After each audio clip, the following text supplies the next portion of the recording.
Welcome to Starfield Signal, your place for everything Starfield. I am your host, Luke, and this is Starfield Signal Supercut Volume 3. I'm so excited that we made it to this part. You all are amazing. It's been so incredible seeing the channel grow, not only in views, but subscribers and then channel members as well and patrons. You guys are building this ship so fast, and I feel like I'm just trying to keep up. But come September, we're going to launch this thing and we're going to fly together out into the Starfield, and I cannot be more excited to do that with you all. So thank you so much for just being here and being a part of what's happening here on Starfield Signal. Quick note about the Supercuts. These have no new content in here, so if you kind of stumbled into our little part of the internet, this has no new content, but if you're not new here and you're familiar with our channel, you know what to expect here. But if you're new, this is honestly a great place to start, specifically for this Supercut, because this is going to cover our overview series from the Starfield Direct that happened on June 11th, 2023. And it just gives a really good overview of what to expect from Starfield, from the story to the lore to the different mechanics in the game. And there's a lot, so we're going to be here for a few hours. But I also wanted to note for our regular viewers, I do have a special message for you all at the end of the video. And so if you make it that far, you'll get a little special message, but I'll also go ahead and put the timestamp down here below because I know it's going to be a long video and you may not have time to stick around. You may want to hear that message right now. For now, I give you the Starfield Signal Supercut Volume 3 for our overview series of the Starfield Direct. Enjoy. So he's going to select the fuselage, going to disconnect it, and then he's going to put this in and then reconnect the fuselage. Does that look like a football playbook there? Let's just watch.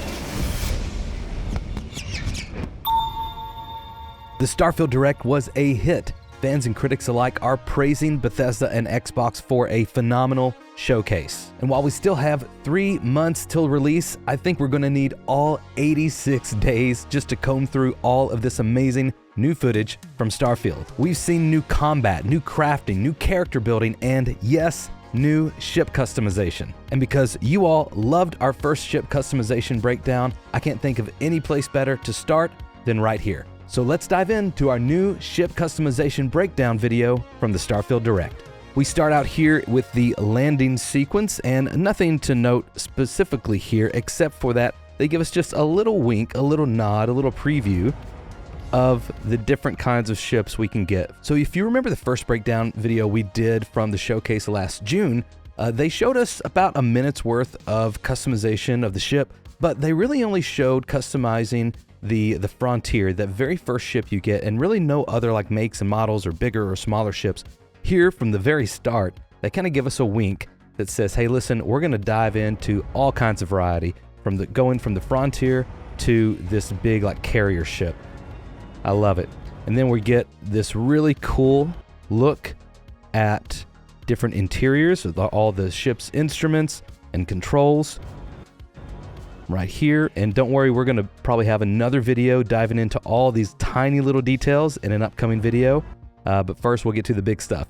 Again, more interiors, more customization, more unique differences depending on what your play style is going to be, whether it be in combat or with ship flying. So there's going to be a ton that you can do to make sure that your ship is your ship and it feels right for you and your play style. Again, we get lots of different first looks at the different ships that we can get. We're going to kind of just watch through this overview that he does, and here in just a few seconds, we'll find the nitty-gritty right into the customization. Or home, you can make all your own. I think you'll be blown away by the amount of stuff you can do. You can buy a ship. I'm sure you can find something you like. Customize and upgrade that ship.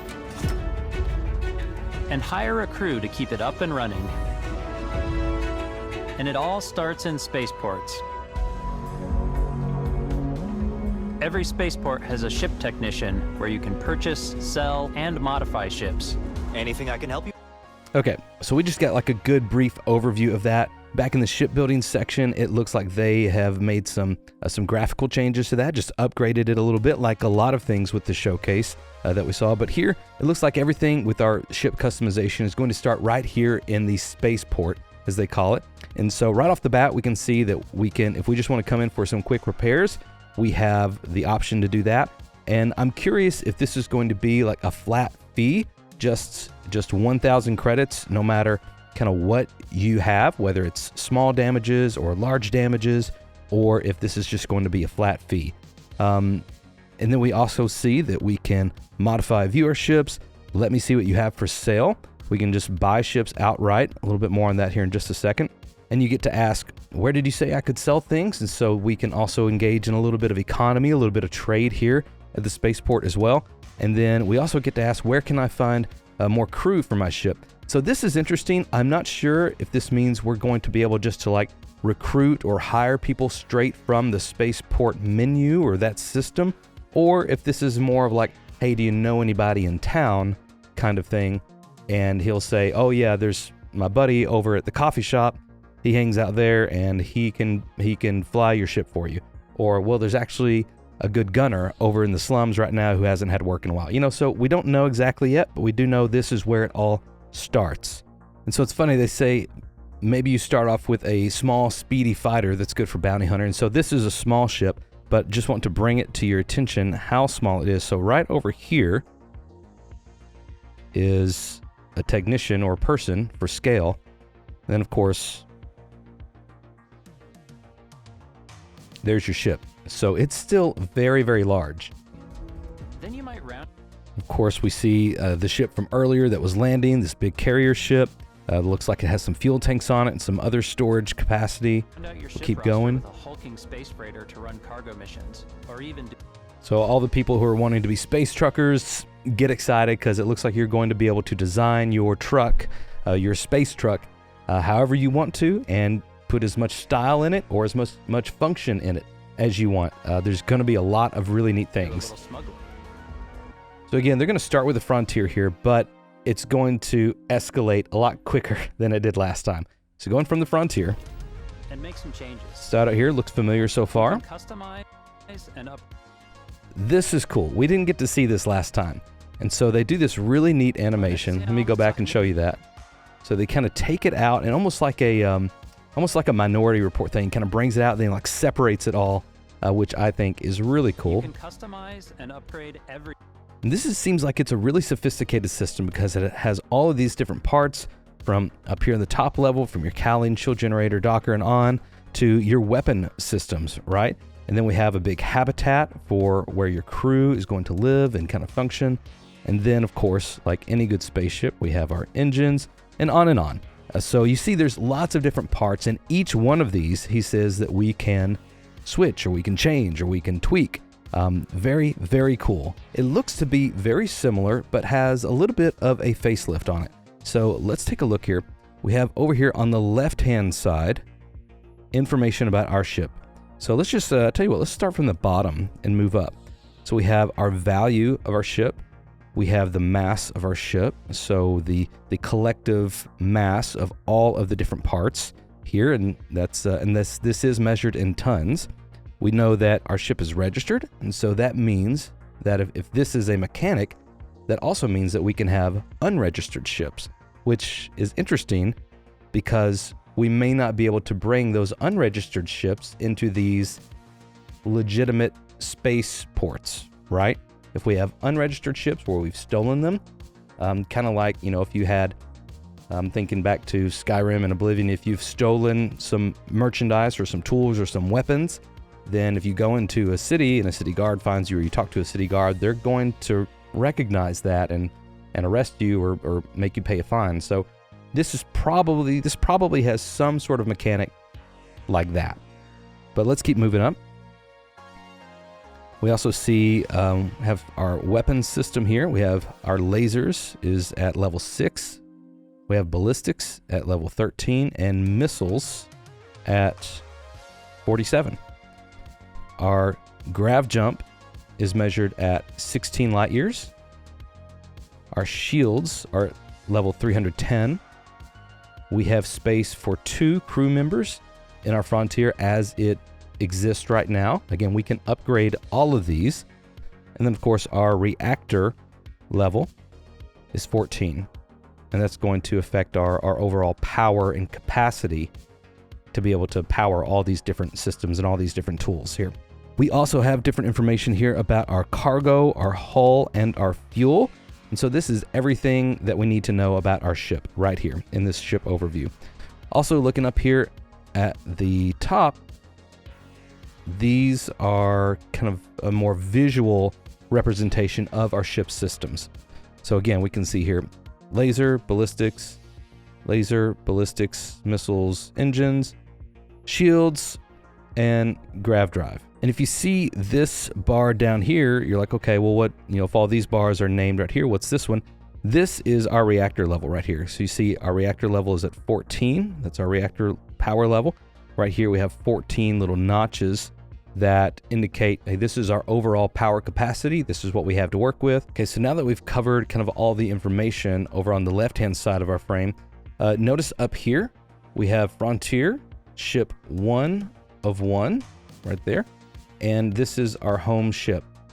And so that may be like a name for default, or what is what's kind of our default ship right now.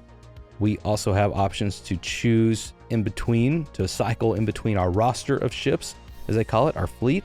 And then up here in the top right, we still have vendor credits and your credits. So we can sell off pieces as much as the vendor has to buy. We should be able to do that. And then down here, we have our different options as far as inspecting, building, and upgrading. I know we already talked about this, but I absolutely love this view.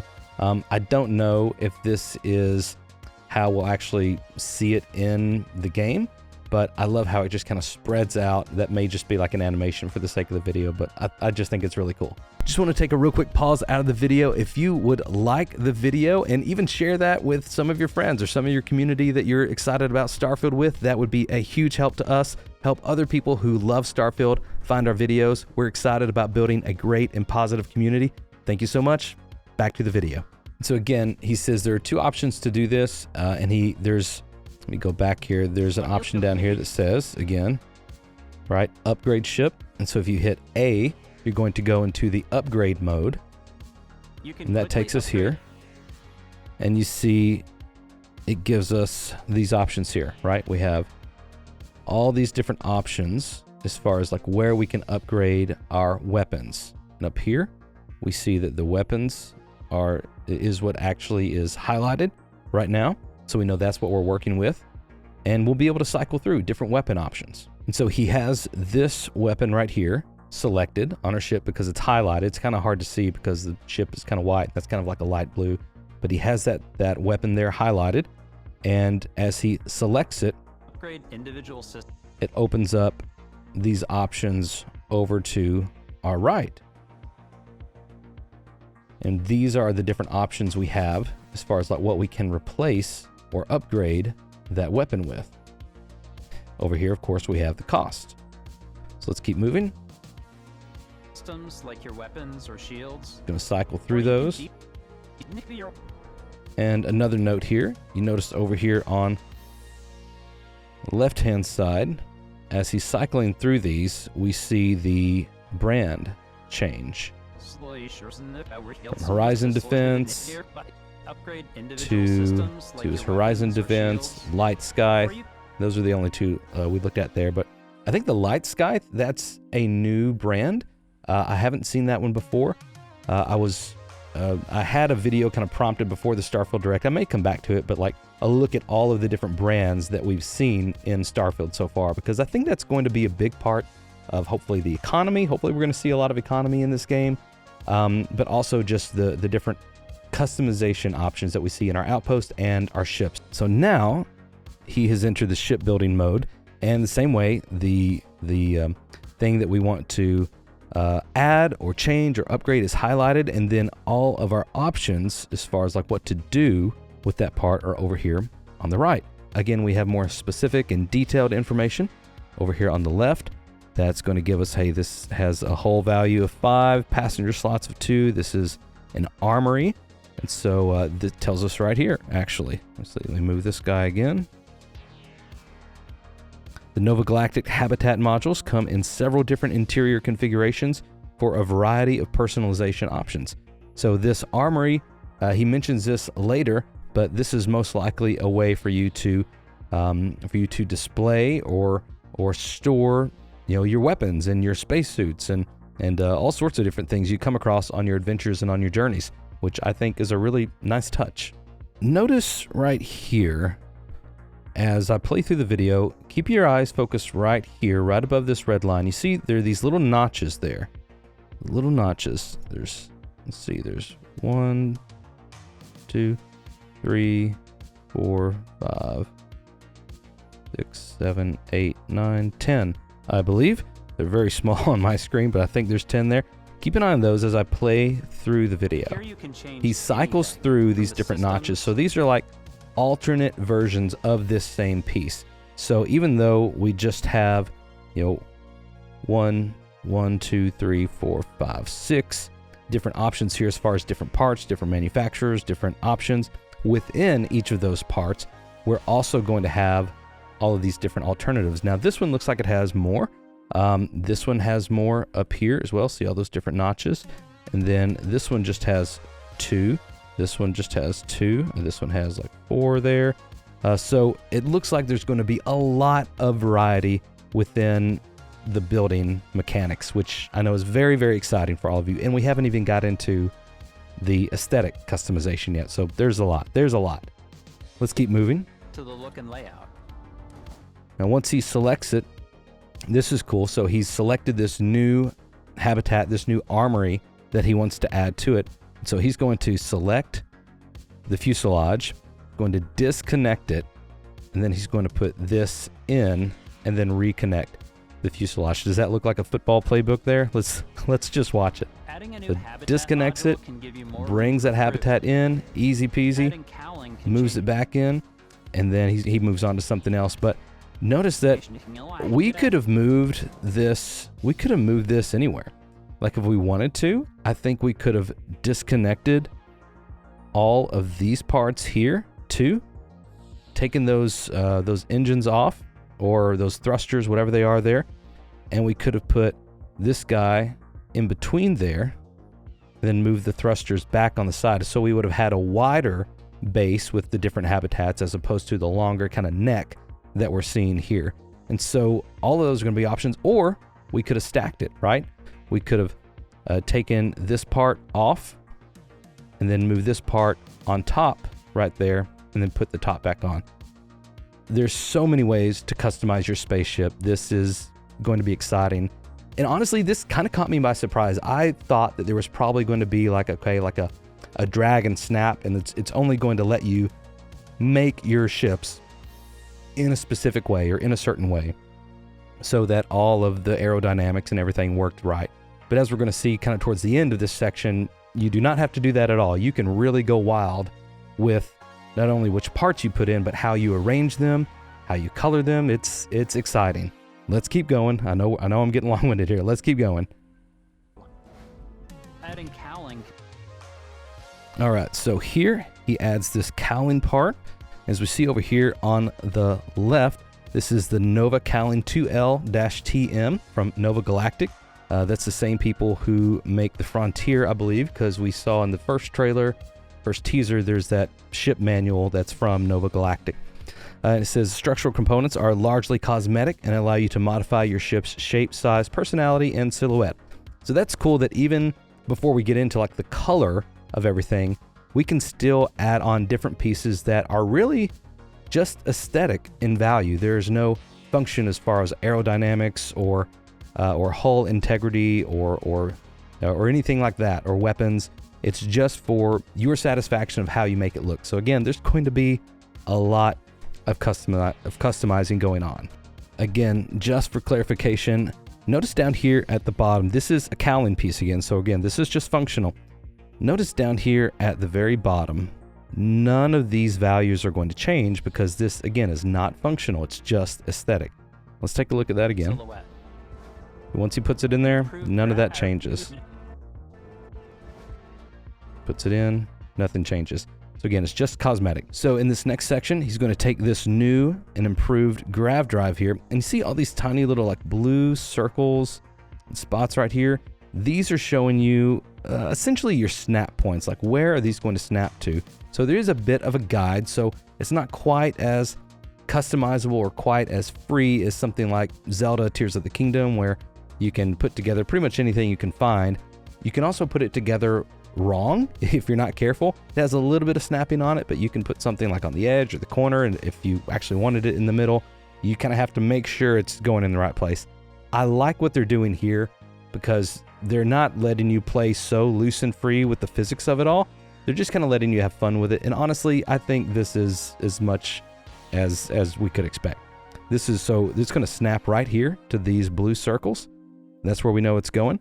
Okay, so now we get to the actual like aesthetically focused color customization of everything. We have our ship here, and notice that up here we have all of our color options. We have color 1, color 2, color 3. So each of these different sections are kind of assigned to color. Probably color 1 is like your main color. Color 2 might be like a highlight color here, kind of like this red here. And then maybe color 3 is like a trim, right? Like a trim, maybe like your cockpit outline there, or your weapons, something like that. So let's see how he does this. I think first he just increases the saturation, kind of everything as a whole. He's going to move this up. Let's see how that looks as he does it. You can even fully customize your paint job. Okay, taking the brightness down and then the saturation up. The parts you choose to build with don't just affect your ship's stats. You can have modules for crafting or for storing and displaying your weapons.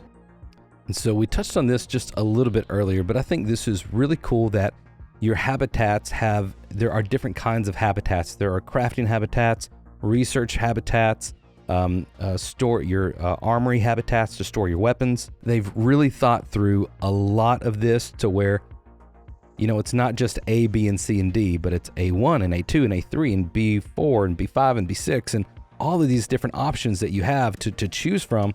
That is just going to really, I mean, I would be interested for somebody to calculate, somebody a lot smarter than me. I know I like numbers, but I'm not this good at math. But I would love for someone to calculate how many different permutations there are of starship customizations as far as the parts and the manufacturers and all of that, because it's got to be just astronomical, pun intended. All right, let's keep looking. He talks about one more thing. Starfield's in-game ship manufacturers bring their own look and feel to every piece of your ship, from living quarters to cargo holds, mess halls, and control rooms.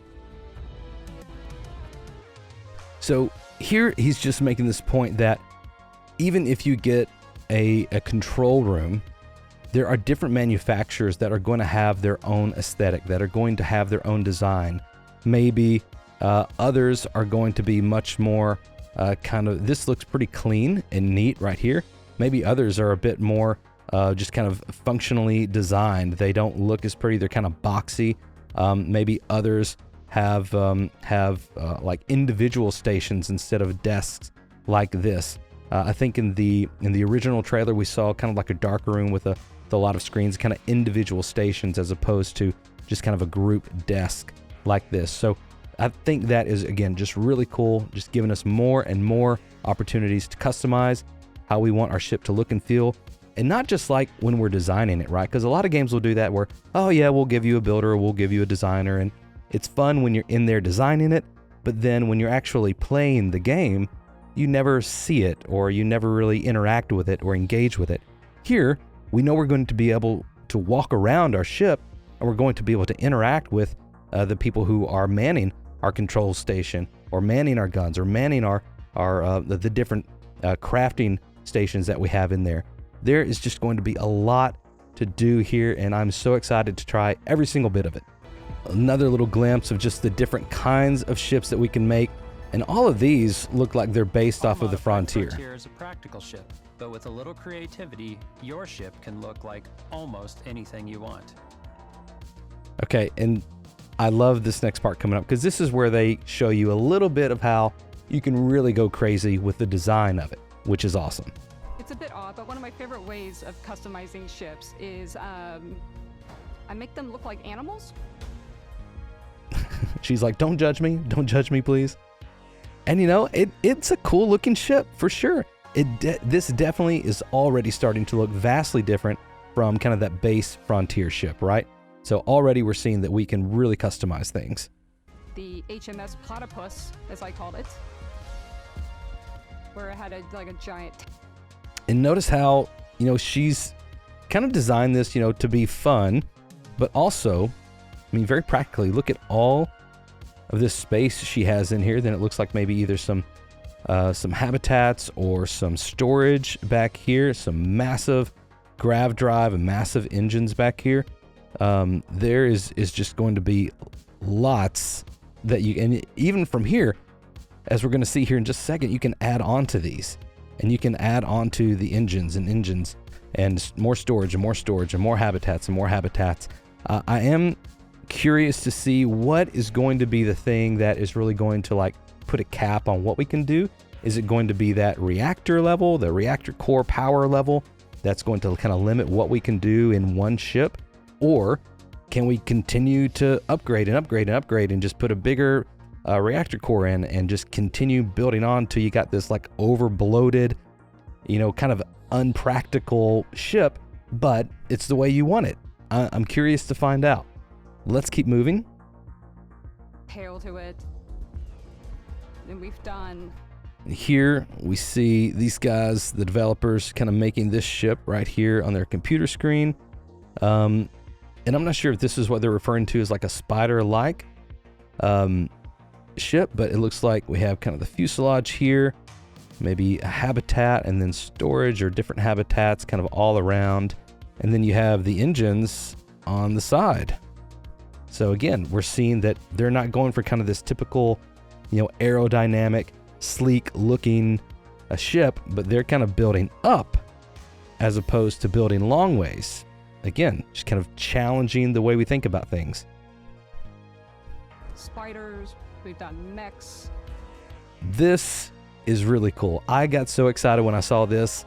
I mean, to me, I know people have said some different things. I think this looks like Optimus Prime, right? Doesn't this look like Optimus Prime from the Autobots in Transformers?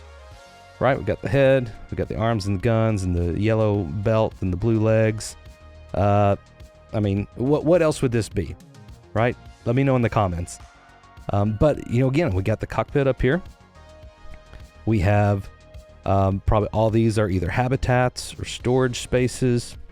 We have guns and missiles. We have different weapon systems. The engines, let's roll it a little bit. So I know on the very bottom, maybe those are the engines right there. Let's see, let's play it. So it's really whatever your imagination is. Yeah.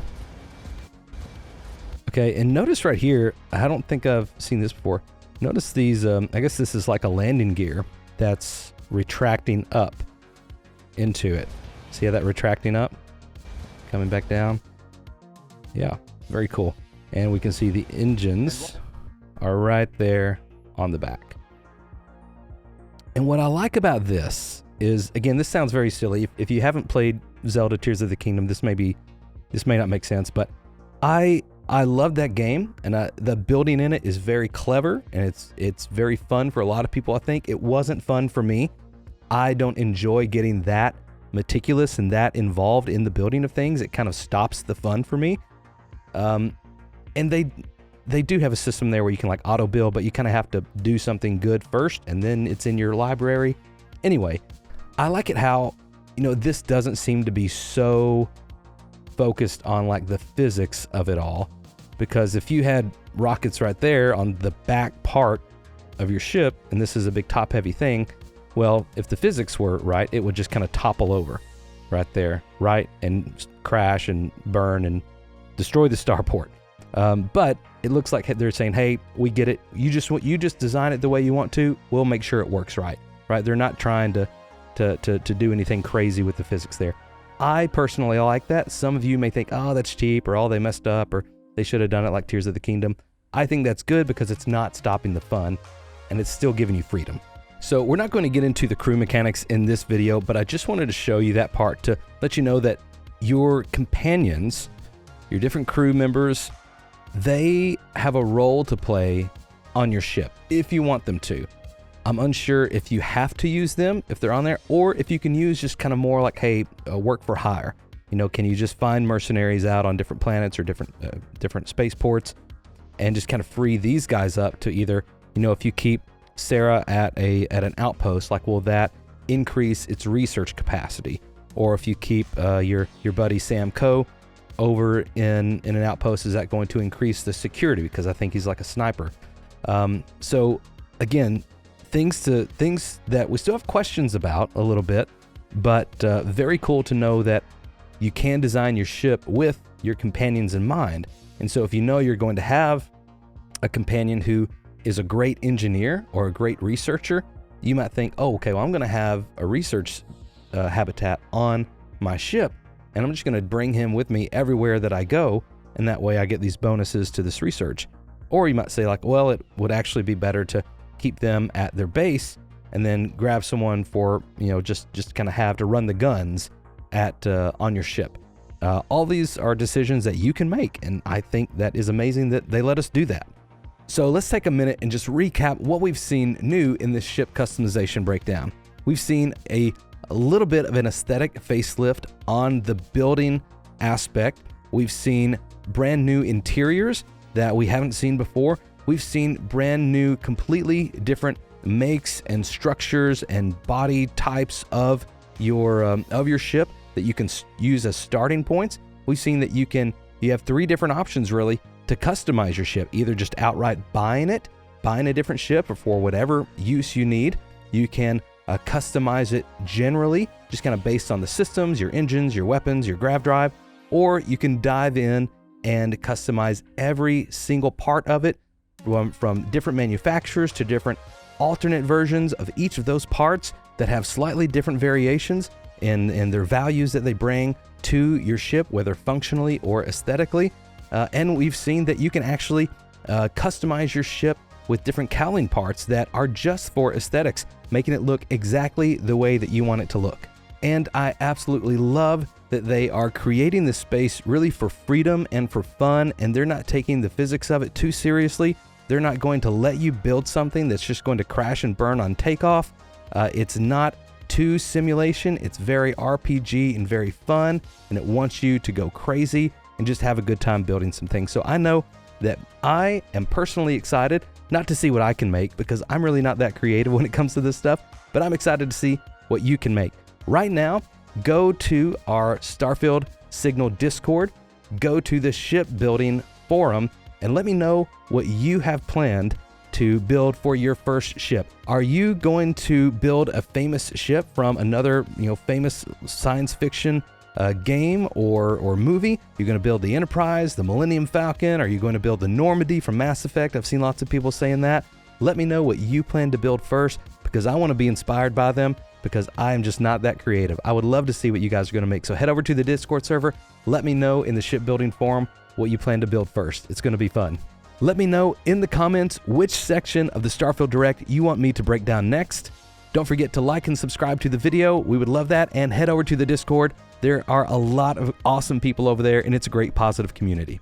Thank you so much to all of our patrons and YouTube channel members. You all are amazing. I'm very grateful for your support. If you would like to support the channel as well, you can do that through the links in the description. We also have a merch store where you can get 20% off of all of our merch right now using the code AFTERPARTY. That was for our Discord after party after the Starfield Direct, but I'm going to leave that up for at least this week. And so you can still score some Starfield Signal merch for pretty much cost, because it's like pennies of profit right now. Use that discount code AFTERPARTY and get yourself some awesome merch. Again, I'm Luke with Starfield Signal. Thank you so much for watching. And for now, may you find wonder as you journey through the stars.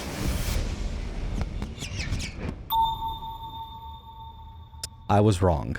And I'm sorry. I apologize for it. It's not Zealot.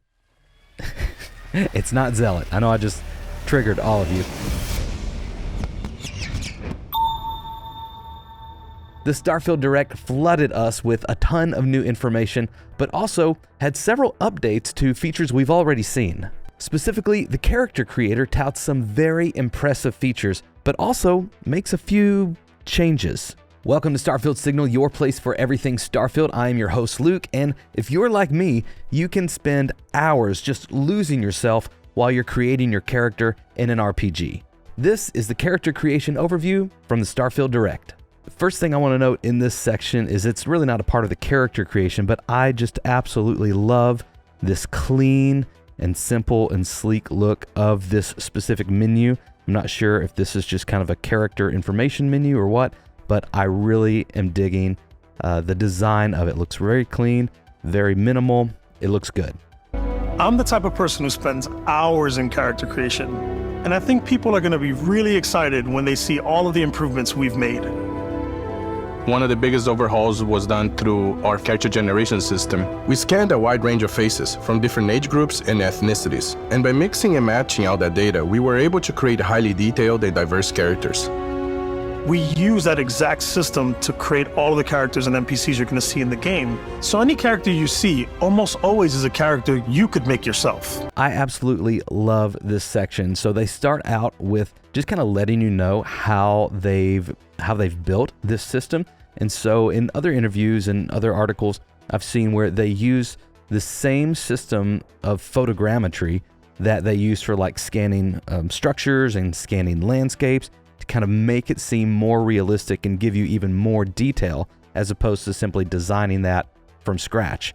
They take reality, scan it into their system, and then they're able to kind of bend it and warp it and customize it from there. And so they're giving you essentially not just kind of making these things for you, these presets, but they're giving you the ability to use the same tools and the same systems that they used to create all of their NPCs. And I love it that they're saying, hey, it's kind of the equivalent in character creation, right? Of, hey, see that mountain over there, you can go to it, or see that moon over there, you can fly to it. They're saying, see that person there? You can make them. You can recreate their look, their aesthetic, their facial structure, their body type. All of these tools are available to you. And I think that is awesome, especially considering it's so detailed. I mean, even this frame right here, just as far, I mean, the face looks great. The eyes look good. The hair, the texture looks really great as well. Sometimes hair is just really hard to pull off unless you're just doing very generic hair. And I think they did a fantastic job. And of course, we have some like digital face tattoos going on there, which is a nice little flair for your character. Okay, in this next section here, come on. Originally, Okay, I got very excited about this because I thought that this was No the start of the game. Damage. Mentally, the jury's still out. You know who you are? Okay, so this is how they kind of introduce you into the character creation system, and I got very excited about this, and it's still exciting, but I thought at first this was the start of the game. I thought this is, you wake up just like you do in Skyrim. Oh, you're awake, like a lot of people joke. And I was like, okay, this is how you start the game. This is really cool that they're showing us this. But then on second look, I noticed, look at what she's holding. That is one of our artifacts. You see all the little glyphs on it, all the little markings, and the size and the shape and the structure of it. This is one of the artifacts that we're going to be hunting for. So I'm not necessarily saying that this isn't at the start of the game, but I don't think this is the very start of the game. I imagine the very start of the game will be you helping these guys in your mining operation, and then you find the artifact and you go to touch it, and that's where that cutscene happens that we saw in the last reveal trailer. You go to touch it and you kind of have that vision, right? You have the visions. And that vision is what makes you pass out or, knocks you unconscious or whatever happens. And now we find ourselves here in this situation. So it's not at the very start of the game is what my theory is, but it's maybe 10 minutes into it, 15 minutes in, 20 minutes in, depending on how long that intro sequence is. This made me think a little bit about Oblivion and how, you wake up in your cell, in your dungeon, and the Emperor comes in, and then you kind of go through a little mini dungeon, a little mini tutorial, and then at the end of that, before you go out into the world, you finalize your character. And so I thought it's a little bit like that. It gives you a little bit of a preamble of the story and the combat and kind of the feel of the game. And then it lets you nail down your character, which I think is cool. And so lots of people are speculating that this lovely second lady here is a nod to Skyrim grandma, Shirley Curry. Definitely has some similar features. I'm not sure. I know that they did invite her into the studio to scan her in. That I thought that was specifically for Elder Scrolls 6.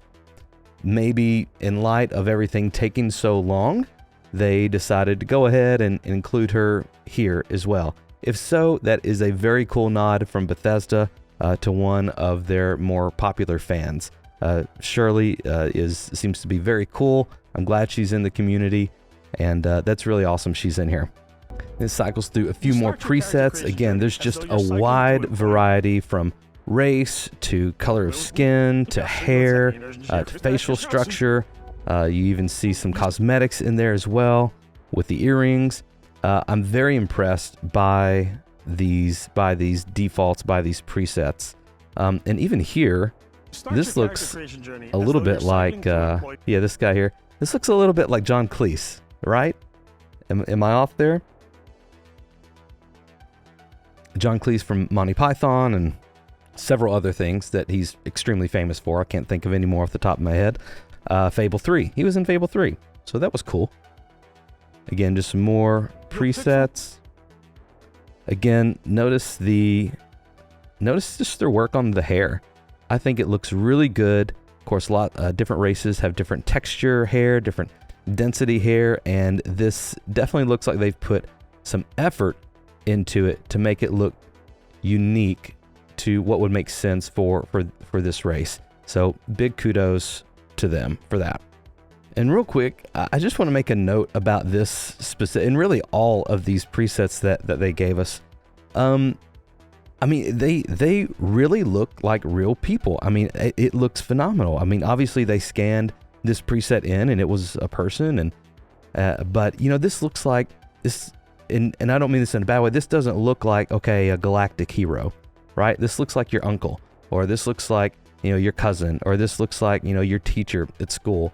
And I love how just real that kind of that draws you into the game, creates this sense of realism, creates this sense of immersion that just, every little bit helps. And I love the detail that they've put into this. Okay, and then we get back over to the customization. So again, you can kind of change your body type from muscular to thin to heavy, and they kind of have this whole wheel, this spectrum. So I like it that these aren't necessarily just sliders, but they've kind of made this a spectrum, so you can be a little bit of a combination of both if you want to. And again, just these seems like a really good system. Your journey from there can change your body type, your walk style still.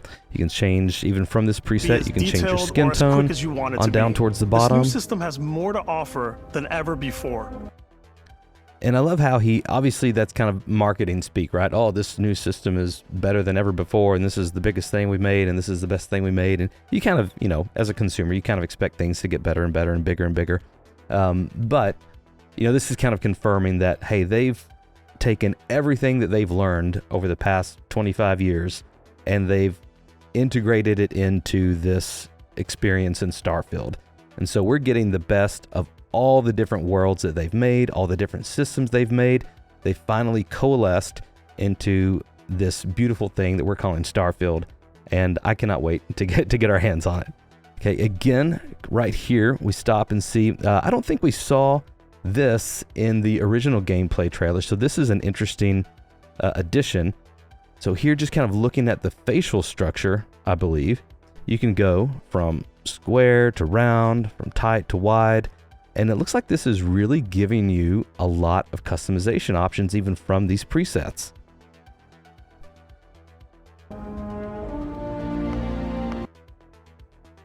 Again, lots of different hairstyles to choose from, and what it looks about maybe 45 or 50 different hairstyles at this point, if that's 40 right there. Let's see. So this is about half right here. That's about half of half. So, yeah. So if this is 50, what that would be 25. That would be 40. So maybe not quite 40, maybe like 45. It's also the simplest character generation system we ever had. We let the player get as close as possible to make whatever they want. I like how he notes that even within, you're coming into this very complex and very sophisticated system, he says we've also really tried to make it the simplest system to where it's intuitive and it makes sense. You're not going to be spending hours in this because it's confusing or because you're making mistakes left and right and you can't get what you want. You're going to be spending hours in this because you want to keep tweaking and keep making it exactly how you want to. And that's exciting. Again, lots of different options for hair color, hairstyles. If that's about middle, we can probably expect maybe 20 or 25 different hair colors to choose from. Let's keep moving. With the various facial morphs you can Lots of different eye colors there as well. I think we scrolled through. together. Let's see what there was. Kind of a brown, orange, blue. The various facial morphs. A few other options we didn't get to see. Lots of different options for facial hair as well. You see down here. And so let's see. Let's scroll through that again. Dermesthetic. Yeah, that's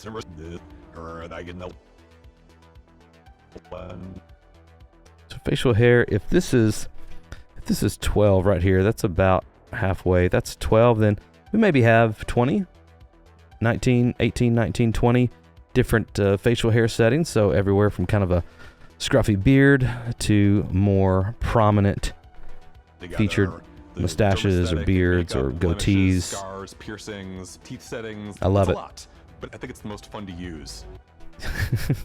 So I'm curious to see what all the different teeth settings look like. I have kind of a little gap in my front teeth, so maybe I can make my character look like me. That would be fun. Character creation is more Or maybe you can make it look like really nasty. than just how you look. This is also where you start to decide who you want to be. That's where backgrounds come in. Okay, so this is where we start seeing a lot of changes. And just kind of little ones at first. I didn't even notice it at first, but there are a lot of little changes here. So let's get into that. So I have a whole different video kind of breaking down every single background, every single trait that we've seen. So I'm not going to go through quite as in depth here because a lot of that is similar, if not the same, but there have been some updates. But that said, we have not seen the Explorer background yet, and this is front and center here. So let's take a look. It says Explorer. They said exploration is a lost art, and you didn't listen. As the major factions argued over the space they desperately tried to control, you were busy uncovering the wonders of the settled systems. I like that. It's kind of the heart of the game, right? Our starting skills for Explorer are lasers, astrodynamics, and surveying. One of the updates they've made to backgrounds, to the screen specifically, and this goes for all of the different backgrounds as we'll see here in just a moment, but instead of putting the functional trait in here, or the functional description, like, okay, lasers, this is going to give you 10% more damage with lasers, or astrodynamics, this is going to give you, a 5%, 10% boost, or whatever this is. It's giving you more of just a description of these traits and kind of what you can expect to get from them, not necessarily the specific bonus or buff that you get from them. That will probably be just revealed in the actual skill tree, where you get to kind of make those decisions and upgrade your path, so to speak. I'm honestly not sure if I like this better or worse. On one hand, I like it that they are not going to kind of bog you down with too many details here right at the start, but just kind of giving you an idea of what you can expect from these. But at the same time, I feel like if you're someone who wants to know, okay, well, what exactly is this going to do for me? You would want to know, okay, is this going to be a 5% boost to damage with lasers? Is it a 10% boost first? What's the upgrade path there? Because you can still get these skills later on as you upgrade your character through the RPG mechanics. These are just your starting skills. And so it makes sense to me to know, okay, well, what am I starting with? Because, you know, what bonus is this actually giving me from picking this background with these skills? Because I could still go in and get the lasers bonus. So is this going to be beneficial to me, or can I just come and get that later? So I don't know. Let me know what you think in the comments. Is this better or worse than having the details in here? Let me know in the comments. That said, we have not seen this astrodynamics just yet, and it reads, advanced technology is one thing, but it takes skill, patience, and a little bit of love to coax even more capability out of a ship's grav drive. So we've speculated that there could be skills attached to your ship combat, your ship flight, and this is proof of that we know we can upgrade our ship dynamics through the skill system. So that's good. Again, over here, this is a new one we have not seen yet. Surveying. Humanity now has access to untold alien worlds, and the ability to decipher all that data while on the ground has become an essential skill set. So this probably, and as we can see, it kind of has a picture of your scanner here. This may be, again, we don't know, right? Because we don't have a specific detailed description of what this skill actually does. So does this increase your scan range by 50 yards, by 5%? Does it allow you to scan new items that maybe weren't scannable before? We don't know. And so I'm wondering if after this, this screen, once we get from our backgrounds to our traits and then on to the skills, will those show up and then clarify, okay, this is exactly what these skills do. For now, let's move on through here. So we get to Diplomat, and we get to Cyberneticist, get Cyber Runner, Combat Medic, and then we end up on Chef. And this is what he kind of draws out. So let's go back and look at each one of these individually because there are some changes. So for Diplomat, the description is the same. Persuasion is the same, but where commerce is, this used to be diplomacy. And where wellness is, this used to be bargaining. This is a little confusing to me. You would think that a diplomat would have the diplomacy skill. And so why would they change that out? Why would they trade that out for something else? This commerce skill looks very interesting. I'm excited about it because, you know me, I'm very excited for the economy in this game and how you can affect that. Not infect, how you can affect that. But for a diplomat, a starting skill, shouldn't we have diplomacy in there? Now, I've heard some other content creators suggest that, well, diplomacy looks like it's been upgraded as far as like it's a higher ranking skill. And so maybe that's why it's not going to just give that to you as a starting skill, but it's going to give you the foundation to get to that skill quicker. That's possible. Still though, as a diplomat, you would want to have diplomacy as a skill. So I feel like that's a little bit of a cop-out, but I'm not going to complain too much. I will say that the whole wellness thing is that's more confusing to me. Why would you change out bargaining, which is what it was before, for wellness in a diplomat? There's some very, very strange changes here. I'm not exactly sure why. If you have thoughts or theories on that, let me know in the comments because I'm racking my brain and I can't think of anything right now. Okay, and then we get to Cyberneticist. Again, the description is the same. Medicine is the same, but one of its skills have been changed. It has security here, and before it had robotics. And so what changed? Lasers is still the same. So medicine is the same and lasers are the same. The description's the same. This is different. So why is it different? It says security. While the standardized digital locking mechanism is renowned for its own security, any code can be broken with the proper training. And so to have this as opposed to robotics, which that description read that you deal 10% more damage to robots and turrets, that kind of makes sense, right? As someone who's who's in tune with cybernetics. Again, not exactly sure why they made this decision.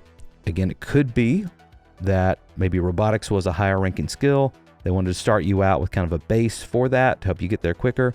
Possible, I don't know. Same thing with Cyber Runner here, but I love that they give us stealth as the new option as opposed to pistols, which is what it was before. It was pistols, security, and then persuasion.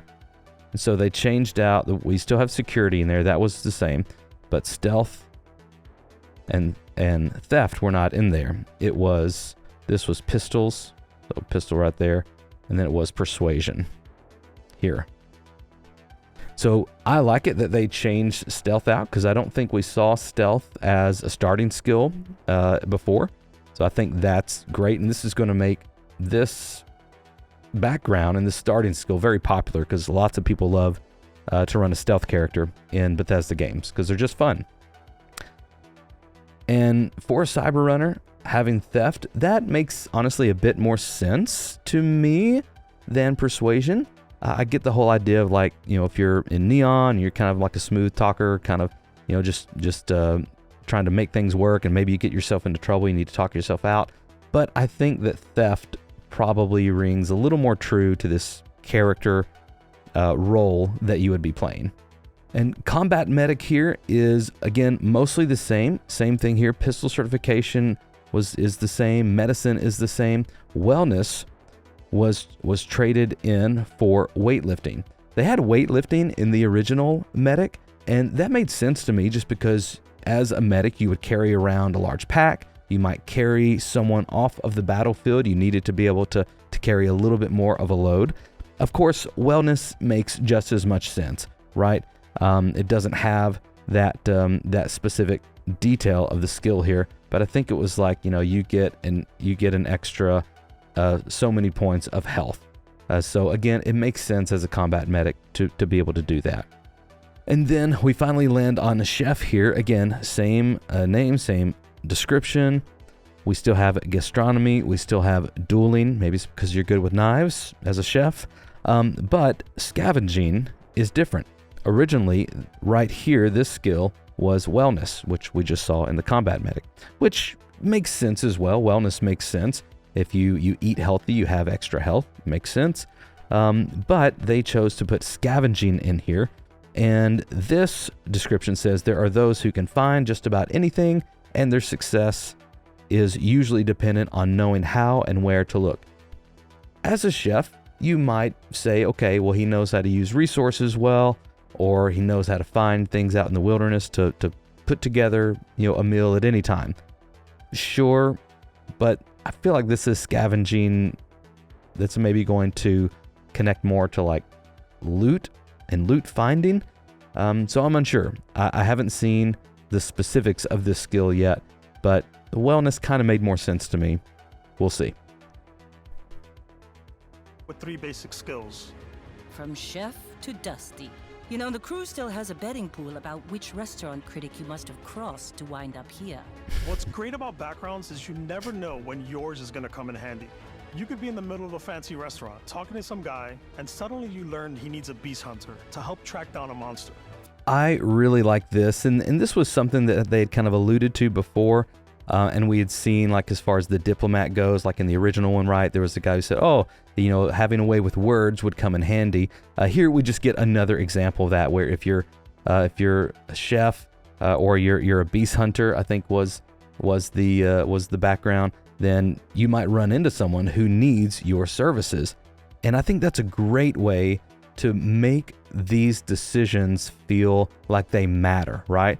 Because if you overhear someone having a conversation, and let's say you chose to be a chef, and you hear someone having a conversation in this restaurant you're eating at, well, you might think, oh, I missed out on that, right? And you want to have a little bit of that FOMO, like not a lot. You don't want to manipulate that. You don't want to lean into it too hard, but just a little bit of FOMO to make people think like, oh, I'm going to write that down, or I'm going to make a note of that. And my next character, I'm going to be a beast hunter and see what I can do with that quest. I think that is really, really cool. Fine. I probably should stick to professionals anyway. given what happened the last time. We're also giving you the option to customize your build even further by letting you pick up to 3 traits. Traits are completely optional, and they come with their own advantages and disadvantages. Okay, so here we get into the traits section, and let's just rewind just a bit. 3 traits. These, so far, let's see, Raise Universal. This is the same as what it was last time. It was updated from June to October, where Todd Howard did a constellation question.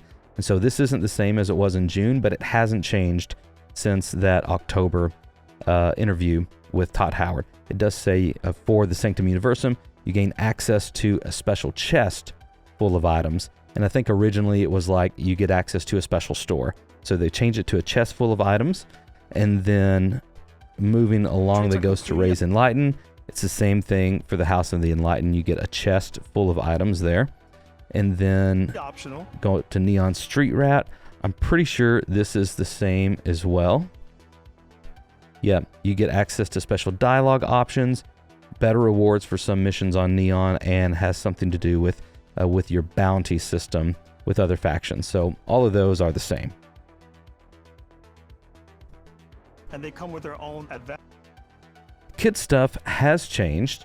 I know everyone is very, very interested about these traits, and we get to see your parents in this specific playthrough here in just a moment. But kid stuff, originally, this was you automatically send, I think it was 10% of all of your credits to them, or all of your earned credits. And now it reads a little bit different. So it's the percentage is updated to 2%. But it also says, but you will automatically send 2% of your credits home to them every week. We know that time is modeled in Starfield, right? Because they have orbits. They have the stars moving and the planets moving and the moons moving and orbiting each other. So we know that that's modeled. But even in this kind of smaller aspect of the game, this trait, we know that, okay, it's going to keep track of time. It's going to keep track of the days and the weeks and the months. And that's really unique as well. We've never really had a time mechanic in a game just yet, other than, okay, change it to day, change it to night. It'll take you, 3 days to get from this town to that town, but there really wasn't any kind of, that didn't matter, right? And now you might think to yourself like, well, okay, I have to send 2% of my credits home to them every week. Is this going to be like every Monday, every Sunday? Do I need to spend some of my credits? If I'm trying to build up to have enough to buy this awesome ship that I want to buy, do I need to buy that ship before that time comes around when I have to send 2% of my money to my parents? Or if I don't make it by that point, then I'm not going to have enough to buy my ship. I'm going to have to go grind some more. Interesting things to think about. But that nice lady on here with the pink hair said that your parents were sweet, so maybe you don't mind as much. I don't know. Introvert is the same as well. It's a little bit, it reads a little bit different, but it's the same. Originally, it said that you had more endurance. Now it says you use less oxygen when you're adventuring alone. Originally, it said you have more endurance when you're adventuring alone. It's the same thing because your oxygen and CO2 kind of functions as your endurance, as your sprint endurance, as maybe even exerting melee strikes, sprinting. All of those things are going to use your endurance, most likely, or are going to use your oxygen. And then we get to hero worship, and they spend a moment on this. And I'm not as crazy about this as other people are. I mean, it's fun, it's fine. But evidently this got a big fan reaction at the Direct. I saw a lot of reactions to this. I'm happy for you. You could choose to meet your biggest fan. By Vectera! Is it really, really you? He'll join your crew and he'll give you gifts if you're willing to put up with his constant commentary. I can't believe I get to stand near you, breathing the same air. I've got to have every molecule. My favorite trait. They make them sound creepy for sure. So I think it's going to be interesting to play with and interesting to see what people do with this. Maybe there will be like a compilation video uploaded to YouTube, like the top 5, top 10 ways to get rid of this trait if you wanted to. They're going to talk about that later. Is kid stuff. You have to pay some credits to support Okay, your and parents, Dana here but they're very talks about sweet, kid and stuff. It's really fun to go visit them. And this is the house that we see our parents have. And so we're all kind of speculating, right? Like, what is the in-game benefit to having your parents, to having them, have a house? Is this going to give you extra storage? Are they going to have some sort of chest full of goodies, kind of like the Raised Enlightened or the Raised Universal that you could go through every so often? Maybe it's as simple as, hey, you get 3 extra health packs every week or something like that. I think it would be interesting if maybe your dad or your mom works for one of the manufacturers, right? Works for one of the brands that we've seen in here. And maybe you'll be able to get 5% off or 10% off from ship parts from that manufacturer. That would be really interesting. But for now, we still don't exactly know, as far as functionally, what the use of your parents are. That sounds bad. Obviously, if you're playing a role, if you want to role play with this, it's a very cool mechanic, and I love it that they put it in here. I'm just really curious as to, if there's any deeper or detailed or more functional gameplay mechanics at work here that we don't know about yet. Visit them. Honey, we got ourselves a visitor. Oh my god! I came across some hostile zealots in space, but because I had chosen a trait that made me the same religion as them, I was able to get by without any issues. So I think this is really cool. Again, kind of going back to that example we saw with being a beast hunter, and somebody was having a conversation in a restaurant. I need a beast hunter. Come on. Well, I'll pay you. This is also, it's giving you, it's reinforcing your decisions that you've made, or even making you feel a little bit of that FOMO, like, oh, I could have made that decision and then not had to engage this fleet of ships in combat. So I love it that they're making these decisions matter, not only from a standpoint of role playing, but also from a standpoint of gameplay and potentially even main story events that unfold, and especially as we'll see side story content as well. Very, very cool.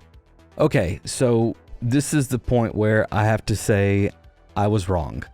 I was wrong, and I'm sorry. I apologize for it, but I messed up. The last trait that we saw, if you watch my original video about the traits, it's not Zealot. It's not Zealot. I know I just triggered all of you. It's not Zealot. I thought it was going to be Zealot, but it's not. It is Wanted, and kudos to all of you who in that video, in the comments, you said, maybe it's Wanted, maybe it's this, and you kind of called that shot. So you guys are awesome who did that, but I love it. How does he explain what this trait is again? Let's listen. It gives you a damage buff when your health is low, but mercenaries will randomly show up and try to kill you. Okay, so the buff, the perk of this trait is that when your health is low, you get a damage buff. Now, if you're a Dark Souls player, you know all about this, because that's that risk reward thing, right? We've seen a lot of people do that, but I think this is a really good trait. I think it's very exciting, not only that risk reward of keeping your health lower, maybe not healing as soon as you could, just to get a little bit of an extra damage boost, a little bit of buff, but then there's that added sense of, okay, I just want to go explore and chill on this, deserted planet, or this moon where no one's ever been before, but someone's following you, right? And so you don't know if they're going to show up as you're trying to build your outpost or set up some sort of trading, some sort of trade route. You always have people hunting you down, and I think that really could be cool for people who want a little bit extra a push to kind of just be looking over their shoulder, just a little bit of that kind of extra anxiety, just to make your gameplay and your exploration just a little sharper. I think that could be a really neat gameplay mechanic. No matter what you choose, there will be plenty of ways for you. Here again, we see where there's a dialogue option for diplomat, and boy, this guy looks rough, doesn't he? I mean, I know we've seen him before from the Freestar Collective, but he looks really rough now. Like his skin is all white and patchy. He does not look good.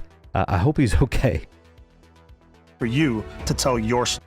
And here we get another dialogue option for the Cyber Runner. And if you want to remove a trait, there are ways to do that too. What a view! It's a feast for the eyes. Off we go. That's your unwanted, your adoring fan. We'll let you discover that on your own. Yeah. This is a good section. Lots of new outfits and spacesuits. I'll go back and look at those one more time. Look at the variety here. On your own. I mean, from here, we have a very kind of combat-focused spacesuit. We have the combat tech rifle, or machine gun, or assault rifle, whatever that is. Have another completely different looking, kind of almost like a SWAT outfit, right? And he has kind of this beanie on, like he's going in like he's a Navy SEAL or something. And also notice his weapon. This looks a lot more high-tech than maybe what we've seen before. It looks like maybe he even has some sort of thermal scope on here. We did see some thermal scope features in the gameplay. So this could be like a hardcore mercenary or something. All right. And this is really interesting. So at first I was like, oh, okay, this character has a gas mask on for going to planets that may have poison gas, but I think he's a neon or he's somewhere. I mean, nobody else has a gas mask on, so this dude's just rocking it for style. Or we did see briefly evidence that you can get infections. You can get infected, and so maybe if you're infected, you have to wear a mask. Hitting a little close to home, maybe if you're infected, you have to wear a mask out in public or you get fined. Very interesting.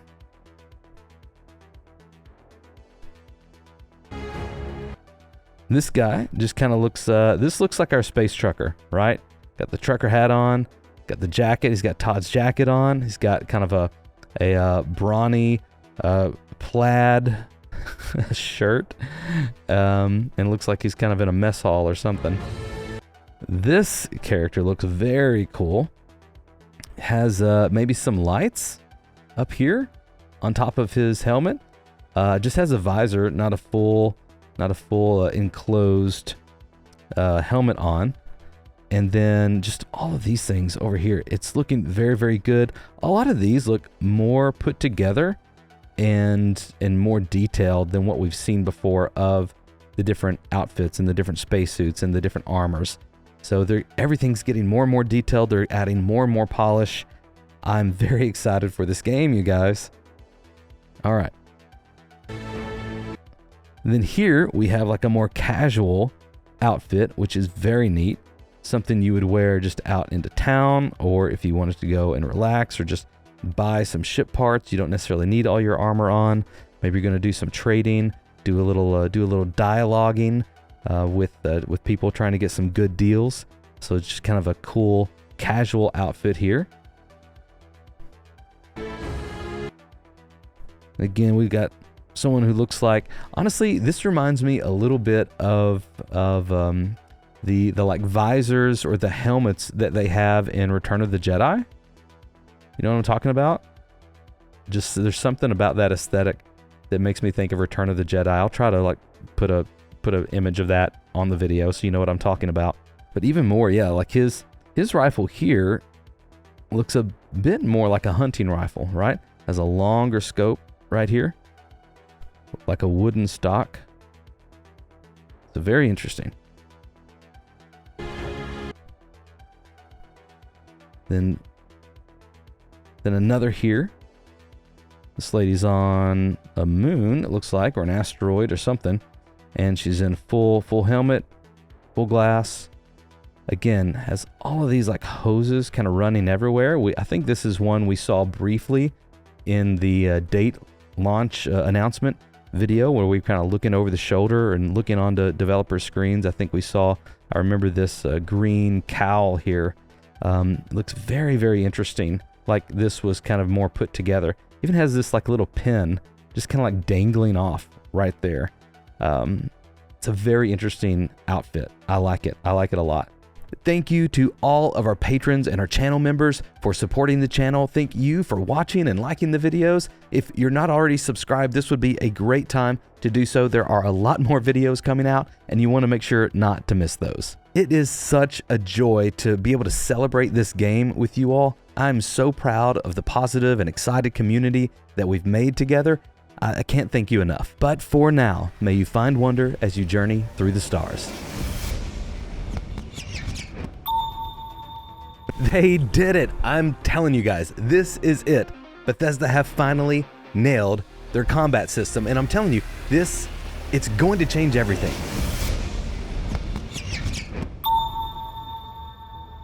Welcome to Starfield Signal, your place for everything Starfield. And guys, I don't think this is hyperbole. I really do think that Bethesda's new combat system is going to revolutionize their games. Think about what this means for not only their new Starfield IP, but what it could mean for Elder Scrolls 6, Fallout 5, Starfield 2 in our lifetime, maybe. Okay, let's just dive right into our overview of Starfield's new combat system. Mod your weapons to adapt them to your playstyle. Different weapon sights and scopes, larger magazines, a selection of grips and barrels, different ammunition like explosive rounds. Okay, so I love this first section here. He gives just kind of a brief overview of the different things that you can mod and customize about your guns. I wish they would have given a couple of different examples from different kinds of guns. Like this looked like it was some sort of assault rifle or machine gun. I wish they would have done this on a pistol and a sniper rifle, a long barrel rifle as well, maybe even a heavy weapon. But, you know, beggars can't be choosers, right? We're happy for any kind of information we can get. So let's walk through this step by step. So he says we can customize through, this is kind of, here's the main body here. This is our receiver slot, and we have a fully automatic component in here. We could probably move this to semi-automatic, and I imagine that between these different mods, that there's risk and reward, right? That there's pluses and minuses. And so we might, again, this is kind of assuming because we didn't get to see a lot of examples, but if we did change this to maybe a semi-automatic, then maybe our damage would go up. Or maybe that would give us the ability to put in other mods that the fully automatic doesn't allow. So there's going to be a little bit of give and take, I'm sure, and all these are deeper RPG mechanics, right? Like we've been talking about for a while. Bethesda kind of showed their hand a little bit here in a good way, in that they've said, hey, here's kind of where we're going with this. This is proof that we're really investing in these choices that matter to your playstyle. And as they keep going, let's just go down a little bit more here. Weapon sights and scopes, larger magazines. He says weapon sights and scopes, bigger magazines. So here we see that there's just iron sights on it. And that's these little kind of notches right above the barrel right here. And so obviously most of you have probably played games with gunplay before, but this is just where you line up these two things in your sights as you kind of aim down the barrel. And obviously you don't have to aim, but you can free fire or hip fire, as they say, but that's what those are. And so that just lets us know that in addition to this, we could put a scope on if we wanted to, or maybe a different kind of sights that maybe isn't even a scope, but maybe it's just a different kind of reticule that would help for better aiming. Lots of different customization options. For the magazine and battery, we see here that it has a drum magazine, which is really cool. That's this guy right down here. Let me see if I can back up just a touch where it's not highlighted. Here we go. And I'll try to zoom in on this in post so you can get a better idea of what it is. But so this drum, that means it's kind of circular, right? And so there's a bunch of rounds in here, a bunch of bullets in here that kind of circle around. And as you fire, they kind of come up the chamber and it fires them out, right? This is Gunplay 101 with Signal. You're welcome. And let's keep going here. So we got the drum magazine, and then it also had on there, he doesn't go down to highlight it, but it also has some options for your muzzle. Right here, muzzle brake. So we see this is our muzzle right here, right on the end. There's the tip. And then it also has these slots here. So this is the muzzle brake kind of muzzle. We have seen later on that we'll get to eventually, but for pistols, you can get a suppressor, which kind of goes on the end right here, like a little attachment. We didn't see that on an assault rifle kind of weapon, but we do know that we can also have long barrel rifles, like for sniping, and I would assume that those can have suppressors on them as well. I didn't notice that the first 2 or 3 times I've watched through this, but I wasn't exactly looking for it, so we'll look for it again as we go through. And hey, that's this section. Real quick, before we move on, let's take a look at what we got over here. So, looks like pretty basic, not necessarily basic, but familiar stats as far as the gunplay goes. So again, as we change these different mods, it may update some of these stats. So we know that this, it's a modified drum beat rifle that gives us 8 points of physical damage. And notice they have different ammo types in addition to different gun types, which I thought was really interesting. That's kind of an even deeper mechanic there. They also have these heavy-like weapons that they call them electromagnetic ballistic array weapons. And those are the kind with like several barrels on them. They have all those laser points. They have all those laser sights on them, and they just shred enemies. We'll get back to those here in just a minute. But very cool, just noting that they have a lot of different customization options here. In addition to the ammo, they also have your magazine. So you have 60 rounds in your drum chamber here, or excuse me, in your drum magazine. We also have your total rounds. So this is how many rounds you have on you. And being your fire rate is 160. You could go through all of these rounds pretty quickly. And you also have your accuracy here, your range. Of course, you can shoot farther, but this is like an optimal range where your sights are going to be optimized for, and the damage is going to be optimized for. So we have this mass here, 4.5, and then value, what you could sell it for or what you bought it for. And then, of course, the mod slots that we have here.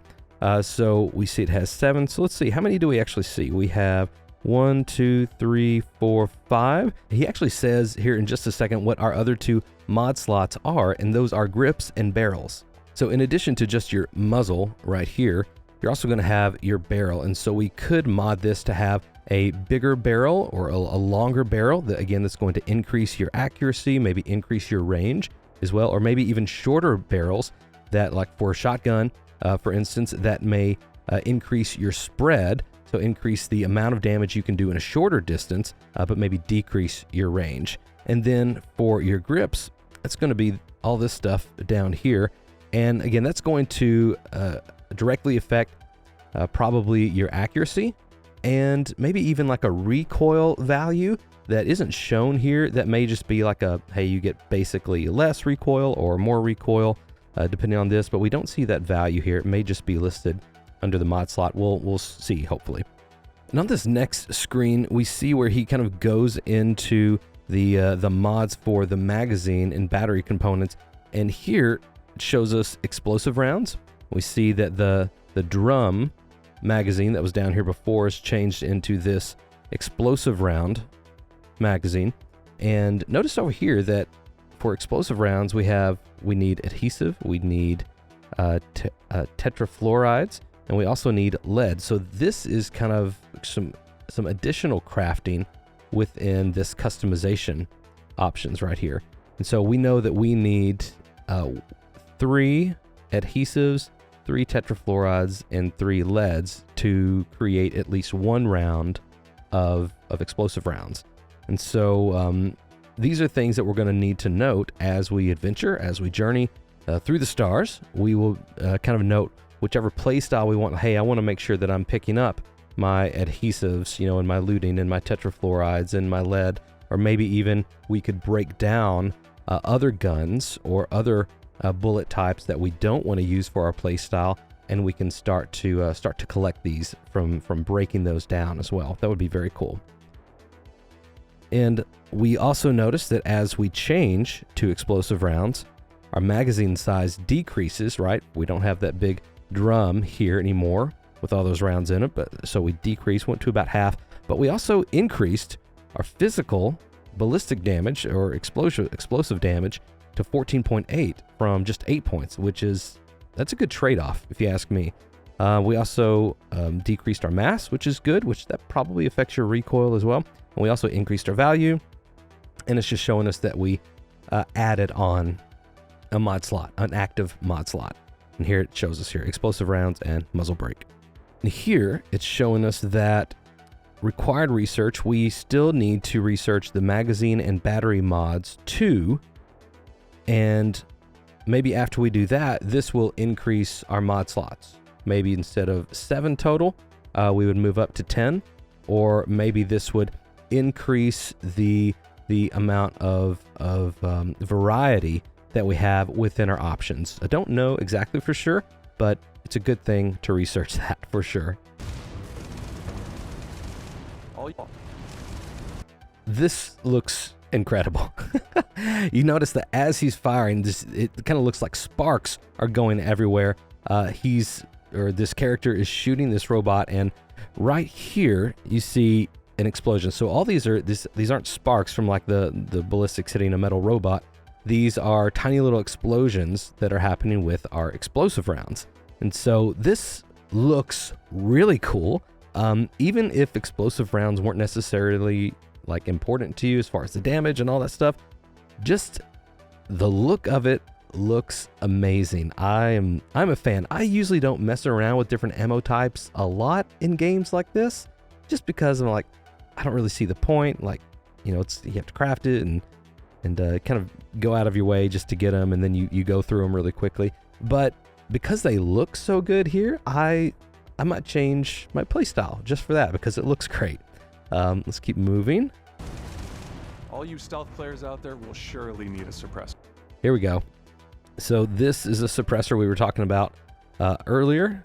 Right here, kind of attaches on to the end of this pistol. It also has your laser sight here, coming this way.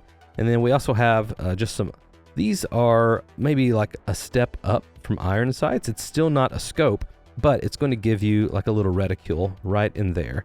That's going to help aim a little bit better, maybe increase your accuracy.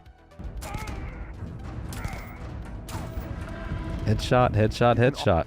And we see, just so we're noting, we also see here that this is contributing to this character's skill upgrades, right? Pistol certification, kill 20 enemies with a pistol. He just killed his 20th right there, so it upgraded. I think we've also seen in one of the other sections, maybe the skill section, where there is an upgrade, or no, it's a little bit later here with the sniper rifle. There's also an upgrade path for stealth kills as well, and this is probably counting towards that as well, but the pistol certification just happened to be the one that actually upgraded in this moment. And again, notice, I know we've seen this before, but notice on the gun we have our rounds listed here.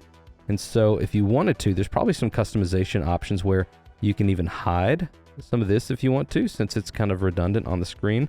But it's nice that we have it right here on the weapon as well as down here.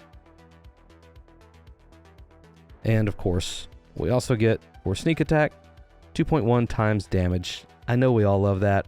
There's going to be a lot of stealth players here.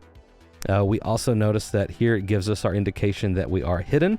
We'll go back to another moment in the trailer, but there's like the mechanic here is like there's like some bars that kind of grow and kind of bloom and then contract as you're more hidden or less hidden or about to be discovered. We'll look at that in just a few minutes. I say just a few minutes like this isn't going to be another 40-minute. It probably is. All right, let's keep going. Okay, so we see just a couple examples here of some melee weapons, which is awesome. We have our combat knife. That looks really good. Definitely looks like a combat knife and not just like a little blade that you made. I like that. It is United Colonies combat knife here, and I'll zoom in on this in post just so we can see maybe what that says. I don't know if it's anything important. But we see that it gives us 16 points of damage. And then what else do we have here? You can also choose. And then we also have our rescue axe. It's for emergencies only, of course. But I love the design of this. It's not just like a hatchet, right? Like it's a modern, futuristic, sophisticated option for chopping up whatever needs to be chopped up. And that gives you 17 points of damage. I want to know what a rip shank is, though. That sounds really interesting. It only has 12 points of damage, but I would use it just to say you just got shanked, because that's fun. All right. To go hands-on. And here we see like a block with a knife, but also notice this is not the same knife. This is a different knife than we just saw, right? The blade is different, and then also the hilt is different. And so this looks more like maybe what a hunting knife would look like, and not necessarily a combat knife. With melee weapons. And of course, just blocking with it, I don't know how much damage that does, just blocking with your arm, but maybe it's something, so we'll take it. Yeah, let me back up here, sorry. Hands-on with melee weapons. And we're going to get into some specifics about the combat animations and how it's overall improved and overhauled here in just a few minutes, but a quick note here is that this animation for the knife, this still seems a little strange to me. I think all the punching and the hatchet work looks really, really good, but this one, it's just kind of like a pop. I don't know, it still seems a bit weird. I think it's much better than just the fluid, like just swinging kind of through air like Skyrim did. It just never felt like, oh yeah, this is fun to do. So maybe there's a little bit of a pop there. Maybe the animation and the sound and everything once you're playing that feels good, but it still seems a little strange to me, and almost like it doesn't really hit either. Melee weapons. Like it seems like this guy's farther away than what you actually stab. I'm not going to critique it too much, but you did crit him there, and you see all that splatter?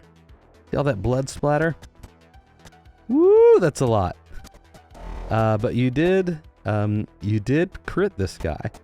Just run right up to him, and so that's where it hits. And again, the distance seems a little weird to me, but I don't know. Maybe that's a sacrifice they had to make. So notice that as you crit him, drops the gun over here, and all this goes everywhere. So that's fun. I know a lot of people love that. If you're not into gore, maybe there's a way to turn that down in your options in your settings menu. I'm not sure. But we also see here that we get to loot him at this point as well. He has a Grendel machine gun, some ammo, 7.77 milliliters, and a technician's ground crew pack. So maybe this is like, I don't know exactly what this is. Maybe this is like a little goodie bag of stuff that he'll have in there.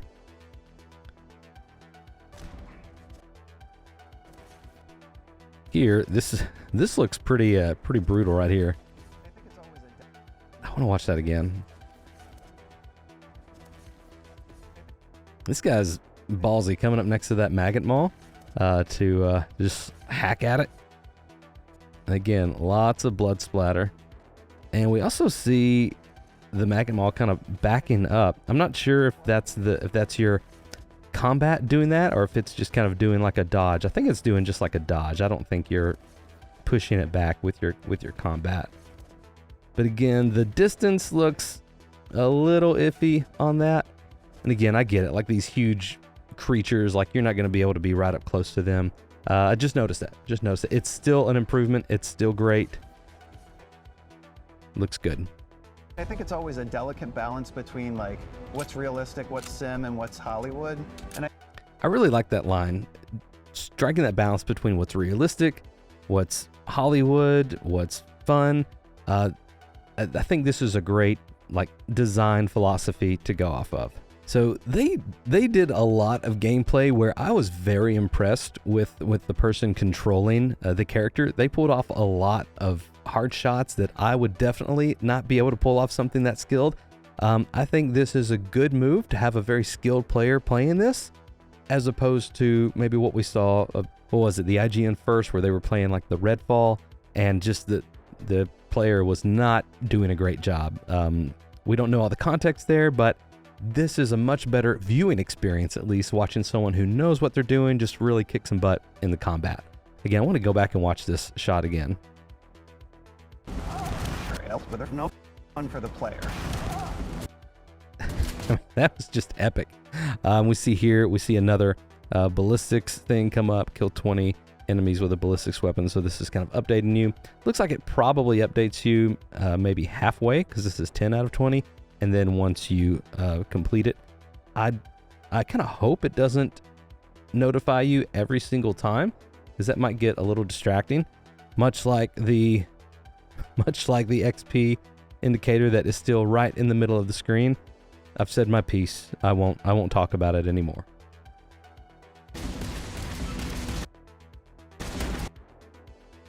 Okay, and notice here, it looks like down here we have some indicators on where our enemies are. So there's still a couple behind us here, and then we still have one up here. Let's see if that changes as we go through. Yeah, because from right here, there's two right here. There's two little notches right there. And then as we go through and we shoot, where that explosion goes off, kills one guy, get our XP notification again. That fire looks really good, guys. That fire looks really good. I haven't noticed that yet. It looks really good. Let's watch it again. This is fun doing this together, isn't it? Just right there. It looks really, really good. One more time. With Starfield, we like a freeze frame on it. Okay, so it blows up, and then we see it kind of blooming there. Looks really good. I mean, just look at all the details on the edge. Kind of the dark, kind of contrasted with the light and smoke. Yes. It's going to be good. Okay, so my first time watching this, I just assumed that the character like threw a cryo grenade or an ice grenade out, like we've seen him do before, and we'll see again here in a minute. But he actually shoots this chamber. See this? Shoots that chamber, and it freezes. And does it freeze? It does. So it freezes that player character, and you see him frozen. You see him frozen and like falling over, again, from the physics of this kind of blasting out. So it freezes him, and he starts to fall over, and that gives you some free shots to the face. All right. It's more dynamic. Let's back up and see that together. It's more dynamic. The animations are more fluid. There's some more guys over here. So I think that is a really cool like crowd control mechanic. Let's see what else the player does here. Animations are more fluid. It just feels great. It does feel great. All right. Here we have one of our heavy weapons, and we talked about this earlier, but notice all of these laser sights right here. There's 1, 2, 3, 4, 5, 6, 7. 1, 2, 3, 4, 5, 6, 7, 8, 9, maybe. So there may be up to 54 different barrels on this, which is just insane. And so notice that watch your rounds right here. Okay, so we go from 60 to 143 in a split second. I mean, it is rolling through these rounds. Let's see how long it takes them to blast through this guy. We probably have more mods and more weapons Split in this second. game than I want to say any other game we've done. So here we get a great look at a lot of our inventory options here. Over on the left side of the screen, we have all of our different weapons and their different damage types. So if we scroll through here, we see we have the Beowulf, Brawler's Equinox, Coachman, Drumbeat, Ember. Drumbeat is what we saw earlier that we were looking at in the crafting section. Ember, Eternity's Gate, Experimental A7, Hard Target, Microgun, interesting. We also see our total carrying capacity, our mass, so we're almost at capacity here. Here we have the highest damage as the Experiment A7. This may be like an experimental weapon. That may be one of those electromagnetic ballistic arrays that we saw earlier. Eternity's Gate seems to be like in a different color as well. Some of these have different colors, so I'm wondering if that's an indicator of like their weapon type that you can cycle through, maybe. So this rare laser rifle is an electromagnetic weapon. We see even like some cables going on here to kind of give that electromagnetic kind of feel to it.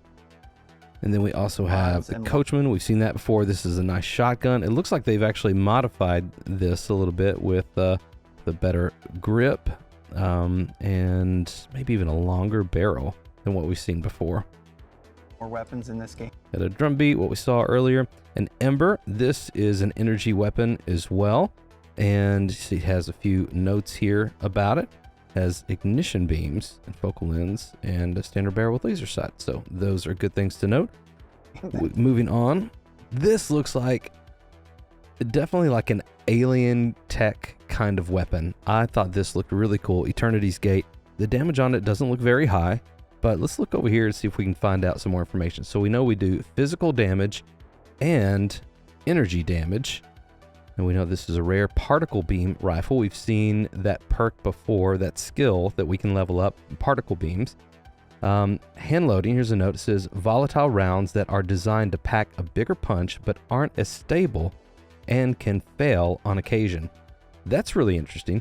So maybe that's a part of like a risk-reward dynamic as a part of using particle beam weapons that, hey, they can push out the damage, but you may find that they don't always work. And so if you're in a heated battle and you want to make sure that your weapons are working for you, this may not be the best option to like go in with.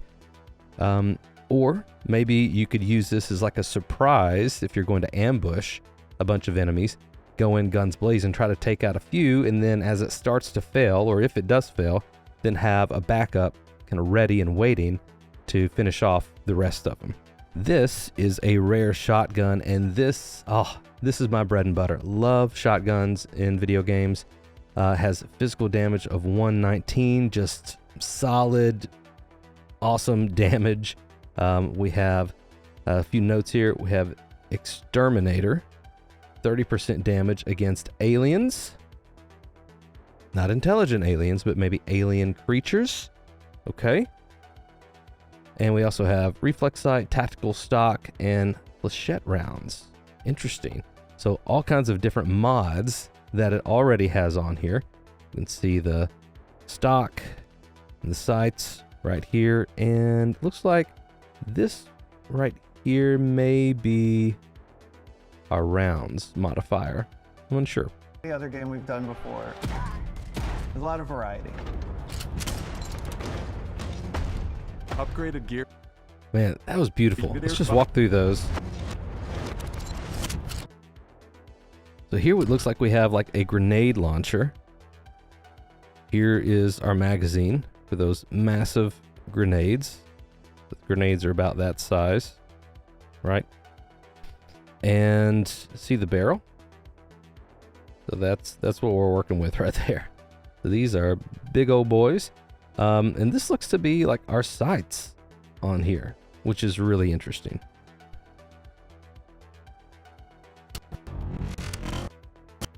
We'll come through, and also has something. Okay, CR. This is our rounds counter right here. See, it has 4 right there. Get a good grip, get a nice stock, so plenty of accuracy. Again, we see the size of those rounds. And little warning signs on the side that, let you know, hey, be careful with these. They could explode, okay? And also got another warning right here, which is funny. I'll have to try to zoom in on post and see what that says. Sometimes Bethesda hides little cheeky, humorous things and little details like that. And this is an allied gun. And here we get another look at a good rifle. weapon. Here we see again another handle, good stock here. Notice right here, it's a nice little detail. We have what, 15, 16, 17, 18. And so are these confirmed kills with this weapon? Just 18 kills seems a little light. It could be how many times you've upgraded this weapon. Could be how many times you've died with this weapon. I don't know. Either way, it's a really cool little, design detail. Okay, so I love this shot here. So we got a Maelstrom gun, got laser sight, muzzle, got more sights up here. Have probably our magazine counter right there, our rounds counter. Got the grip, and have some sort of add-on modifier right there as well. I don't know what that would be. Maybe this is your rounds modifier, like a ballistics or a heavy or a explosive. I'm not sure. We haven't seen that before. Okay, so watch right here, and you're going to see the shell from the round come out as he shoots and as it kind of launches it out. Fires, and right there. I just think that is so cool to watch. It's spinning. Definitely has some realistic. This I don't know about this guy though.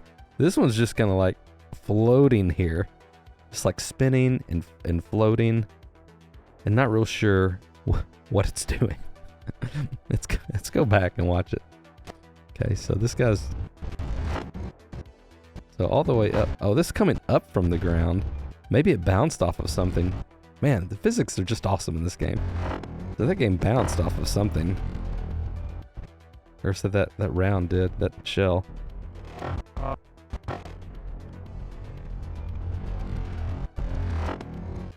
at that muzzle flash. Man, that's big. You guys see that? Right here. Big muzzle flash. I want to use that weapon for sure.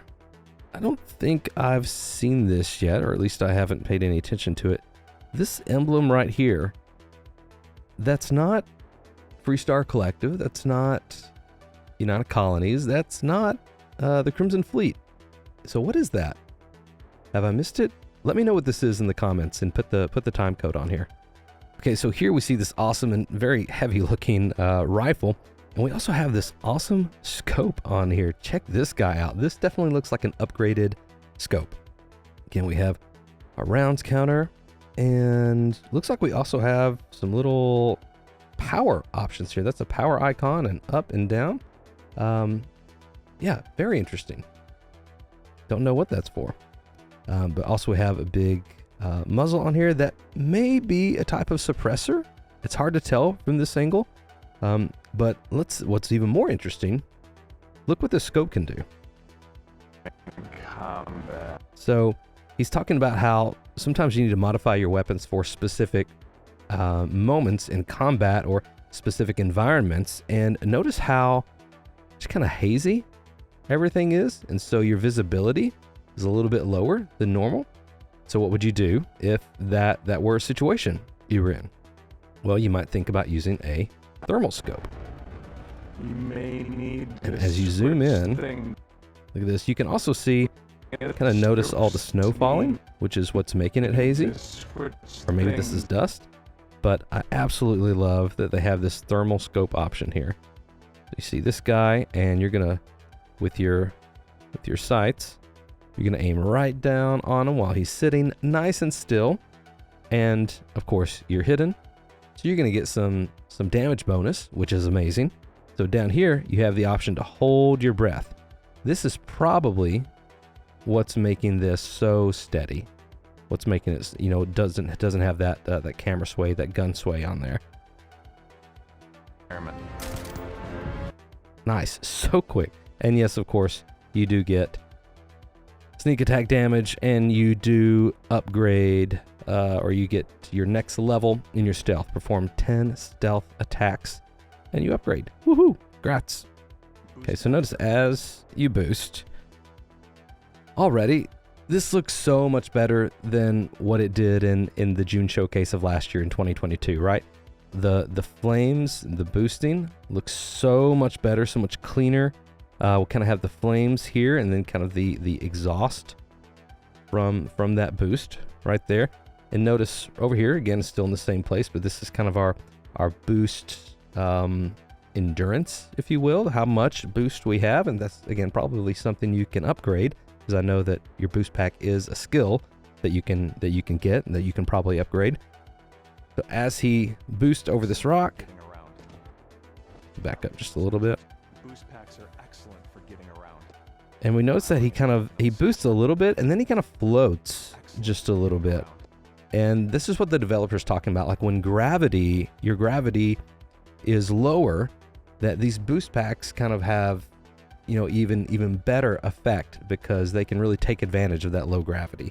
So you kind of boost up just a bit, and you kind of makes you feel like you can float or fly a little bit. And for giving you an edge in combat. Absolutely. And so we also see a bunch of enemies with boost packs on their back, but we don't see them using it that often, which I think is interesting. I think in this trailer, this gameplay, they're wanting you to feel like, hey, you're awesome. You have all these abilities. I don't think they showed anywhere where these guys are using their boost packs. I may be wrong about that. But can you imagine being overwhelmed with a bunch of enemies down the ground? You're trying to fly around, shoot them all, but there's also 1, 2, 3, 4, maybe up to 5 other enemies kind of flying around in the air doing the same thing to you, trying to pin you down. These are going to be some awesome combat scenarios. I cannot wait. This is going to be such a fun play style that it's going to be hard not to lean into this too much. And so just to try to have a variety of play style, right? Because I think the first thing we're going to do when we come into a situation, to some sort of battle arena, is just boost up, and then just fire some grenades down on the ground to lighten the load. Thin out the herd, if you will, and then we'll come down and maybe have a submachine gun or a pistol ready to kind of clear out the rest. But I think that's going to be such a fun play style that I'm kind of afraid that I'm going to overuse it. But we'll see. There's going to be lots of other stuff too.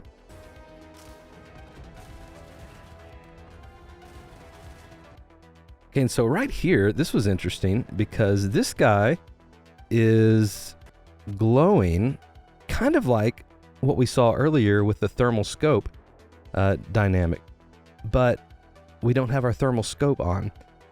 So it's possible that maybe we have a modifier on our helmet that is allowing us to see certain types of enemies, because again, if we go back, this guy down here, go back, let's see, he's already, this guy, he is not glowing. And then we get to this guy over here, he is glowing. And so lots of questions. Is this guy a special kind of enemy that he just glows for whatever reason? Or do we have something active like a perk or skill or something modded into our helmet that allows us to see, that allows us to kind of mark certain enemies, maybe heavy weapon enemies, or maybe leveled up enemies, like they're elites of some sort. I'm not sure, but these are good questions to ask. He went down pretty quickly, so I don't think he was an elite. Maybe we can scratch that out. Gravity environments pose a different challenge. Firing a ballistic weapon in 0G will actually push you backwards. This is no surprise, but this is such a neat little attention to detail that if you're in 0G or even light gravity, if you fire a ballistic weapon, it's going to push you back, right? The laws of physics, laws of gravity. It's going to push you back. And I think that is just so neat. And so I love how they kind of answer this in the context of, okay, well, if you have energy weapons, they don't do that. Energy weapons, on the other hand, offer a more stable shooting experience. So, you could use being pushed back by a ballistic weapon to your advantage as far as just kind of how to stay fluid, how to stay, moving, kind of be a harder target. but that also might make it more difficult for you to aim and focus on the combat scenario. So it's good that they give you the option to use energy weapons that, who knows, there could be plus and minuses to them, but they're definitely not going to make you move or affect your position on the battlefield as much whenever you're in the middle of combat in 0G. And man, I love the way this looks. This looks so cool. It's like a laser's kind of coming out of it. Oh, looks so good. It's gonna be so fun. We also have mag weapons. Get back just a little bit. Weapons, on the other hand, offer a more stable shooting experience. We also have mag weapons. These are high-powered electromagnetic induction ballistic arrays. High-powered electromagnetic induction ballistic arrays. Wow, say that 3 times fast. I'm not going to. But this is just awesome. So we have one here, mag pulse. We have the magazine there, and or maybe that's the chamber. I'm unsure. Yeah, I think you switch them out. So that's kind of it. That's everything. Then we have the barrel and all of these laser sights coming out here that are just going to rip through enemies. This is going to be fun, guys. This is going to be fun. Each barrel has its own targeting laser and can dish out some serious damage. Oh man, I like that shot. The blue. I mean, the blue just kind of looks like it's a laser cutter or something. All that there. Again, this might have been what we saw earlier when we had the 160 rounds, or maybe that's just standard for these. We have some more kind of control buttons right there. I'm not exactly sure what those do. May just be for design. But yeah, look at this. Oh, so you kind of, these are heavy weapons, right? So you kind of hold them from the hip, like this guy is. He's not holding them down sights. Wow, this looks so good. Serious damage. I mean, in a split second. I want to see how many frames it takes once you start firing. All right, so once you start firing, 1, 2, 3, 4, 5, 6, 7, 7 frames. So 7 divided by 30, that's about 1/4 of a second. That's about 1/4 of a second. That is amazing. Whew. Just right through him like a hot knife through butter. And then freeze this guy, and then this guy takes a little bit. That's a big robot model. It takes a little bit more to get through him. Then we start talking about melee combat here and just punching. So I'm just going to play through this. Personal with your own 2 fists, or you like more compact weapons like pistols and submachine guns, or maybe you prefer something bigger.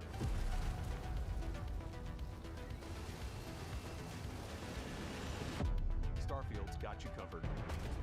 Love it. Okay, let's go back to the beginning of this section, where they start just punching the aliens in the face. I think this looks so good. And so this guy, this guy has full health. Now he's level 5. We don't know what level you are, or I don't think we've heard how the leveling works either. If the environment and your enemies scale up with you, or if the enemies are static, right? If they just have one level and they kind of stay the same. If you're the same level and you just punch this guy and he goes down in one hit, that is impressive. It looks like they're giving melee some due credit here. And if melee is this powerful, I can see a lot of people, rolling a melee character. This would be really neat, or at least having it as like a backup if their ammo gets low or something. I like the way, it's hard to tell, I kind of go in slow motion here, but from the sound design and from the animation, it looks a lot better than what we used to have with melee combat. So I'm very happy with this. Just punching an alien in the face.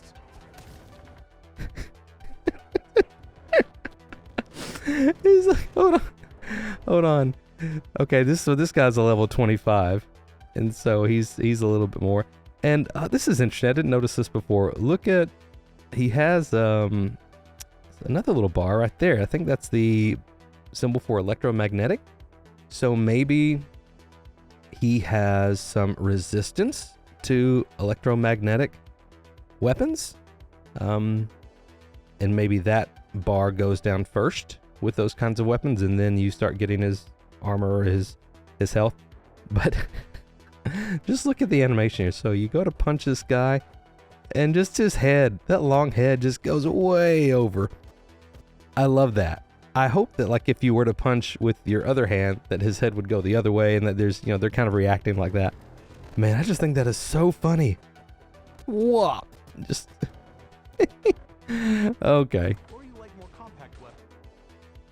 All right, and then we get to see some more weapons. We get to see like a pistol here. I think we've seen this pistol before. I think that's the combat tech pistol we've seen. Has the same sights on it. Doesn't have that suppressor that we saw in there earlier. It does have your laser sights there. And it's got, looks like it has a larger magazine too, right in the grip, kind of protruding out just a little bit. So it's good to know. Keep moving. Here we see another kind of pistol. Let's see.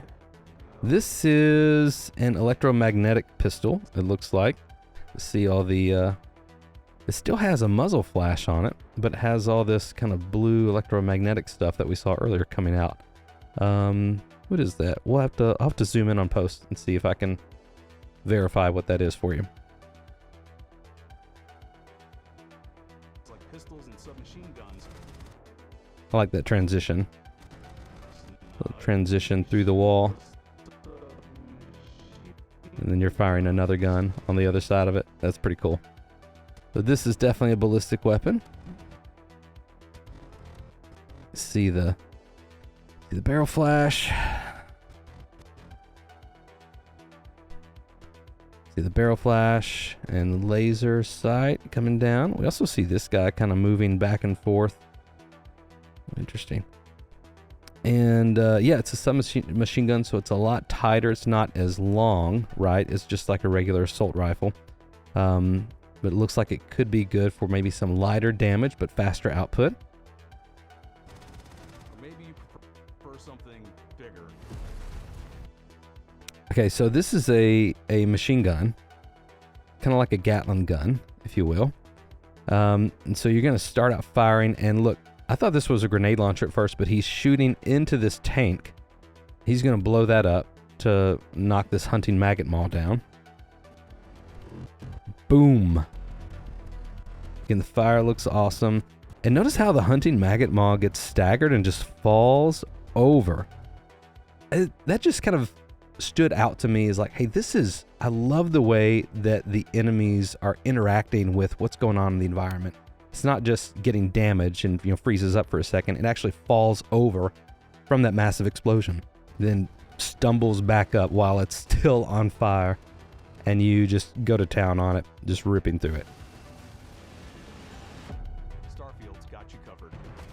Love it. So here, this actually looks maybe like that experimental shotgun we saw earlier. I'm unsure, but it is an Allied something.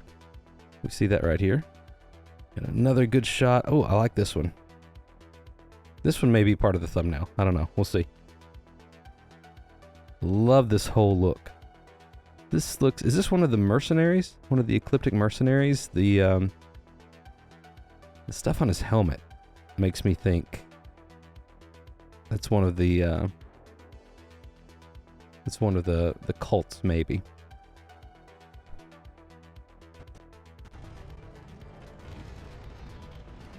Guys, all this looks so good.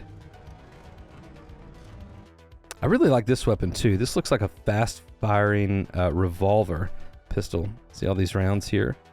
I like how they're like closed off too. Feel like they don't show, so like the rounds actually like burst out of those. That's really interesting. That's an interesting design choice. Or maybe that is the round, and maybe that's like for the rifling. That's how they spiral coming out of the gun. I don't know. It's the sights on there, and this is going to rotate around as we fire. And it fires quick. Fires really quick for a revolver. Usually revolvers are not that quick. I really like how this seems like it's going to fill. Just pay special note to the reticule here in the middle. I like this reticule. Let me back up a little bit.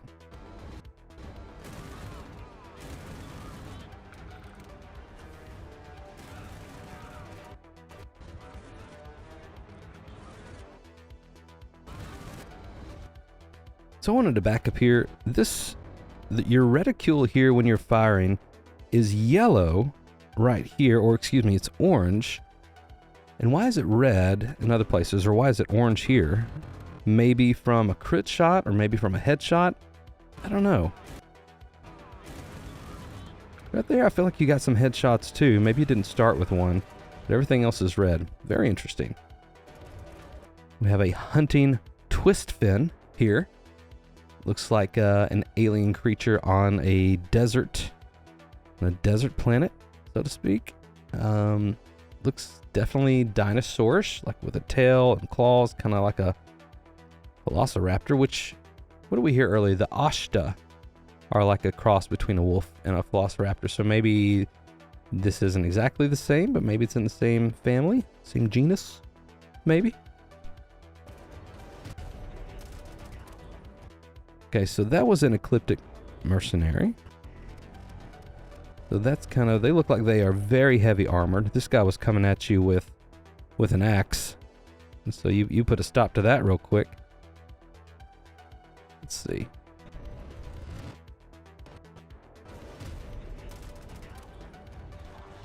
Fly up. Take down these guys. I love that. Throw down a little cryo grenade here. And freeze this guy as he's coming at you with, he's got an axe as well. So you're gonna stop that in its tracks.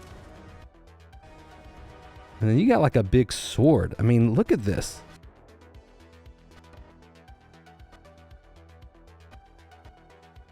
Okay, so right here, oh, we do get a frame. Look at this. I'm trying to like keep my eyes open for like little bitty glitches and little bitty bugs and little bitty mistakes. But right here we can see one. See how the blade hilt kind of breaks out of his hand just for a frame. Right there, it's still in it. Comes out, and then it's back in it. So it was just for a single frame, but it's there. And yeah, this is totally just a big sword. It looks like I mean, look right here. This is very interesting. So it looks like it has these little designs in the hilt. Kind of looks like a ninja sword. That is very cool. Didn't know there were space ninjas, but space ninjas confirmed. Or maybe you're in a museum or something. You just grabbed whatever you could find to help you. Right here. Whew. Man, if this big guy was coming at me, I do not like spiders. Yucks! I want to see that again. I don't want to see it again, but that's a big old guy. So that's a level 60, and that's a, what is it? A herding spider wasp grazer. A spider wasp? That is one of the scariest things that you could imagine. A spider and a wasp together. No, thank you. Gonna stay clear of that one. Got more little hand machine guns here. And you switch to your knife. Nice little grenade throw there. Critted with a grenade throw. And over here we got our electromagnetic ballistic array gun, and we're just gonna shred through this guy. Oh wait, no, that's a shotgun. Excuse me. I saw all these laser sights, and maybe it's still that type of weapon, but it's a shotgun variation. Yeah, still a ballistic weapon. We can see everything pop up over here. But yeah, all these laser sights there made me think it was the other kind. Let me back up. Ooh, this is killing me.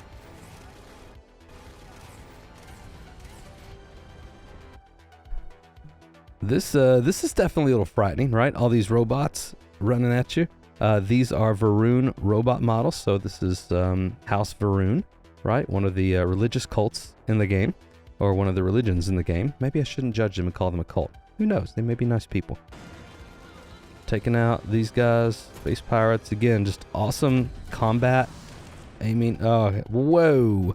Whoa. You shoot this guy's. I want to be able to do that so bad. I just don't think I'm going to be good enough. And so you shoot this guy's. Maybe it's, you know, maybe this isn't where you shoot their jetpack. Maybe it's kind of like a finishing animation, right? How those were somewhat random in some of their other games. Like you wouldn't always get a finisher animation. Maybe this is kind of like a finisher animation, because right here you see you shoot him once and it's not in the back. It's like in the chest. And then he sparks up and does his little animation like, huh, what's going on? No, my jetpack. Which brings back Rocketeer vibes. Holler at me in the comments if you remember the Rocketeer. And blows up way over there from right here. Ah! That's awesome.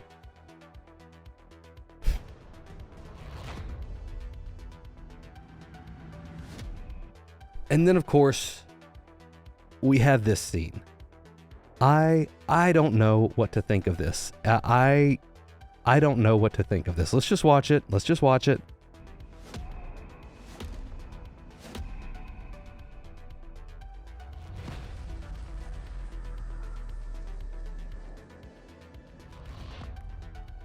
And then it just ends and cuts to Todd, and he's smiling at the camera like a cheeky son of a gun. All right, let's go back. See what we can see. So they got your guy walking through here just like a boss. Got lasers flying past him like he doesn't care. He doesn't care at all. He knows what's going down. Reaches his hand out. No gun, no dial, no device. And does something where he activates some sort of power. And we see these little bitty, see this? See these, like all these little bitty light particles? Something indicating that something's happening here. And activates it. And as all these people are shooting at you, they don't have any kind of like HUD up here where we see you like using your CO2, your oxygen or your endurance, or see everything coming down. We don't know what's happening here, but we do know that once you activate this power that you have, that all of these guys stop shooting you and they just like pass out. And it takes a second. Okay, wait. So does it drop their guns? Okay, so the guns disappear. What is happening there? So what is happening? This is the first time I'm really like looking at this with you guys. So notice the guns everywhere. Guns everywhere firing at you. As you activate this, it takes it a moment. But from right here to right here. See this girl, this guy's gun right there? See this gun right here? Next frame, they disappear. And they just kind of go limp. They're in 0G. You see all this other rubble around you start to float up. They start to float up. And so, what is this? Tell me what you think in the comments. And I'm not just saying that for like engagement or whatever. Like, I really want to know. Let me know in the comments or head over to Discord. Tell me what is going on here, because I have no idea. I have no theories. I have no reasoning. I have no logic. I am just befuddled, but man, am I interested in it. I think it looks so cool and so awesome.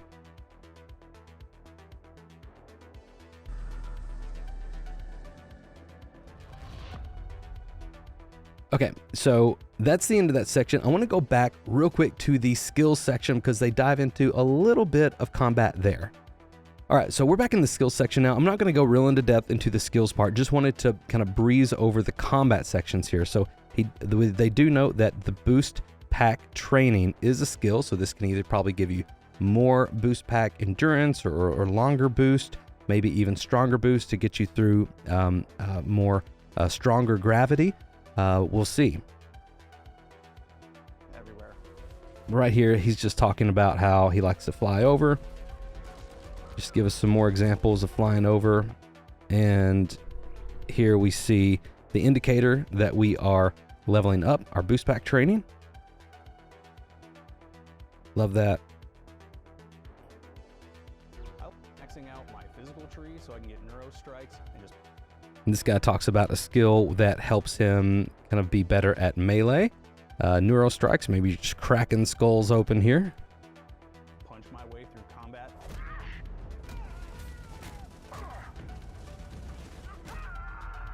I love that. In low gravity, it just comes and punches him. He just goes flying with the Wilhelm. Sorry, that's an inside joke.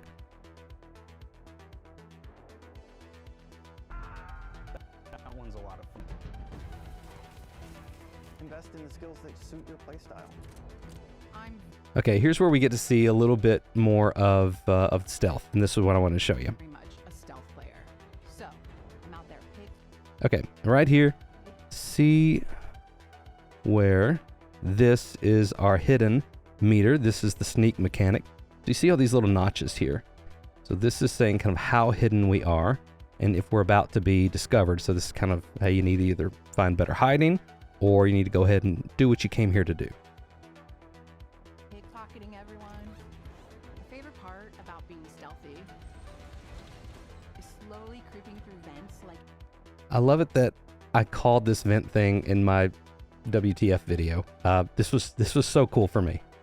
I honestly did not expect it, but it's really cool that it exists. You're in a movie and then jumping out and swinging on people. Love it.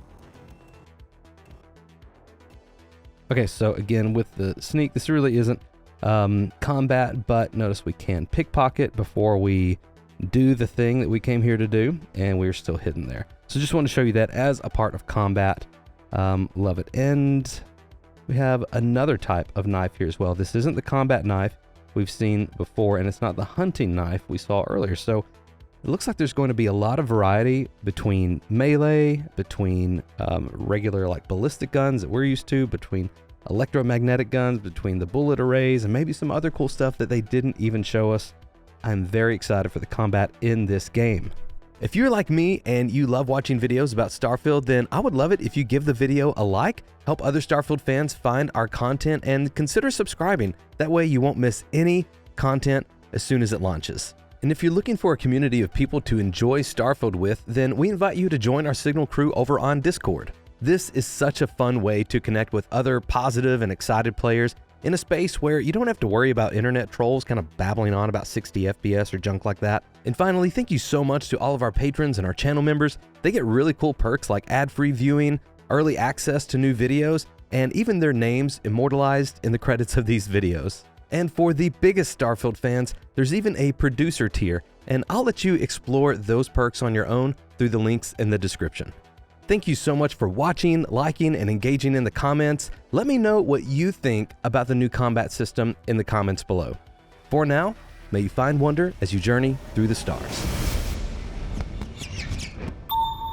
We are still breaking down the Starfield Direct that happened on June 11th, 2023, and the last few videos I know have been long, and so we're not going to do an intro, we're not going to vamp, nothing. We're just going to jump right into space flight and space combat. Let's go. Okay, diving right into it, we see this first little part here after we build our ship. It takes us into outer space and into this sequence. Of course, it's coming out of a transition. It's not seamless. That's okay. And here's what we get. I really like that. I'm not sure if that's like a pre-built kind of like intro cinematic into you being able to control your ship. But I just love the way the thrusters look here. The way there's just a little bit of dynamic kind of shifting and jarring going on. And it looks like you're kind of flying through atmosphere, like it's kind of working against your ship, even though you're not. You're in outer space. I just like the way it looks. It looks a lot more dynamic and kind of rigid than we've seen before. I think it looks good.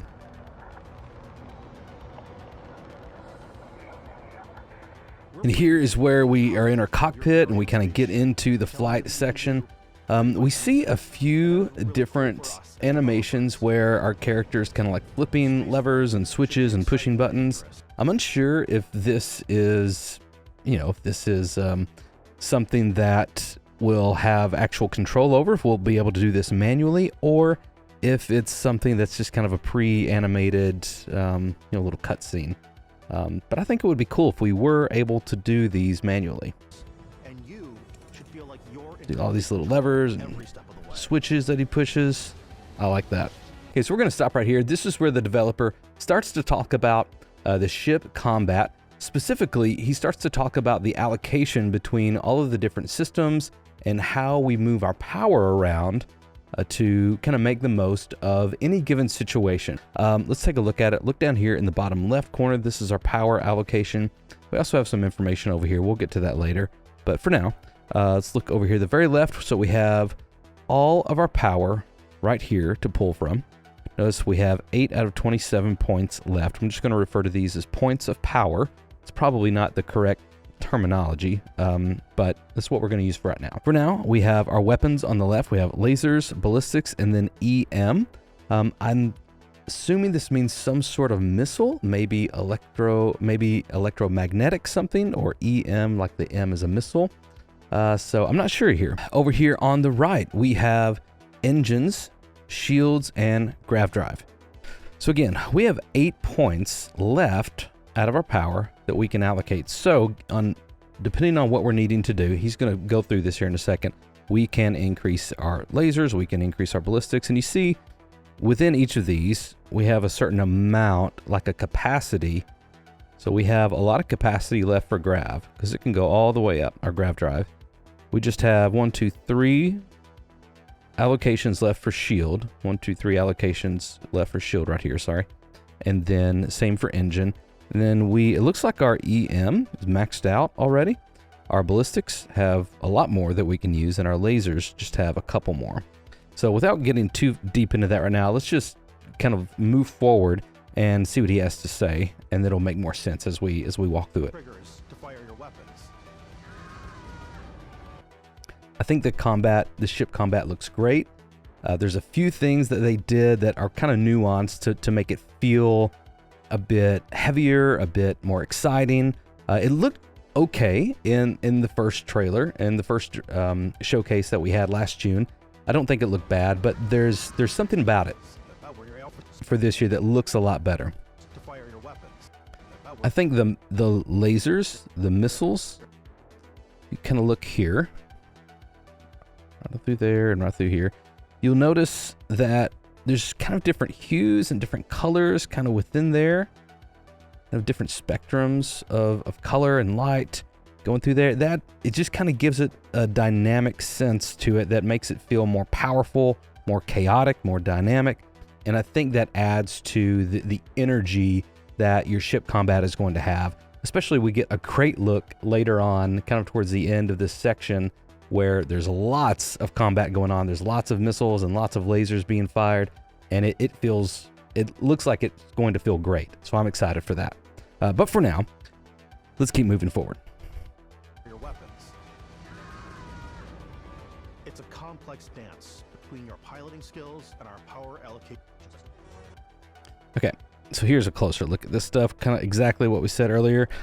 Here they have, instead of EM, they have MSL for missile. Makes it make sense just a little bit more. These are kind of all different balanced here, but it's the same thing. Lasers, ballistics, missiles, engines, shields, grav drive. Again, here you can see the capacity a little bit more, where these are kind of grayed out. But as you put points in there, they'll start to fill up and be blue. And the system that you have selected will kind of be highlighted in like this yellowish color, or this, I don't know if it's yellow or kind of an off-white. Okay, so notice when he says boosting power to your engines makes your ship go faster. Okay, that makes sense, right? So notice when he puts these points in here, you kind of have to look through this, this blur and this kind of color that they have on the background. But notice right here, look right there, and you're going to start to see these blue dots right in there start to kind of grow out. Take a look at that as I play through. Watch this. See that? I'm going to play it again. Engines go up. That speed comes out. And then we see it a little bit better here. See how that's a lot thicker than it was, and your speed is also going up. Simple as that. Powering up the grav drives will shorten the amount of time it takes before you can make a jump. Same thing here.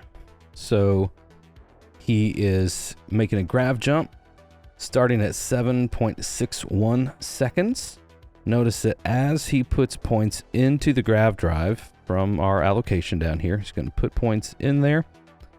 This is going to decrease more rapidly than just counting down. So just watch that. It goes from 7 to 1 seconds in like 2 seconds. Yep. So pretty simple, right? Not too complicated. People who are familiar with Space Sims and Elite Dangerous and Star Citizen and Everspace and all that stuff, they're familiar with this, but a lot of us aren't. And so I've played Elite Dangerous, so I'm familiar with this. I'm not good with this system in Elite Dangerous. I don't think it feels good to play. But I think that Starfield is going to figure out a way to make this a lot more accessible. Probably to play it in a more hectic, chaotic environment with lots of people shooting at you. It's going to take a little skill, but I imagine they're not going to throw that at you until, you know, you're in your 3rd or 4th or 5th system where that difficulty level increases. All right, this guy comes out of hyper drive or grav jumping, whatever, and it looks great. Let's just look at it again. See, I mean, it's a great animation for a warp, isn't it? Look right here.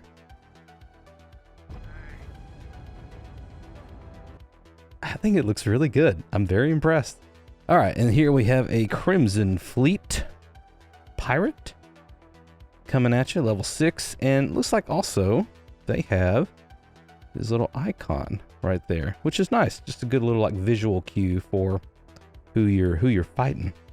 Notice it also has how far away the ship is, and so as you level up your weapons specifically, you'll be able to know, okay, how far can I shoot my missiles? How far do they track? You know, will they heat seek? How far away are my lasers effective and all that? So you'll know that as you upgrade your weapons, and higher tiered weapons will be able to shoot farther, and lower tiered weapons will not be able to shoot as far. So again, you'll learn that as you're kind of going through. Also, as we get into the combat, just a few things to keep an eye on. You may have missed them the first time around, but keep an eye on your right trigger here are your lasers, and you can customize this, but I would imagine you can. But notice as you shoot your lasers, this number will go down. Then as you stop shooting, it will start to increase again. And that's where some of your power allocation comes in. The more power you have in your lasers, the quicker this is going to regenerate that laser power, and you'll be able to start shooting again. So keep note of those numbers and your ballistics over here as we get into it. And while we're at it, while we're just looking at numbers, so as he's shooting, he's hitting us, but our ship health is not going down yet. That's our hull strength, but our shield is going down. So this is our shield, this kind of wavy line around us, which is a really cool visual depiction. I like that. But notice as they shoot us, that number is going down. Let's see, back up to, see it going down 38, 36, 35, 31. Then he keeps missing them, which is nice. Then he starts shooting the lasers. Noticing the lasers, that number going down. And here he starts talking about the targeting control skills. I do want to note, let me just kind of notice, this is a part of the tech tree. And targeting control system, this is a 1st tier skill, which means you should be able to get this very early on in the game, even as soon as you wanting to spend your 1st skill in gameplay. There may even be a background with this skill already present.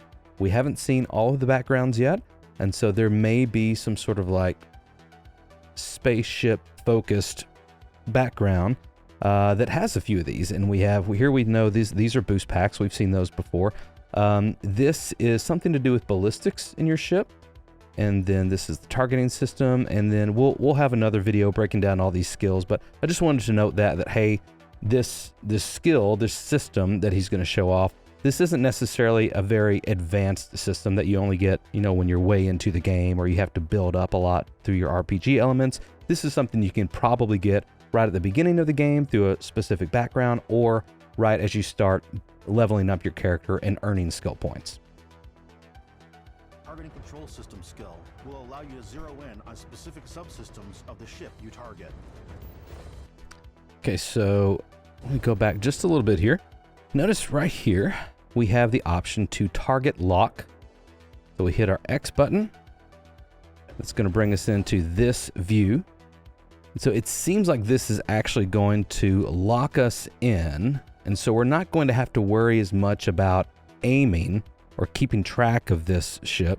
It's going to lock us in. So it's going to auto lock that a little bit for us. So PAR is some sort of particle weapon. We don't know if this is a particle cannon or a particle beam, but it's some sort of particle weapon. So we can target that. We can target its missiles.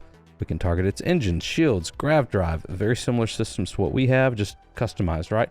And then as we target them, so now it's targeting the missiles, see it automatically puts a target lock around those missiles wherever they are on the ship. And you'll notice that as he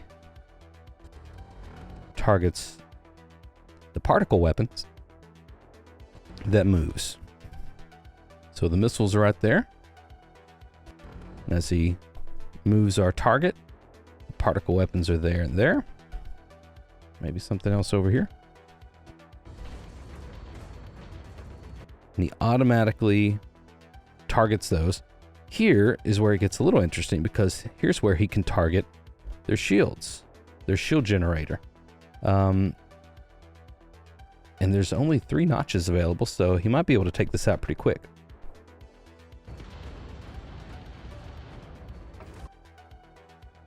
One thing I want to note is I think I can say this with confidence. It's like this in a lot of other space games, and it seems to be like this in this kind of combat. Whenever you're wanting to bring down somebody's shields, you're wanting to shoot their shields down, you actually want to use some sort of laser weapon, or maybe even a particle weapon. But this is going to decrease their shields much quicker than if you were using ballistics on their shield. Your lasers are going to cut through that a lot quicker. And then, once you're done with the shield and you have all that down, then you usually switch to ballistics, and that's going to pierce through the hull, pierce through the armor more effectively than what lasers could. And of course, you have missiles as well, and they're kind of good for everything, but you want to try to save your missiles usually after you have the shields down with lasers, and then a couple, 3, 4 missiles, depending on the strength of the ship, should get you done. Should get it done.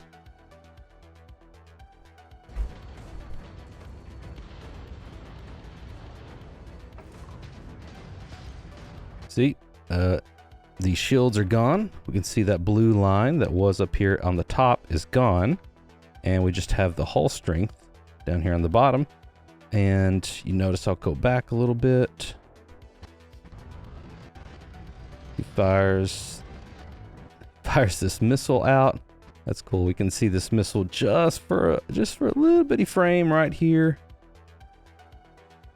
And then he shoots that off. Choo, there it is, still going. And it knocks his health down pretty quickly, then you're just using your ballistics to finish him off. And then of course, kablooey. And you can loot them. So here you can get, looks like resources from the ship, and then maybe ship parts, maybe for ship crafting, maybe later on, and then some more parts there. You can loot the remains from your cockpit. You can always turn any ship that engages you into scrap. But you can also take a more personal approach by docking with the enemy vessel and boarding their ship. Okay, one thing I noticed here is keep an eye on, I'm asking you to keep an eye on a lot of numbers. Keep an eye on this number right here. It's going to go down to about 200 meters, and you'll start to see this X kind of fill up, and that is when you'll be able to dock. So it looks like in this scenario, you're able to dock with this ship, which its engines are gone, looks like, and it's almost dead. I have too many green arrows on the screen right now. but its shields are quickly regenerating. And so this may be a part of this little kind of mini game to dock, is that, okay, you have to get close enough to the ship once it's disabled, and you have to get there before its shields regenerate, or they're going to take off again, or they fix their engines, or whatever. So there could be some variables here and some nuance to getting on a dock. You might not just be able to, shoot it to where it's almost dead and then go, take your time getting on it. There may be some time sensitive elements here. We'll see. Let's take a look. So as I go forward, I'm just gonna, so watch that number as it goes down to almost 200, and you see how that X is kind of filling up, and then it says, okay, we can dock right about when we get to 200 meters, and that's when we can lock on and dock to it. Does our sequence, and then we go in and finish up whoever's on the ship. That's an awesome gun, whatever that is. These guys were level 50. Did you see that? These guys were like level 50 Ecliptic Commandos or Commandant. And man, it's one shot each. So I want that energy shotgun, whatever that was. That was awesome.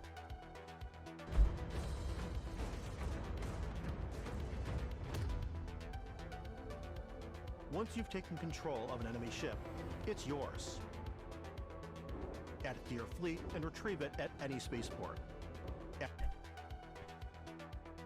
Okay, so this is one of the parts in the Direct that confirms we can actually have several spaceships. He says that once we steal it, it's ours.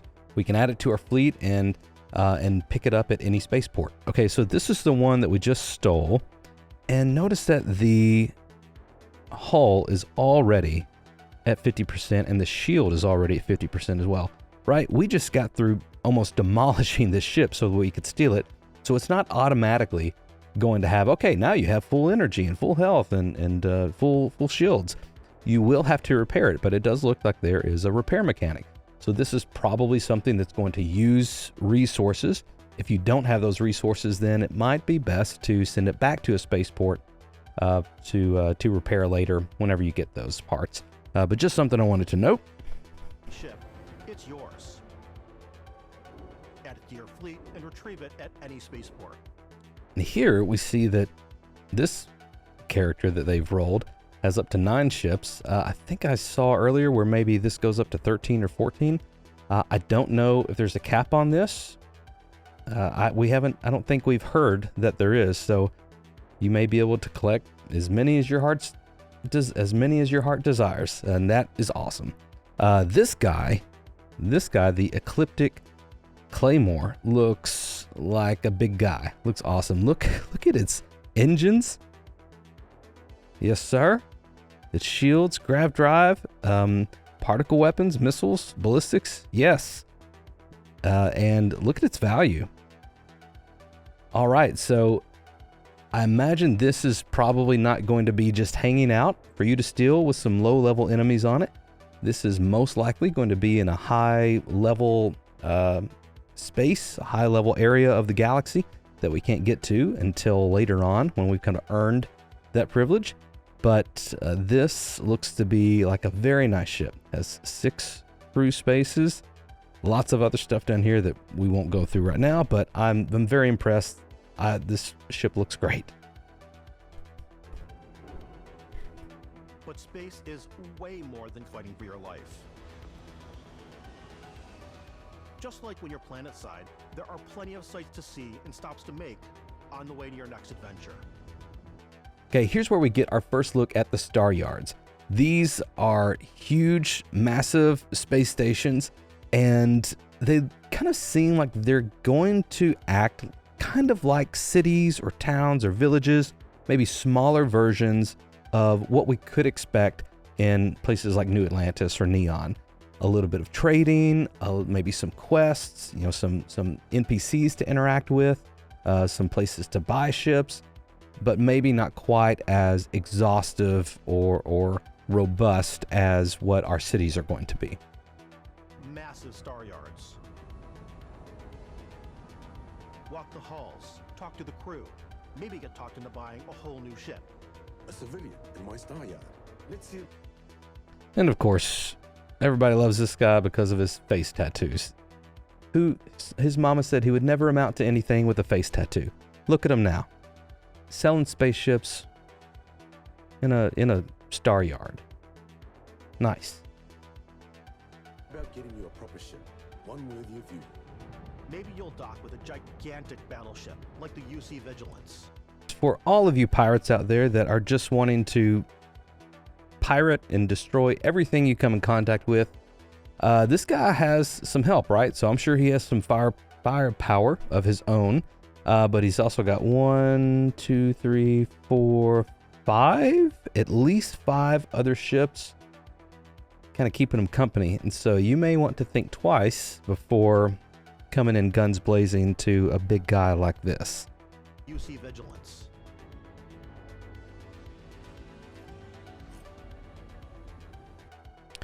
We've seen this guy before. We know him. And so this is probably where we come back for a lot of our quests in this specific quest line. Or rub elbows with the galaxy's wealthy elite on a cruise ship fit for the stars. I thought this was really cool and a nice like Bethesda touch. Like amongst all these things that you're having to deal with, that the galaxy is at risk and there's pirates everywhere and you need to find this artifact to figure something out and what happened to Earth. There's also a cruise ship that you can hang out on and relax on because you've earned it. So I thought that was a really nice Bethesda touch. There are plenty of personal encounters to be had as well. You can hail any ship you come across to trade, swap info, or maybe even commit an act of piracy. Yes, sir, gamer. I really love this system. I love it that any ship you come in contact with. So if you warp to a part of the galaxy, a new system, and you see a few ships flying around, you could go fly over to them and potentially say, hey, I want to trade with you. And maybe you might come in contact with some people who maybe don't have the morals that other traders might have, and things that you've stolen or contraband, maybe a little bit of Aurora, you could get rid of before you try to dock with New Atlantis or something like that. I think that's a really cool move. And also, depending on how inventory works, if you're needing to sell some extra parts to get some money to buy a new ship or something like that, there's never going to be a trader very far away, since you always kind of have access to that through these other ships. Also, I think it's really cool that you can engage in piracy with pretty much anyone. One of the questions I have is, okay, let's say you are a level 10, and what if this ship was a level 50? Do they automatically say like, oh yeah, come on, try it out? Or what if you are level 50 and they're level 10? Is there any kind of like intimidation factor there where they're like, okay, yes, please take whatever we have. We don't want any trouble. And then you don't even have to engage them. You don't even have to fight. That would be really interesting. And then this also might be a good opportunity to find little side quests or little hints of places you could go in that system that you may not know about otherwise. Maybe they can tell you, well, actually on this ice giant, over here next to the gas giant, it has something interesting on it. Maybe you should go check it out. And maybe that's a quest to find a really cool weapon, and maybe it's a trap that they're sending everybody there and they're setting up an ambush for you. Again, totally Bethesda things could happen. The possibilities are endless. Or maybe even commit an act of piracy. Let's do this. When I'm playing, I generally go crazy. I definitely go like the more piracy routes. I want to take over ships. I'm going to board ships. I'm like, this is now mine. I steal all the sandwiches. And this girl knows what's up. Stealing all the sandwiches. She knows what's up. Also, 75 credits for a sandwich. Steal all the sandwiches and put them. Oh, this was so great. This is a great like laugh out loud moment in the direct, right? But I want to go It's like they get it. start They get it. taking things from people as quickly as possible. Some stranger. I love this transition from the sandwich to the planet. I mean, it's just so good. It's like this 80s music montage transition. Anyway. Some strangers might be looking for a little human connection in the darkness of space. Hello, stranger. I just finished cooking up some food. If you want to come on over, just pop on by. Okay, so we have Grandma here. I know I initially wondered if this was Skyrim Grandma, Shirley Curry, and the voice, I don't think it sounds like her from what I've heard of her in interviews, but it could be kind of an homage to her. We saw that in the character creator as well. Some of the best moments are the ones you discover on your own. The thing I love most about Starfield is that it is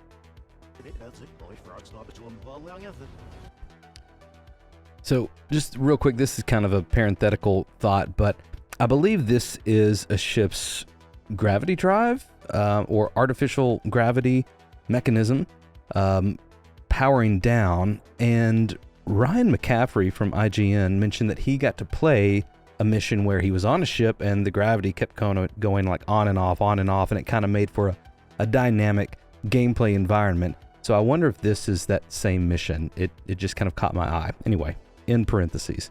The thing I love most about Starfield is that it is a Bethesda game through and through. It's really about going to strange new places, meeting interesting people, and getting sidetracked on zany adventures. Then, realizing 2 hours later that you're involved in a completely new story. You're human. We thought we were the only ones to leave Earth. That DNA is so present here. It's in our random... Okay, so again, this is just another example of another ship communicating with you, and this one happens to be that party cruise that they referred to earlier, and you have the option, again, I'll join the party, or no thanks, or asking some more questions. It doesn't look like you get to pirate this right from the get-go, or maybe you don't even have that skill in this playthrough, maybe that's why. But again, I just kind of wonder, okay, this could be the cruise, or this could be like a total trap, right? So it's very interesting.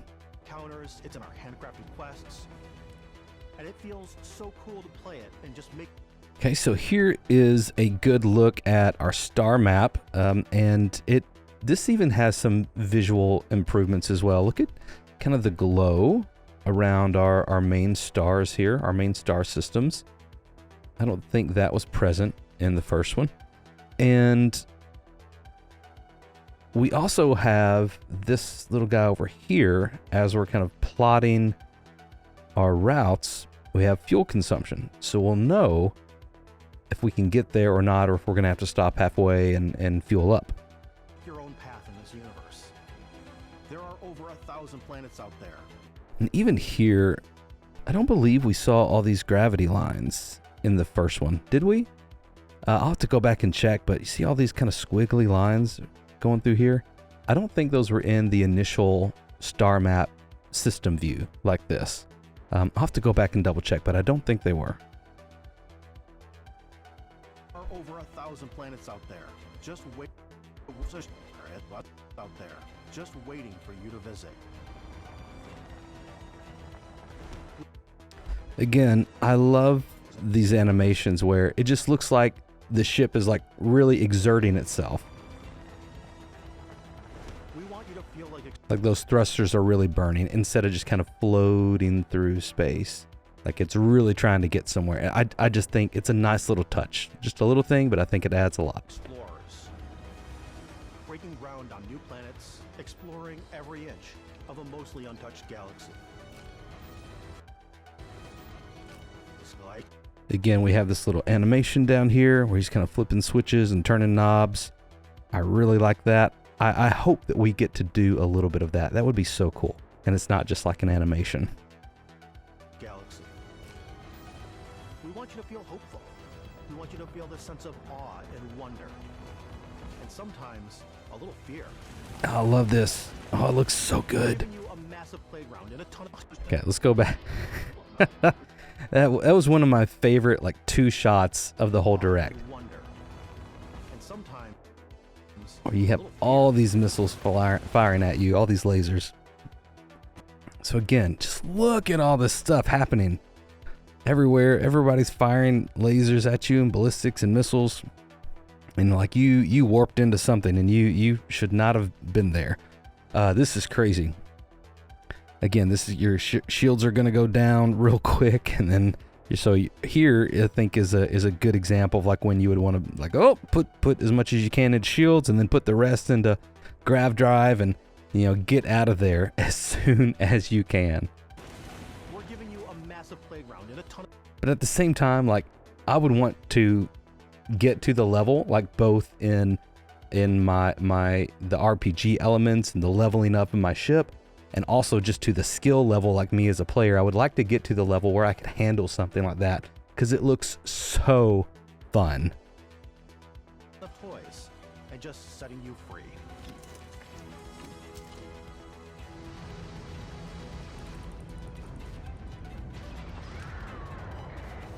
Whoa, whatever that was, it gave you 165 XP. That's the biggest I've seen so far. This was a level 20?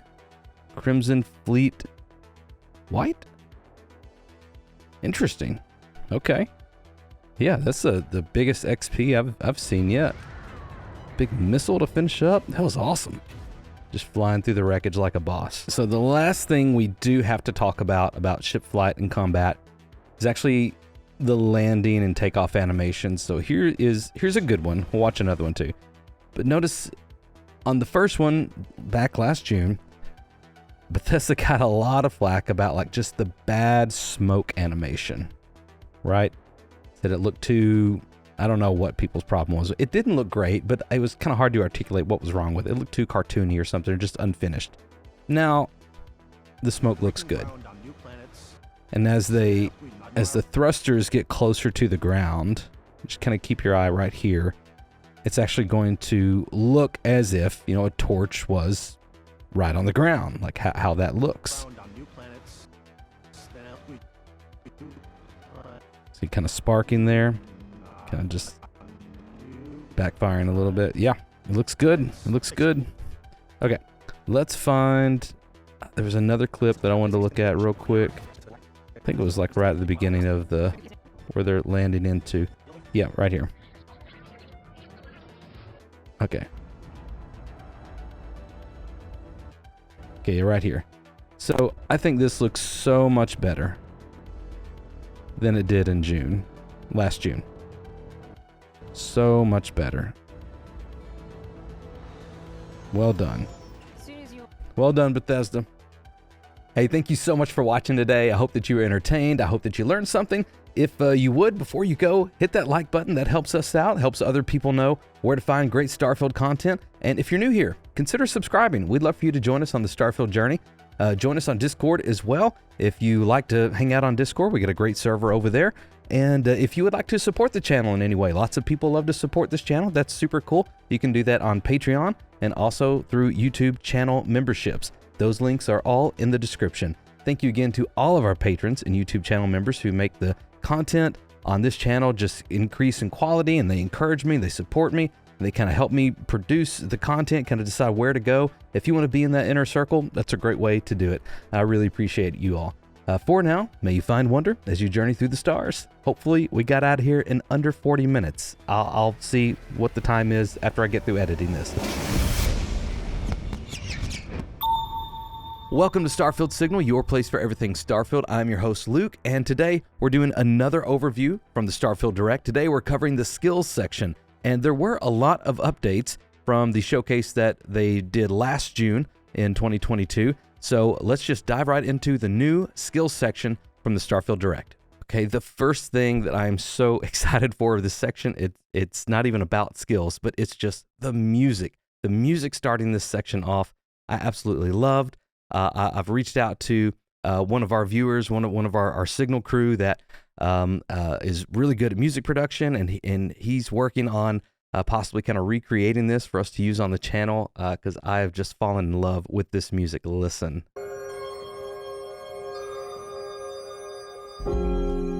once you've built the perfect character, So good. that's when your journey can really begin. We took what we loved about skills and So perks good. from our previous games and put them together to create an all-new skill system. Each time you level up, you get a skill point, which can be used to Okay. unlock or rank up skills. Let's stop right here. Once you defeat this enemy, you get some experience points, 75 experience points, and then it pops up this other number here.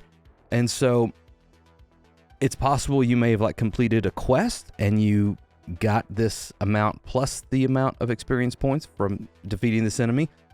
It also just may be like a total of experience points that you've received from this level, from level 9, because you just leveled up to level 10, right? So I don't know, but it's a huge chunk of experience points. So let's keep going. Once you level up, you get a skill point, and I'm just gonna pause again right here. We're getting into the skills, I promise. Again, I've mentioned this in another video, but I absolutely love this this menu design. It's just so clean, just a clean circle, not a ton of numbers or information on one screen. And of course, you have your 5 different sub menus that you can choose. There's also looks to be like a secret 6th menu that is going to be right up here at the very top of the circle. We don't see it here in this menu because we don't have access to it yet. More on this in another video. We'll get back to it, I promise. But anyway, we have like map information about our current planet, and surveyed, maybe even like geological information here, what resources there are available to it. We have information about our ship, our crew. Over here, we also have quest, journal, or mission, depends on which terminology they end up using. And then we have our inventory system down here in the bottom right. And we have up here where we're going to be focusing in for this video, the skills section. And here, it's even kind of giving you a little bit of information on this one, that we have 1 skill point available, and we're going to dive into that now. Unlock or rank up skill. We're going to go back towards kind of after I do a broad overview of kind of the different skill mechanics that we see. We're going to come back and just kind of note each individual skill that we see, but we're going to do that kind of in the second half of the video. So if I skip over something, don't worry, I'm going to come back to it. Okay, first thing I want to note here is that there are different tiers in your skill trees, okay? So you have 1, 2, 3, 4, 5 different skill trees to choose from: physical, social, combat, science, and tech. And within those, you have 1, 2, 3, 4 different tiers of those skill trees.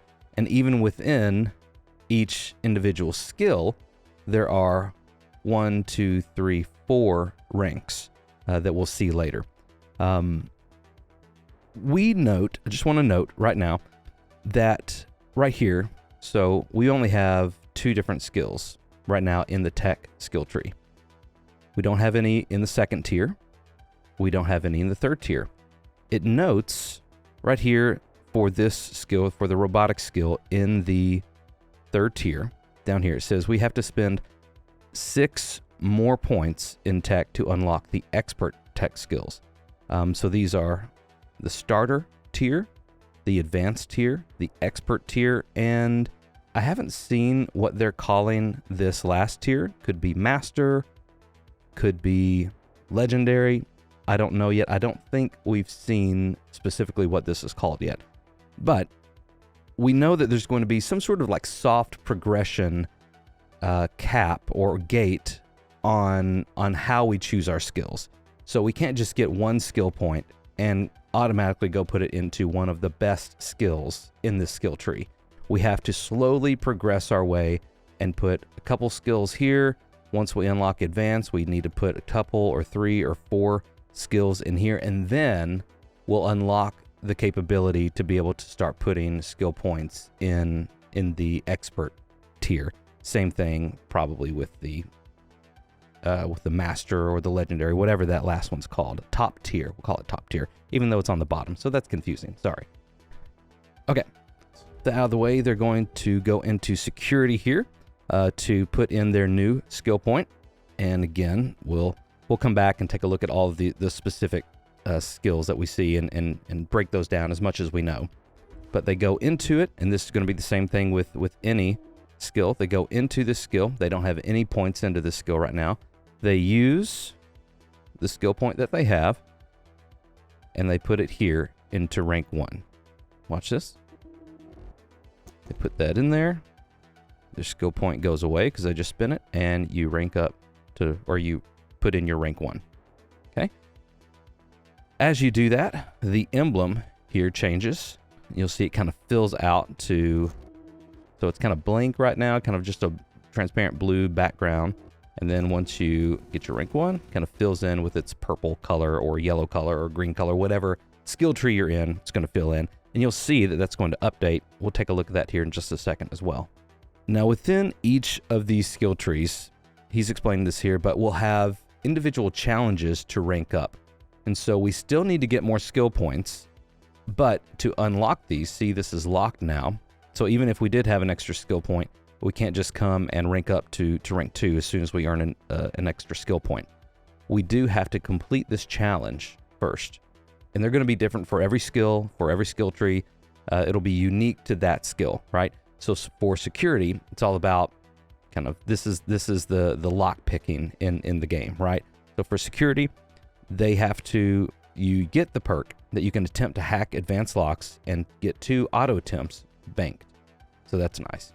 You have to pick 5 locks or break, 5 security measures to be able to level this up to eventually unlock rank 2. But again, you don't automatically achieve your rank 2. You just unlock it. And then once you get another skill point, you'll be able to put that into rank 2 and rank 3 and rank 4. You do not need more than 1 skill point to put into each of these higher ranks. I know some games are like that, where if you want to rank up for rank 1, it just takes 1 point, but maybe rank 2 it takes 2 points or 3 points, and rank 3 it takes 5 points, and rank 4 it takes 10 points. It's not like that. Just kind of straight. You just need 1 point for each of these ranks because you've already kind of done the work to unlock it with these challenges. Make sense? Okay. With that skill. And so it plays a little animation here as if you just completed your first challenge, and then it takes you back into the skills where, again, let me go back to the start here. We get one little frame. Here we go. And we see that we do have a new skill point at this point. They leveled up since the last time we were in here, and they put that into rank 2. So you'll see that skill point goes away, right? And then rank 2 levels up, and their emblem upgrades as well, visually. See? Just like that. And now their challenge to rank up from rank 2 to 3 is they have to pick 15 locks. So the challenges do get harder as you progress, but it doesn't require any more skill points for each successive ranking. Challenges becoming. Again, this is just going to show how that icon upgrades. And here, I want to note how kind of the cadence of leveling and ranking up these specific skills. It seems that each rank, 1 through 3,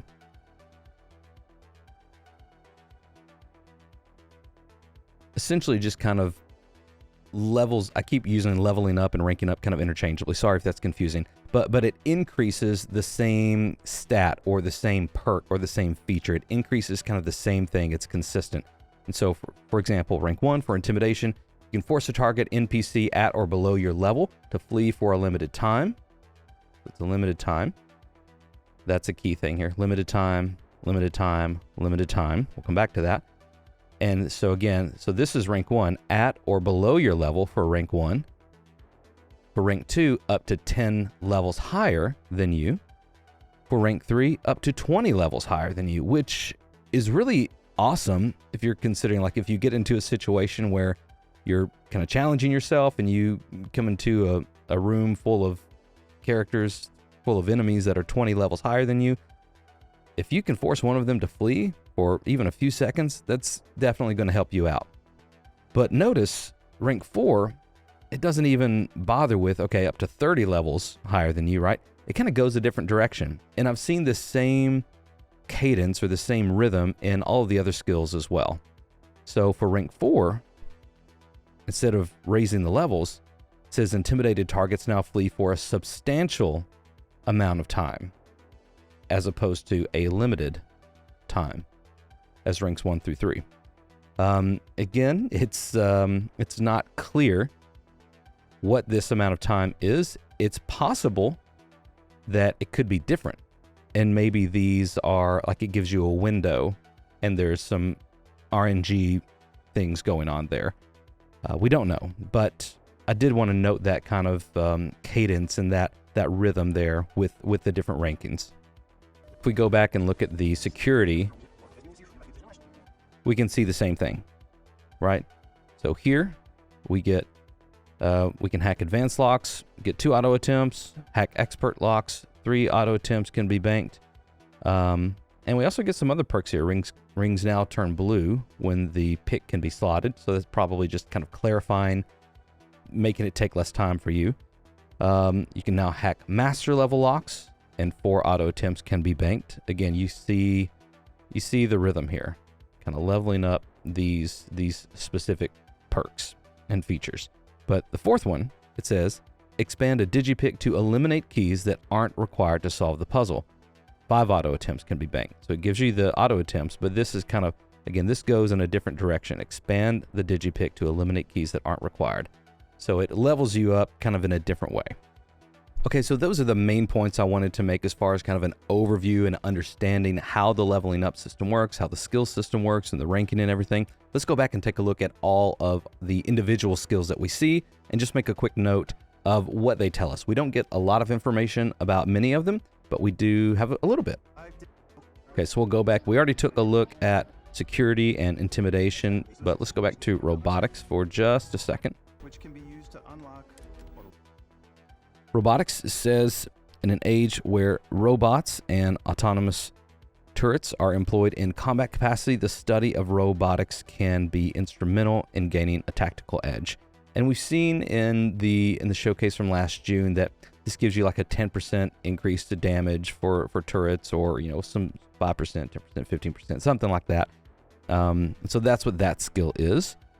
And let's rank up skills. We also see payloads here. Any pilot can haul cargo, but it takes special determination and training to maximize cargo space. This is probably like an increased or an efficiency thing for how much you can have on your ship.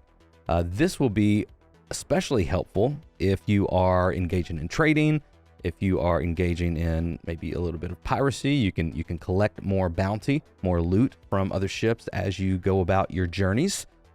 Either morally or immorally, whatever you choose. No judgment here. And we've already seen security. We've already seen intimidation. Now we see decontamination, and this is kind of new information to us that we saw not only here but also in a few other points in the direct, where we see in the bottom left-hand corner where it may say like cough or soreness or something like that, that indicates that there's a little bit of a survivability mode integrated into the system here in Starfield. So decontamination means that you recover from 5 infections, and this slightly increases the chance to recover from infections naturally. Possibly that means without specific medication or without specific healing packs. And so that's cool. You may just be able to recover from this simply over time, or maybe even build up an immunity as well as you rank up this skill. Very cool. Let's see. We also see martial arts here in the physical tree. We don't get any kind of information on that though. It swoops by too fast. Go over here. We see instigation. We see just a hint of that. So instigation back here in the social tree, it says, when combat is required, it can be advantageous to convince others to do the fighting for you. And here for the unlock, it says, You can force a target NPC at or below your level to attack their allies for a limited time. Very cool. Moving forward, we see leadership, and your challenge progress for this is to sprint 1,000 meters with an active follower. So that's awesome that it's saying this is your leadership to just outrun them, maybe. But your companions, as a ranking perk, you get companions gain affinity 15% faster. I don't know what affinity is. I did a little bit of Googling and a little bit of searching before making this video. I haven't found anything concrete. I would imagine this is either some sort of experience system with your companions, meaning maybe you can use affinity to level their skills up in some way, or it could be some sort of efficiency bonus where if you have more affinity with a specific character, let's say Samuel Coe, that his sniping ability ranks up, or if you put him at an outpost for security, he's able to secure that outpost a little bit better with more efficiency. Or it simply could be the term they use for your relationship, the ability for you to build your relationship with that character. And so you're going to be able to get 15% faster leveling with that relationship system, whatever that looks like. So those are the three different options that I could think of. If you know what this is, if you saw it somewhere in the trailer or the direct and I missed it, please let me know in the comments. Or if you have your own theory as to what this is, let us know as well. Let's see. There, right before we go, we see Outpost management. And we don't get any kind of descriptor as far as to what this is, but I would imagine this has something to do with this allows you to have more outposts on a single planet or a single region, or it allows you to have more outposts just in total number in general. We're not sure kind of exactly how that system works yet. Or it could even increase the amount of crew that you can put into that outpost to increase its efficiencies and give you bonuses and things like that. Lots of possibilities. We don't know quite yet. And here we see marksmanship. I want to say that we've seen what this skill does before from last year's showcase. I can't remember off the top of my head, and I couldn't be bothered to go back and check. Sorry. But don't worry, I am going to come back into the skill sections in a bit in a different video and kind of really tease out all of the details that we've seen from all the trailers, all the teasers, all the showcases and all the directs. So we'll eventually get back to that and kind of make a compilation of everything that we know about these. So no worries. Next one is rapid reloading, and we see here in the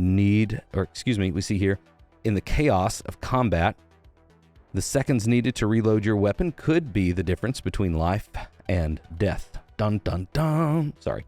And it's locked, but it says that you can spend 4 more perks in combat. Again, we see that soft progression cap, or that soft progression gate there, that we need at least 4 more points to unlock the expert combat skills. We also see here in just a second, we see sniper certification, which again, I think we've seen before. And we also see targeting, which I think we've seen before. Going to keep moving over here. We get just a quick glance at astrophysics. And that tells us the astrophysics, we need to scan 10 unique planets or moons. And at this current rank, it gives us this perk. You can scan the moons of your current planet. You have a 10% chance to discover a trait when scanning. I thought this was really interesting because I don't think it makes sense that it gives us a 10% chance to discover a trait like we've been talking about with character building. I don't think it's that kind of trait. I think it means some sort of trait of the planet or of the moon or of that celestial body. But I don't know what that would be, because when we scan a planet, where it's going to tell us what's on there, like if there's, the resources there, if there's nickel there, if there's iron there, if there's whatever there. So I'm unsure of what traits is referring to here. Again, if you know, or you've seen it, you've been able to Google search better than I have, please let me know in the comments, or even better, if you're on Discord, throw that into one of our forums that we're kind of mining out all these little details, and just tag me in it at Starfield Signal Me, and let me know what this is, because that's going to be important as well. Thank you. And then we see chemistry, and we see the challenge here is to create 10 chems, and the current perk is that you can create improved chems and research additional chems at Research Lab. So this looks to be kind of like a bump in your research to some level. Next we see Outpost Engineering. Again, another Outpost skill, which is interesting. Now this is under Science, so I might assume that this allows you to upgrade your Outpost either research or crafting capabilities, or this could mean that this allows you to upgrade how many habitats that you have in your outpost, how big you can make it, and how varied you can make it between research, crafting, and crew members, and trading, and mining, and all these things. I imagine at the start you may have to kind of choose which outpost you want to focus in on which thing, and then as you level those up and you level up your skills, you'll be able to do more with each individual outpost. That's just a theory right now, though. We'll see. All right, moving on, we'll take a look at some more skills. We get back into the tech tree over here. This is our missile weapon system. It doesn't give us any details. Then we see our particle beam weapon system, and gives us just a glimpse of that description before it moves on. And that says that ship's weapon utilizing particle beam technology are the preferred choice for captains who prefer to damage multiple ship systems at once. And that's really interesting. And then it says for our lock thing that we have to spend 7 more points in our tech skill tree total to be able to unlock that again, that soft progression gate there. Then we land back at robotics, which is where we started. We see just a few more skills here as they talk through, as the different developers here talk through. This is Nadia, an environment artist, and she talks about xenosociology, which is very cool. And if we back up here just a little bit, we get a short glimpse as to what all of these, so they've got in here in the skill system, and they've leveled up, or they've ranked up all of these to rank 4. And we get a good glance at kind of what all of them look like fully ranked up. And again, I love the artwork. I like that little touch of, as you rank these up, you get new artwork that kind of upgrades with your actual skills. I think it's really cool. We see leadership here that we saw before. I think we saw that this was like outpost management here. Looks different. And this is the xenosociology. Is that what they called it? Yeah. Over here is commerce. We've seen that before. And here is scavenging. Scavenging.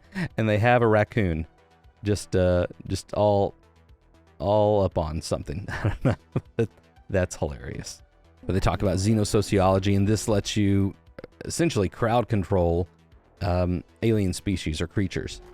And so as she activates this skill, it gives her the option, because it's fully ranked up, it gives her the option to pacify, just kind of make it chill for a second. Flee, it runs away. Frenzy, this probably means it starts to attack other creatures that may be around, or other enemies that may be around. Or you can fully control it, which means it's in full control, and you can still make it either just chill or attack other characters or run away. This gives you full control over it, which is really nice.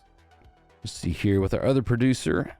He is talking about boost packs here, and this is the upgraded boost pack icon. Looks really good. This is something to do with ship ballistics, upgrading your ship ballistics, which is really cool. We see this is the targeting system that we saw in our last video, the ship combat, the space combat video.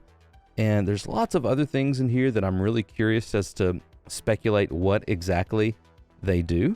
I think we saw that this one was for your particle beams, and that it allows you to target multiple systems at once, which is really cool. So this actually may be that your targeting systems may be a prerequisite to this one down here. Not sure. This one's interesting. Somebody in our comments or on our Discord mentioned they think this skill allows you to use your boost pack in space, like on the outside of your ship, or maybe for some from exterior ship combat or exterior space station combat, lets you use your jetpack to get around. That would be so cool. That's not confirmed yet, though. That's just a theory, just speculation. I'm boost packing everywhere. And it shows us here how that ranks up as he boost jump 10 times while in combat. And so here it doesn't even require you to actually get your kills while you're in the air. Just says it wants you to jump, boost jump while in combat. That seems like a pretty easy thing to work on. I like maxing out my physical tree so I can get neuro strikes. And this guy does his neuro strikes, which we can assume is some sort of melee focused ability, melee focused skill. And let's come back here. See if we can take a look at some of these other physical traits here, or some of these other physical skills. We've seen this guy before. We've seen, I think, some sort of strength. This is concealed, I believe, kind of like a phantom there with a pistol with like a silencer on it, or a suppressor. And I don't know what any of these others are. This one may have to do with the Cult of the Serpent. I forget what it's called, but this one I thought was really interesting. This one right here, this looks like a phoenix. And so this could be some sort of like, second life skill that you could have. Or maybe whenever your health gets down past 10% or 5%, it gives you an instant boost to your health. Something like that, because it definitely looks like a phoenix, and so that carries with it the idea of like rebirth or like rising from the ashes, kind of a second life type perk. What do you think? Neuro strikes and just punch my way through combat. This does look awesome. I'm definitely going to roll this in one of my characters. That one's a lot of fun. It does look fun. Invest in the skills that suit your And here at the playstyle. end, we just get a good look at some other stuff. I'm a stealth player. Some stealth. So, I'm out there pickpocketing everyone. My favorite part about being stealthy is slowly creeping through Love vents this. like you're in a movie. These are huge and air jumping pins. out and springing on people. Whenever possible, I like to talk my way through situations. This area's off limits. Okay, and lastly, we get a little bit of a look at the persuasion system. And even though we don't see that specific skill in the skill tree, we do get a look at the system. So from what I understand right now, this is how this system works. You need to achieve 1, 2, 3, 4, 5, 6 points of persuasion to get this guy to do whatever it is you want him to do. You have 2 turns to do this in, if we're assuming this is the first turn. And so he either already likes you, or he's been working on this guy for another 2 or 3 turns or something by now. But this is what we're at right now. And so we only need 1 point. We need 1 point of persuasion to finish this up. If we were down here and we still needed 5 points, we might try to use this negotiation skill here and just try to bribe this guy. But for now, the player uses this 3 option. I'm not sure why he did that as opposed to the 1, since that would have been, it looks like, because it looks like it would have been, you would have had a higher percent chance, right? Because you have 1 here is the green, you have 3 here is like a yellow or an orange, and then you have red 5, red 6, because these are going to be harder to do. To get 6 points of persuasion in 1 turn, that looks like it's going to give you a very narrow chance of that happening, depending on your persuasion skill. Fine, I'll issue you an Unlocks it. Complete speech challenges. I'm more of a run and gun player.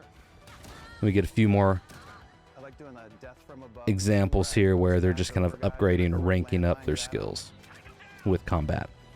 Thank you guys so much for watching. This has been so fun making all of these overview videos. And if you're wanting more, don't worry. We are definitely going to drill down even further into some details into all of this stuff. It's kind of been easier to digest all this information just doing these individual overviews on each section.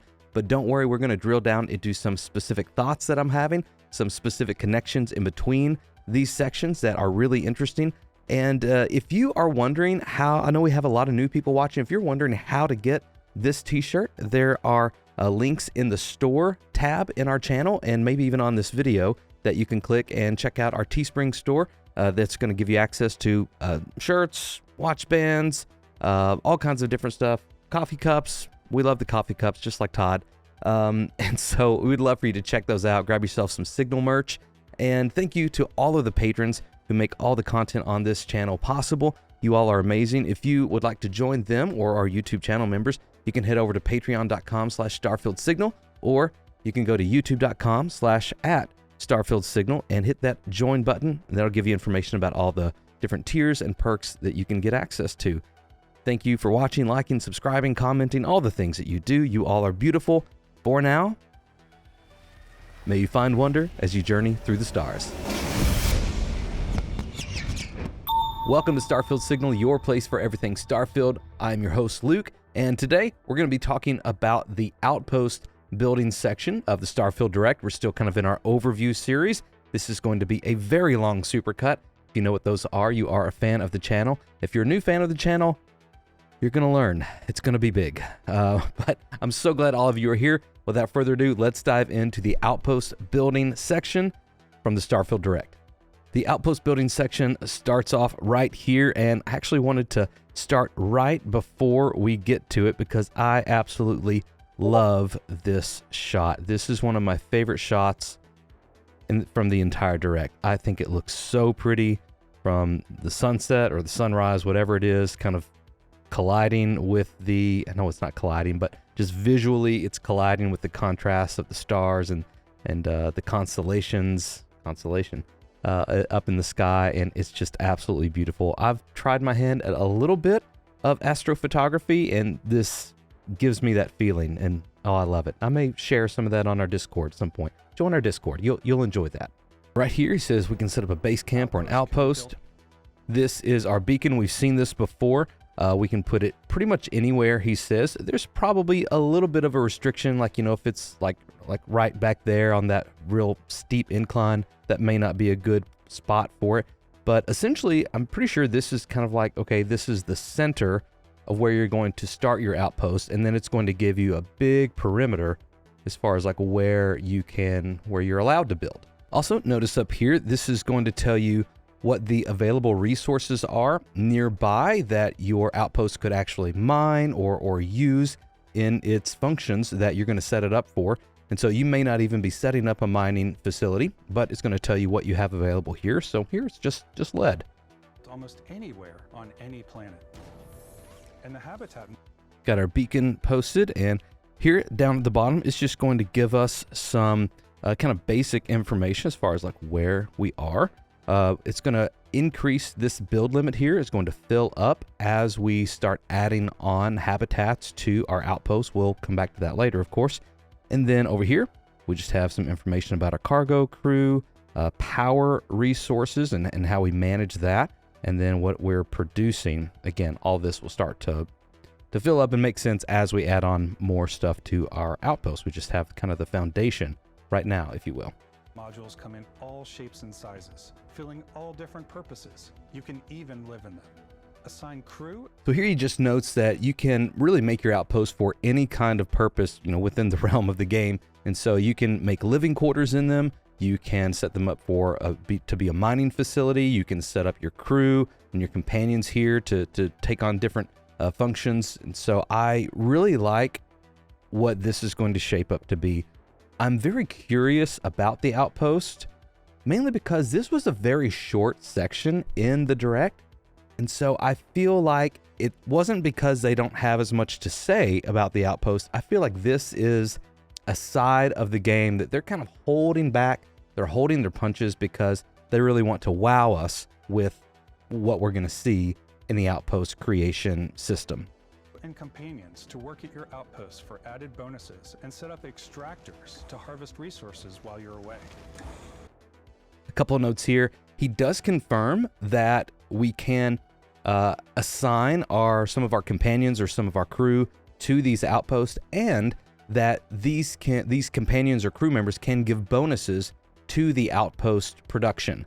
So if you have someone who is really good, maybe they have some sort of leadership skill, or they have some sort of skill that relates to the outpost that you're building, their skill or their talents can add bonuses to your production levels or to those production systems. So I'm very excited about that. That he also mentions that these extractors or these mining operations are passive, right? They can work and they can function and they can grow your production even when you're not there. And so you set your mining facility up, and then you go off an adventure for a little bit. Come back, collect those resources, sell them off, trade them, use them for crafting, invest more in that outpost. So a lot of different options, but we're starting to see some of these crazy ideas that I had way back in my economy video a few months ago. If you haven't seen that, please check it out. I'll link it like right here. There may be like a little tag, a little card right there that pops up. Check that out because I have a lot of crazy ideas. Some of them may be true. A lot of them probably aren't, but some of them may be true, and I'm very excited about that because I would love that. I would love it, love it, love it. And something else outside of the Direct actually helps confirm some of these ideas as well. We've seen on the Bethesda.net product description of Starfield that it mentions that you can set up cargo links between outposts. And, if that doesn't scream trade routes, then I don't know what does. So again, lots of different evidence speaking to we're going to have a really good economy system in this game. It's looking good. It's exciting. We finally get into the actual building part of this. Have a new fly cam where you can toggle between. And this developer calls this the new fly cam, just essentially a bird's eye view of what we have to work with. So we can kind of see our perimeter, we can see the area we have to work with, and we can start to place these things with a little bit more context. So let's just take a minute just to kind of see what we have here. Again, we have what our building requirements are for each of these habitats over here. Our outpost airlock, essentially your entryway into your outpost. We have regular 4-wall habitat, hydroponics habitat, science habitat, small military habitat, habitat round, small hex habitat, hallway, industrial, and watchtower. And so all of these may seem like, well, that's a bit redundant, or what's the special function there? A lot of these habitats may not have a specific or special function, such as like a habitat round. Well, what's different from that than the hex habitat? Maybe nothing. It's just another area for you to customize, for you to make exactly how you want it, to dress it up, to design it, to put whatever in there that you want, as opposed to maybe like a military habitat, which may be more focused on crafting, or like a science habitat that's maybe more focused on researching. These other habitats are really just kind of for the freedom of design. They want you to be able to make your outposts the way you want them to look, and also function the way you want them to function. Let me point out right here on your build limit, I said we would come back to this later. It's later now. And take a look there as we play through this. Plan your structures and what the See how it kind of grows as we add on different, as we add on those two. That way you can really add on one here, grows, add on another one. So that is essentially filling up as we add on more and more habitats. And my guess is that one of our skills, maybe the outpost management, or I think there's like an outpost leadership or something like that. There's outpost management and outpost engineering. I bet the outpost management allows you to increase your build limit and essentially allow you to manage more, maybe even manage more crew members as well. We haven't seen the specifics of that one yet, but my guess is that's going to contribute to this build limit. Plan your structures and what the overall feel of your outpost is. And then when you're on your feet, you can. And like the developer says here, as you get back, from that bird's eye view down to kind of in real life, back on your feet, you can start to design, you can add in a workbench, you can add in a place to display your suits. It looks like over here, there's maybe a weapon racks, or there's also a gym bag there. That's cool, a heavy bag. Very cool. And this is just like a little robot vacuum cleaner. What does it say there? I'll have to zoom in on that and see what that says. Something bot. That's cute. And of course, we also have a globe and a ship, you know, so there's just a lot of different ways that you can really make these spaces your own. Now, a lot of players won't, you know, mess with designing this. They just kind of want, okay, I want, you know, mining facility, and I want to develop a trade route, and I want more money, you know, yada, yada, yada. But a lot of players, they're going to come in here and just say, okay, this is the game for me. You know, I love designing my own spaceship. I love designing my own outpost. This is where I'm going to spend most of my time. So again, it's great that Bethesda are going to give us that freedom. Really decorate And here it looks like they give us an example of what maybe a research habitat is going to look like, because we see all these consoles here, and even so this is like a living habitat here, and here is what a research habitat is probably going to look like. So look at all these consoles over here with lots of different areas and spaces to do research. Here is even like a whiteboard with more chemistry equations on it.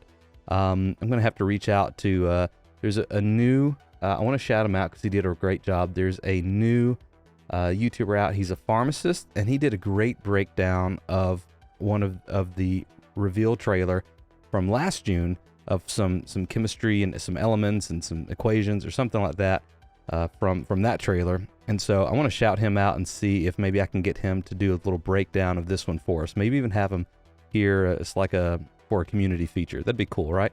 fine-tune things much easier. All right, and we have more consoles over there, and it looks like maybe some sort of storage there. And then it's going to fade into some more just examples of what our outpost could look like. Here, this is a really beautiful shot of what looks to be like a fairly sophisticated and robust outpost. So it's built up from the ground, right? So we can kind of be on two different levels here. We have our airlock. We have what looks to be like a living habitat here. Have a habitat here with a satellite on top of it. This looks like maybe like a landing pad over here where I think that's our ship. I'm not sure though. And then something else up on top of here. I'm not sure what that is. I'll have to zoom in and post, and I'll make a little note if anything makes sense to me. Over here, we have a bunch of cargo, again, alluding to the fact that we can set up trade routes from our outposts, and we can trade, and we can set up links, and we can move resources around. This is going to be great, guys. I really think it's gonna land. Let's keep moving here. And this actually doesn't look like a living room kind of habitat. It looks more like a planning room with lots of storage and boxes and computers and consoles and maybe like a map.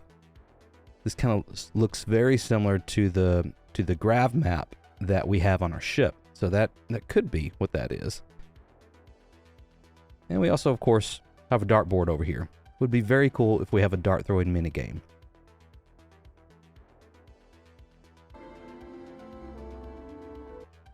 Another example of what looks to be like some sort of research habitat. Back to our living habitat. This is a completely new outpost that we're seeing, but again, we see all the different habitats here. Square one there, our airlock. I like the way this may be one of the hydroponics where it has kind of a glass, a transparent glass top to let that sunlight in. So that's very cool. And you can see here we have our outpost beacon. We got something else going on over here. Maybe an extension of the outpost, or maybe that's the cargo area. Here we have some sort of extractor.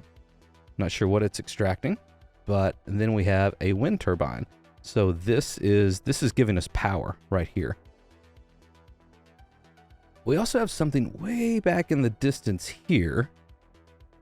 It looks like that's a man-made structure. It doesn't exactly look like a town or a city though. Maybe it's another outpost. Maybe there are other resources over there that aren't available over here, so we had to make two different ones. Interesting. But I mean, just stopping and admiring this for just a moment. I mean, this vista, this landscape here, absolutely gorgeous.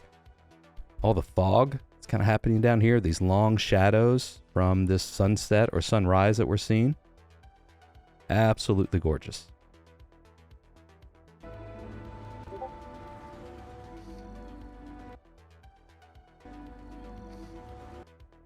Let's see, and this is a great shot. So here is our frontier, and then here we're in another ship. It looks like we're taking off. So, we do have a landing pad, and it's possible that we can store ships at an outpost, and maybe they're just available at different starports. Again, we see a good cargo area here, and lots of wind turbines to be able to generate that power. Another extractor over there for mining. Something else over here. Not sure what that is. Maybe another satellite? I'm not sure. There's our outpost beacon right there. Hydroponics. Ooh, that's pretty. So here, this looks like maybe some sort of... What do you think this is? Maybe some sort of solar panel? And this actually looks similar to what we saw earlier too, on top of our...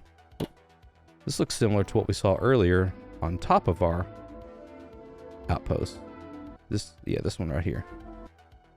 So it's possible this could be a solar power panel, or a solar panel to collect energy.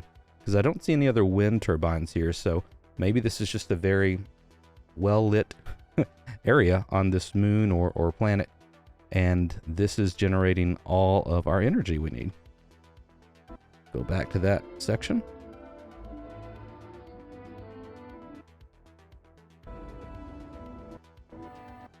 There we have a couple of those. And we see our ship taking off.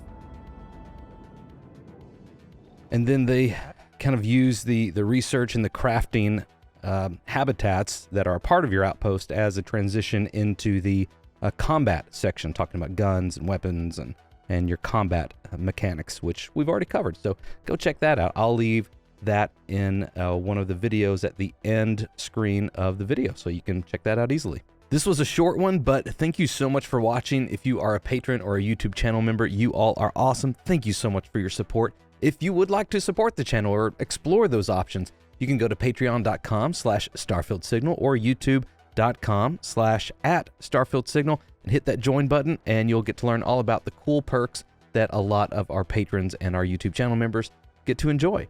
You can also check out our merch store on the store tab on our YouTube channel. And if you have any questions for me at all, I'm always available to you guys. Hit me up in the comments. I try to do my best. If you want a more direct line to me, join our Discord. We have a lot of great conversation over there. Most of the really interesting or hard finds that I come up with on this channel are actually from our Discord channel. People are so great and so insightful over there. I would love for you to join us. We have a lot of great conversation. It's a great place for positivity and just to get excited, together for the single player game. Thank you again for watching. If you could like the video before it ends, that would be awesome. If you're not subscribed, consider doing that. We'd love to have you here on the channel. For now, may you find wonder as you journey through the stars.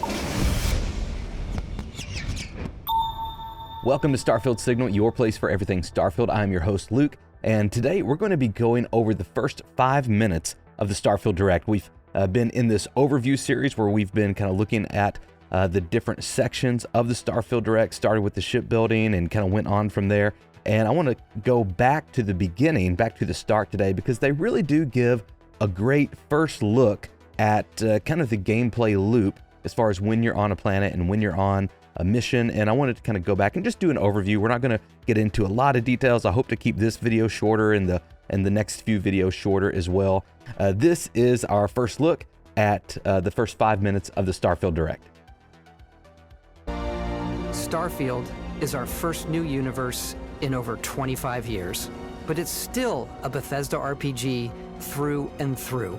The first thing I just want to note here is the lighting. The lighting is so good. That was the first thing I noticed watching this part of the Direct, and he actually comes back to this and says something specific about it in just a minute, so I'll shut up and let it play, but I thought the lighting looked so good here. And then I'll add to that, we saw at the very start of this section, this title down at the bottom that said in-game footage. And I do want to just reiterate, they told us at the beginning of the whole Xbox Showcase that everything in the Xbox Showcase and the Starfield Direct was captured on Xbox Series X. Now, they played around with some of that in the actual Xbox Showcase, where it was like in-game cinematics. Everything that we're seeing here, except like launch, your ship launching animations, all that is actual gameplay where you are in control. So just keep that in mind. It looks great. Where you step into a new world and you get that feeling of unlimited possibilities. But this time, it's not just one world. It's over 1,000 worlds. Because the choice of where to go, it's not ours, it's yours. Okay, I'll back up just a second.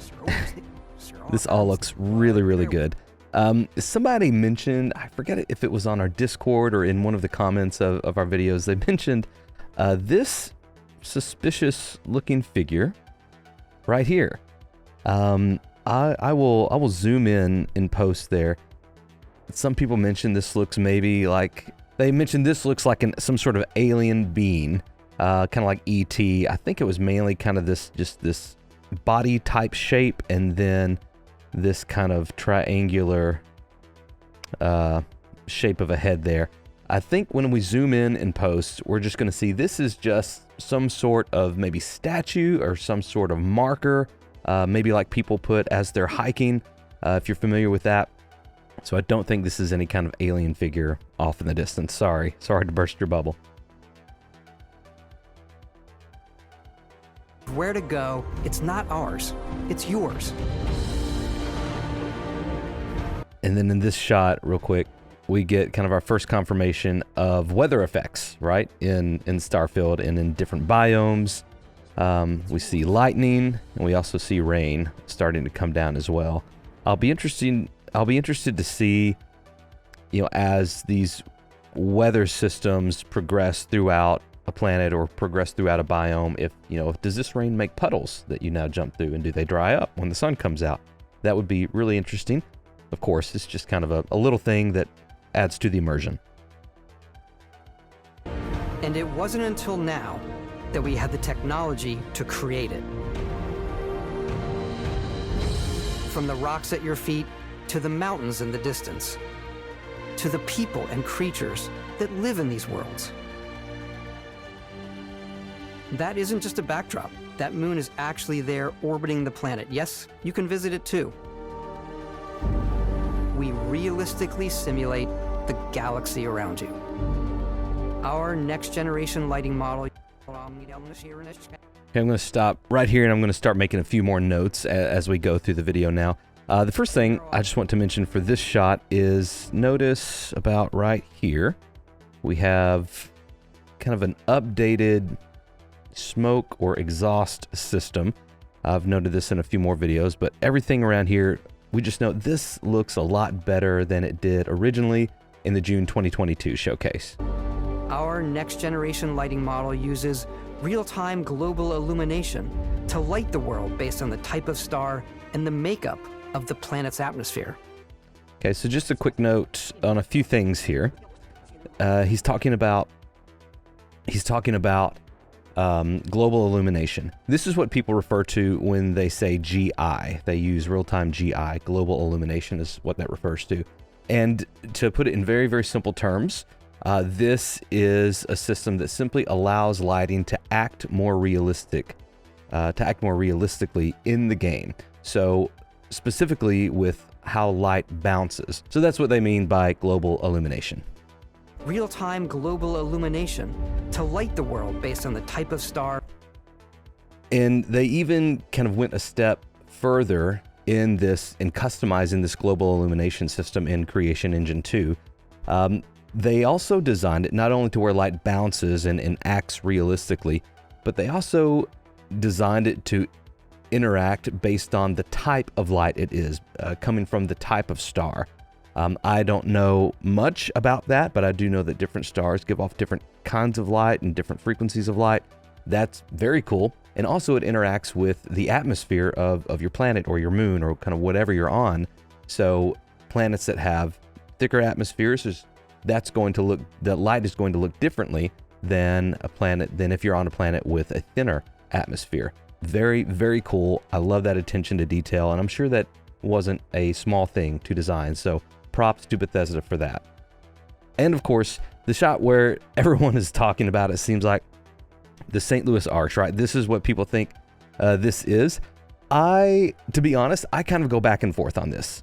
I think absolutely it looks like the St. Louis Arch. However, I have filmed the St. Louis Arch quite a few times over the past few years, just from different projects I've had in St. Louis. And, there's usually, depending on which angle we're looking at this from, there's usually a river that's coming kind of right through here or right back here. And that river is close enough to that shoreline, and the arch is close enough to the shoreline to where we should be able to see it in this shot if that river was still there. Now, like I said, I go back and forth on this. It doesn't have a river, doesn't have any landmarks, but obviously this is a desolate land, right? There's nothing here. It's sanded over or fried up. I don't know what it is. So you're saying, okay, well, maybe a river wouldn't be there anymore. Well, sure. And of course, as we see, there are no buildings here in the background as well, or even over here. So something's happened. But then again, I kind of go back where, well, if all those buildings, are gone, and the atmosphere or whatever has happened, sandstorms have obliterated all that, then why is this spent the test? Why is that stood the test of time, so to speak? So I don't know. And, it could just be like, hey, they didn't think that far into it. They just wanted to have some sort of monument, some sort of landmark. Who knows? Maybe even around, you could find Mount Rushmore as well. They just wanted some sort of a landmark that you could go to kind of immerse you into, hey, this is Earth. This is cool that I get to be here and explore this futuristic idea of what Earth may be like in 300 years. And the makeup of the planet's atmosphere. And here's where we start to get a good look at kind of the gameplay loop of Starfield. We also have an all-new animation system. And as he mentions, they have an all-new animation system. It honestly looks great. If you're familiar with the Elder Scrolls games or the Fallout games that Bethesda is known for, they're great. They're incredible games, some of the best games I've ever played. But their animations do feel a bit clunky and a bit heavy, not quite realistic. And, playing back in 2011 or 2015, you didn't notice that as much, right? Just because technology's kind of come a long way since then. And so it's nice that they've thought about that and they've put extra effort into kind of updating this for our current gen hardware and a current generation of players as well that might not be as used to that kind of clunky gameplay. So again, if you're newer to RPGs or you're newer to Bethesda games, you're new to Starfield, just know that this game is going to, most likely, from what we see, going to feel great to play, which is really important. And of course, you can play it in third person, and you can play it in first person.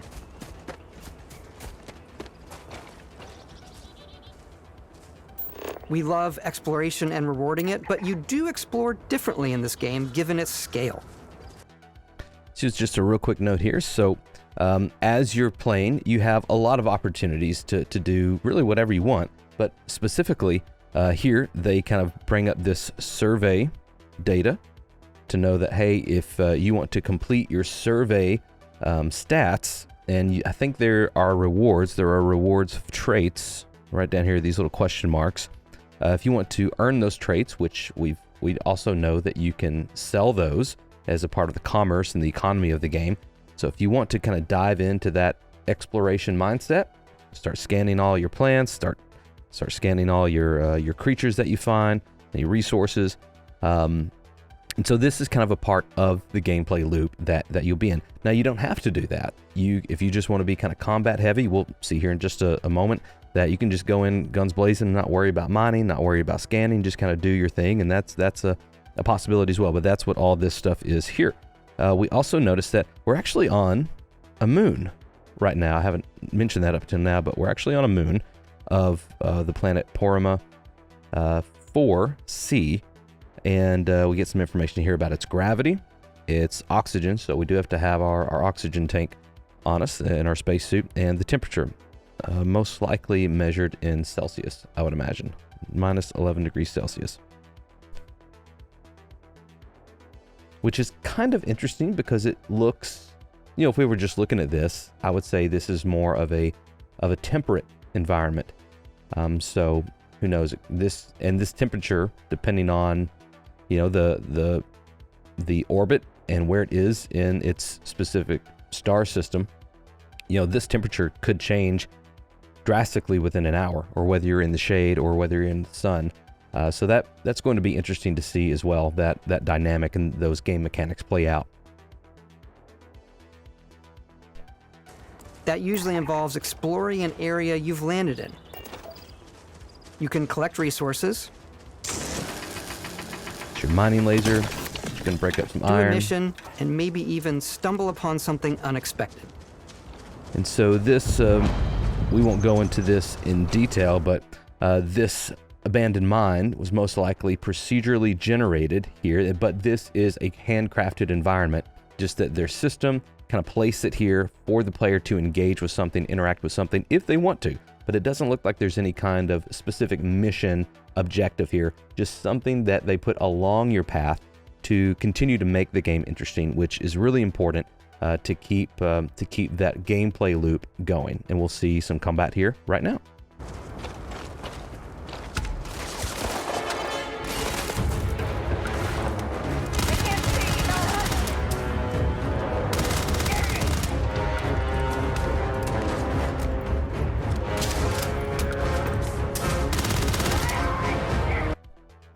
And I'll go ahead and note right here, we can already see if you're newer, I hope the gameplay looks good to you. It looks really good to me. We noticed from the showcase in last June, the combat didn't look really great. It wasn't super fluid. The gunplay looked a bit wonky. Here we've already, and it's kind of nuanced, right? If you're not looking for it, you probably don't see it. But if you're familiar with it and you're kind of looking for it, it is noticeably an improvement. So props to Bethesda for spending some time in the combat system and getting it chiseled down to look really good here. Just a quick note there, as we mentioned earlier, the gravity was at 0.5 of kind of a standard, 1.0 gravity. And so when you defeat this enemy, you kind of shoot him up. That's why he kind of goes flying there and kind of seems to float a little bit more than usual. So that wasn't a bug, that wasn't a glitch, that's probably why. And again, backing up, not to get too detailed, but right here we see the jetpack animation, which again looks drastically improved from last June showcase, which again, I love that they started the Starfield Direct with this section, because I think this addresses several of the major concerns that people had from last June. So they kind of addressed those right from the get-go, right from the gate, and I think they did a great job of it. Notice these animations again. And I'll even just kind of point real quick, again, not to get too detailed, just I like it. So we see kind of the flames coming out right there from the exhaust, and then we see these kind of blue flames come out with a little bit of orange. Again, just much more realistic. Looks really good.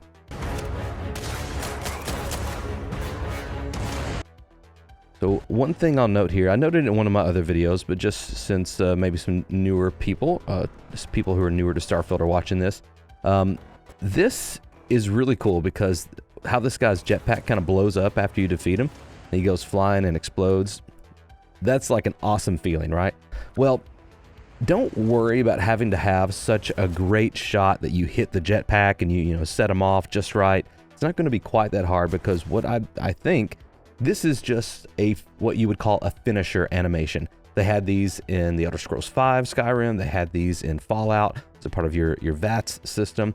This is just kind of their version of a finisher animation for these specific enemies. they'll probably have some sort of finisher animation as well for different alien creatures that you engage, or even different enemies that don't have jetpacks on. But this is nice to know that they're helping you feel cool, right? They want you to feel like you're awesome in the game, and this is a cool way to do that. So again, I'll go through frame by frame. So again, you're kind of shooting at the front of him, not really shooting that jetpack on his back. And as his health goes down, see right here, his health. As his health goes down right there, this is when the animation starts.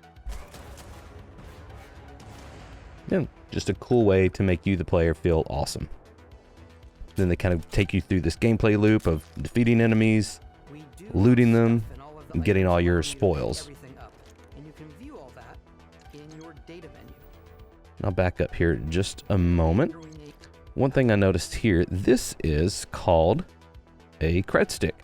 And we've seen this, we see this rather, later on in the skills section where they're going through different traits and different skills. This is the icon that is present on the commerce skill. So I just wanted to kind of connect those two ideas. Also, I'll note real quick, note right here, Starfreight Logistics. This is a brand. There are several brands and companies and manufacturers in this game, which is really cool. This is just another hint that is kind of pointing us to the probability, the possibility, the likelihood that there is a pretty robust economy system in the game, revolving around trading, revolving around trade routes, cargo links, all those things. It may not be quite as sophisticated as I'm hoping it will be, but there is going to be something there. I'm almost sure of that, which I'm excited for. Whatever it is, I'll be happy with. In your data menu. As we get into our data menu, everything you're doing, he from talks your about skills that. to your ship, your missions, and your inventory. We love to pack a ton of detail in every Notice object. your mass here. From all of your weapons, your inventory capacity, to spacesuits. And I'm not going to get into all these specifics right now, but I really like the setup of this menu. Looks good. When you're done exploring, you can walk back or fast travel to your ship. We have companions and crew you can take with you. I left Vasco here back at my ship. Welcome back, Captain Howard. And he can even say your name. Let's head out. Okay, we're back up here just a moment and a few notes here. Notice that as you walk up, keep an eye on Vasco here, specifically how he's interacting with his hand. Companions and crew you can take with you. I left Vasco here back at my ship. So that was just like a small little detail that I noticed, but he's just kind of like bored, right? He's just sitting there like someone's just kind of checking out their nails like, oh, are you ready to go? You know, like I just thought that was a really cool, especially like a robot companion, right? And not just like a human companion. So it makes me wonder if this is just an animation that they gave all of your companions and they'll cycle through a few things if kind of they're bored or you left them behind somewhere. Or if this is telling of, you know, Vasco's specific design in that maybe they designed him with some sort of AI or artificial personality that he kind of mimics different things like this to make him feel more like a companion. Welcome back, Captain Howard. And he can even say your name. They did this in Fallout 4 as well, where the robot could say your name, and specifically there, this was just a list of pre-recorded names that they put in the game, which it was quite exhaustive, but it didn't have everything there. So it makes me wonder if they're using a similar system here, or if this is AI generated, since Vasco kind of has a robotic voice anyway. It wouldn't take too much effort past that to get it to sound right, you know what I'm talking about, to say your name in a robotic voice if it was AI generated. Very cool regardless. So I know that Luke, my name, was in the Fallout 4 list, but I wonder if he could say Captain Signal, because that would be really cool. I think that's what I'm going to choose. Say your name. Let's head out. Then we have a launching animation here. Again, just to note, some of the feedback from June of 2022, all of this exhaust animation and the smoke and the the flames and everything looks much, much better, much cleaner, much more organic than it did back in 2022. So they did a lot of work on there, and it shows off. Good job, Bethesda. Great job to the animators there and the designers.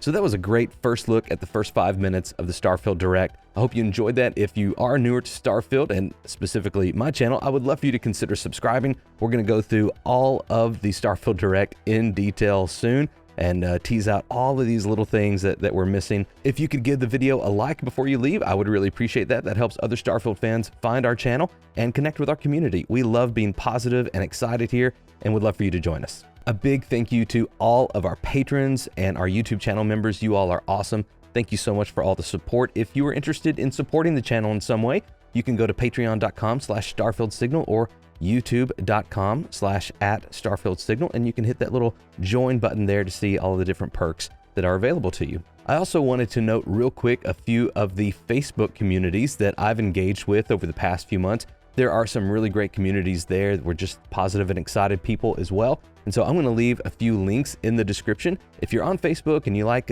interacting with different communities and different groups there, check those out. They do a fantastic job of keeping great conversation going, and I'm sure they would love to have you there. If you are on Discord, definitely come and join our Starfield Signal Discord server.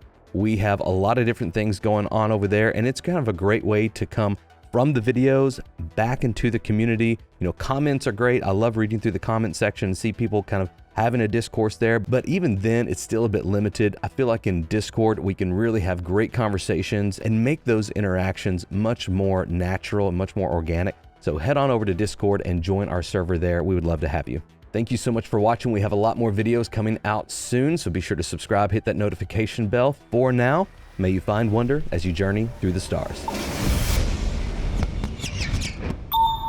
Hey, welcome to Starfield Signal, your place for everything Starfield. I am your host, Luke. Today, we're doing an overview of the star map, and this is going to be a pretty quick one. There's not a lot to go through. However, there are some details that I think are interesting, and I want to dig through those together with you. So let's get started. Okay, our first look at the star map comes right here after we get through with our first little mission that we did on the moon of Porama. This is your star map. It starts with the planet you're currently on. You can see all of its info and resources. You can choose a landing spot. Okay, so we're going to stop right here. Like Todd said, we can see the whole planet here, and we already have a few places of interest that either were quest or that we've already uncovered just through, journeying throughout the planet and adventuring and exploring. In the section just before this in the Starfield Direct, we actually just uncovered this industrial outpost, and so now that is a fast travel point for us if we want to go back there. But notice whenever we put our cursor right here that we can land anywhere we want to on the planet, this descriptor comes up, and I'm unsure if this is a descriptor of this area, of this specific area of the planet, kind of right through here. You can kind of see there's some ice up here and some ice down here, and this is a little bit different. I'm unsure if this is a descriptor of this specific point that we chose to land on, or if it's the name or the label of that region of the planet. But we'll find that out in time. And of course, over here on our star map, once we're looking at each individual planet, it gives us lots of really good information about that planet. Everything from resources, as he's going to say here in just a moment, from elements that we already know about, to resources that are still that we still need to uncover. And we also have right here the traits of this specific planet. And once we uncover those, once we survey the planet, we kind of unlock these traits, and then we're told that we can actually sell those for credits later on. So it's a good source of income. In this part of the star map, I'm not going to go through these in detail every time, but you can just see we have the information as the type of planet we have. We have some information about the gravity, the temperature. It'll go from cold to temperate to hot, and so a few other descriptors. We have some information about the atmosphere, the magnetosphere as well, flora and fauna here, and then what type of water it has. So these are going to be important to know and to see at a glance to know, okay, do I need to go down to this planet and explore around? What am I going to find? They've been, Todd and the Bethesda team have been very upfront about letting you know what to expect every time you go exploring. They don't want you to have that feeling of disappointment whenever you go into a planet and there's no life there, or there's no outposts there, already with people in them, or flora or fauna. They want you to know if you're going to an ice rock there's nothing on there except for resources. And they want you to know if you're going to a planet where, hey, you can expect maybe some encounters, whether it's with the wildlife or whether it's with some other outposts that are there. Or fast travel to known locations. Backing out further, you can view all the planets in the system. So as he says here, once we back out into the system level, not just the planet level, but the system level star map, we get to see a lot more information. We get to see information about the entire system up here. Note that the Porima, I'm not sure how to pronounce that, is level 30. You'll always have your levels up here. It tells you how many planets are right here, even though you can see them around the orbit. Maybe sometimes it's hard to kind of keep track of them, so it tells you exactly how many planets there are. And then these smaller dots up here are how many moons each of these planets have. And so again, it's just giving us some really good, quick, at-a-glance information to know what to expect out of this system. Also, we have some more information about the entire system, very similar to what we saw earlier. And we also get a quick glance as far as are there any missions available within this system, or are there any major points of interest? And those are going to be shown to us visually by these little indicators here. And I think there are going to be multiple different indicators for, one's a mission, one's a point of interest, one's, resource heavy, something like that. Because right here we have this icon here. And then we also have a different kind of an arrow pointing to this moon right here. So we're going to know what to expect once we get into this system, which I think is really, really good. Obviously, the game is big, and it's here you can see planets that have key locations, missions, or life on them. So backing up right here, we can again see this mission here. We can see this says clear all dangerous creatures from the cave. And we haven't completed that yet. So once we complete it, it'll update our journal or our mission log, and we'll be able to turn that in or get credit for that quest somehow. Versus the many planets that are barren but resource heavy. Zoom out even further to see all the systems in this part of the galaxy. Even at this point, we get to see this, this system level information here. As far as how many moons, how many planets, the magnitude, all of these things that will become important. And as we go throughout the game, this will become much more natural to read and kind of see at a glance what matters and what are we looking for. Here you can plot a course to ones that are light years away. This uses your ship's grav drive to fold space and jump to these systems. We get some information over here about the travel that we would have to do to get to whatever system we've selected or hovered over at the time. So we know if we want to go to Vol 2, that will consume 11.86 units of fuel, and that we have a total of 50 available to us right now. So we could go to that system if we wanted to. And we also have information about our cargo hold, how many jumps it's going to take to get there, our current jump range, and then the actual distance to that system. Then over here, again, we have the information about the system. Note that Vol 2 is just the level 5 system.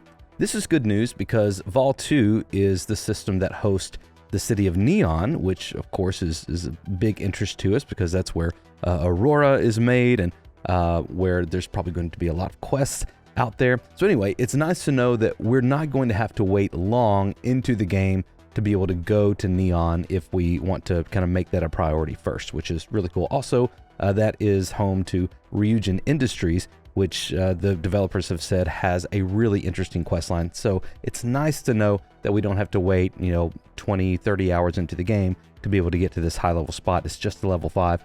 We'll be able to get there soon. Jump to these systems, and you will need to upgrade your ship and skills if you want to jump to the most distant ones. So here they're just giving an example of if we want to go from Porima, as I'm calling it, all the way over to this system, which was the Linnaeus system. that we don't have the jump capacity or the fuel to be able to get there right now, because it is 73.519 light years away. Our current jump range is only 20, so we would have to make, it says 4 separate jumps to be able to get all the way there. So we don't have enough fuel to make that right now. Now, if we wanted to, I think that we could travel halfway or a quarter of the way, maybe to the Crick system and refuel, and then we could make a jump to the Lunara system and then come back and refuel, and then finally to the Linea system. But it's kind of just letting us know for now, hey, this is an unexplored route. We're not sure if there's a place to refuel. Maybe that's what it's telling us. And so he's just saying, okay, we're just going to go to the Alpha Centauri system and go to New Atlantis.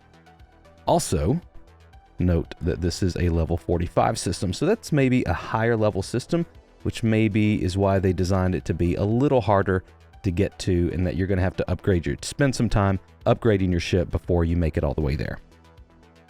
Ones. But for now, we'll plot a course to the Alpha Centauri system, where we can find the city of New Atlantis. Here we see that the Alpha Centauri system, it is only 43.738 light years away. Again, we have a jump range of 20, so it's going to take us 3 jumps. The fuel consumption is only 34.86 units of fuel, so well below our 50 total units that we have available to us. And I haven't seen a mechanic yet, but I'm wondering if there's a skill or there's a way you can upgrade your crew or your ship to be able to automatically refuel through these long journeys. If you already have discovered a refueling spot, then will it just refuel automatically along the route, or are you always going to have to stop at each in-between system on your way to somewhere that's longer away and you're going to have to refuel? Will you be able to do that automatically? I don't know, but I think that would be a really neat mechanic. Also, right here, I noticed that this indicator for Ptolemy came up as well, and I wasn't sure what that was because Alpha Centauri, I don't think, has a planet named Ptolemy, but what I think it is sometimes there are systems that are really, really close together on your star map, and when that happens and you hover over one of them, they both just come up as options. And so you can choose between them at that point, as opposed to trying to get your cursor just exactly right on the right one. It's just going to give you the option of which one do you want, so you don't accidentally choose, a system you don't want to go to. Here we get some animations and clicking lots of buttons and preparing the jump drive and for the grab jump, and here we go.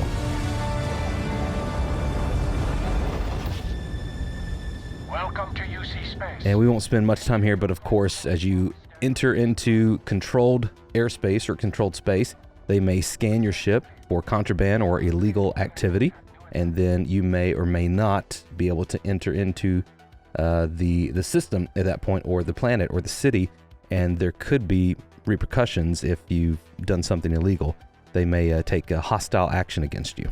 We get just a few more looks at the star map after this point in the direct, and here's our next one where there's actually people looking at it on the TV as they're playing, and this is actually home, right? This is our Sol star system.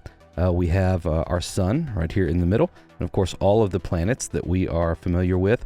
We also see Earth, which a lot of people have already noted.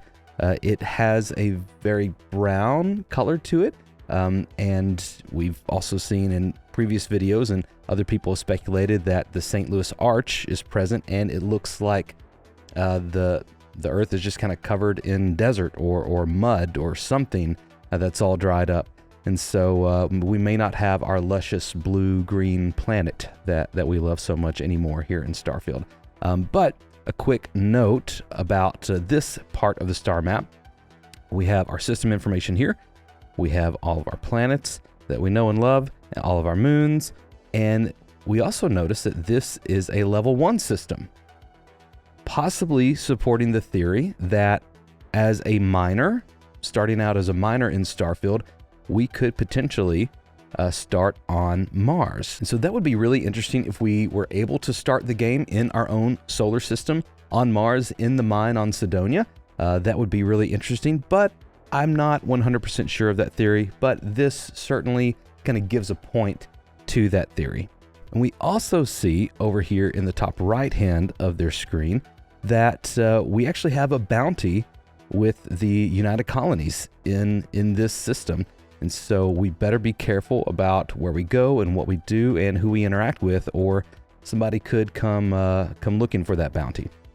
Now, we do get to see Mars pull up just for a second here on the star map, and it's interesting because it doesn't give us any kind of indication as to which resources are there, which we know that on Cydonia, on Mars, they have one of the United Colonies' largest mining operations there. So that is a little bit of a mystery, but let's keep moving for now.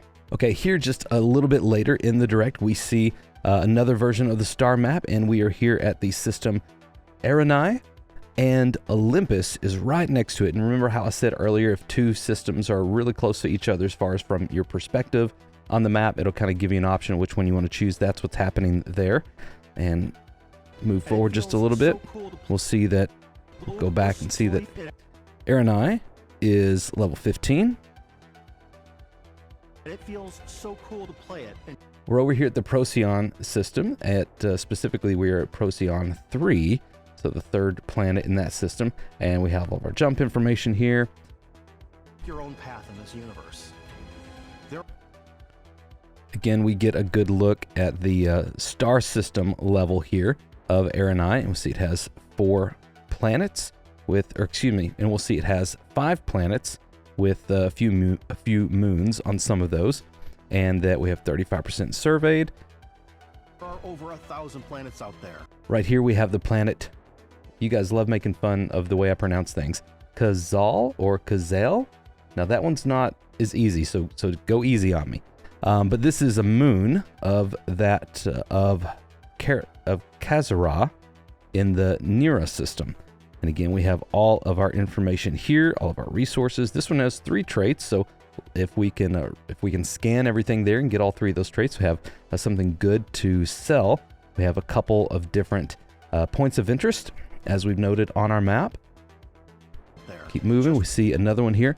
Arcturus 3 in the Arcturus system.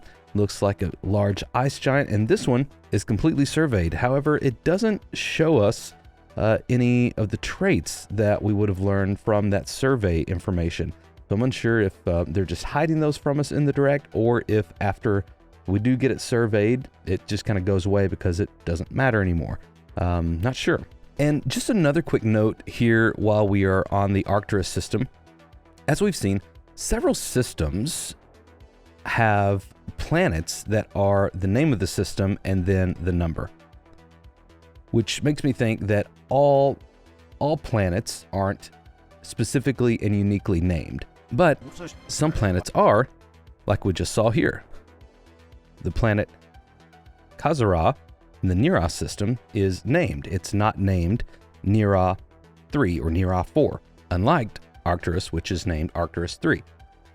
My theory on this is that systems that are undiscovered or unsurveyed, or there's no other points of interest there, or anyone's discovered them yet, or claimed an outpost or a mining operation or anything like that, those are going to be generically named planets based off of the system's name.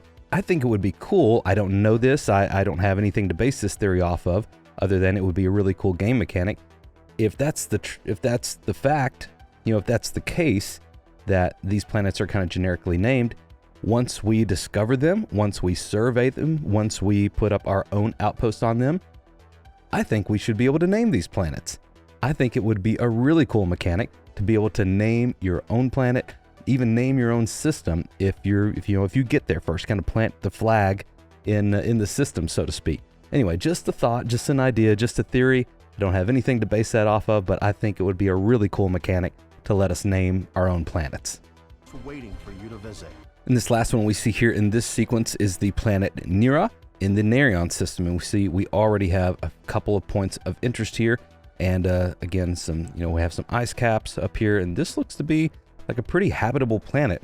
Okay, in one of our last shots here, we see the Nerion system again, and we see here that it is actually a level 1 system. So this could be one of our first systems we get to go to in the game as well.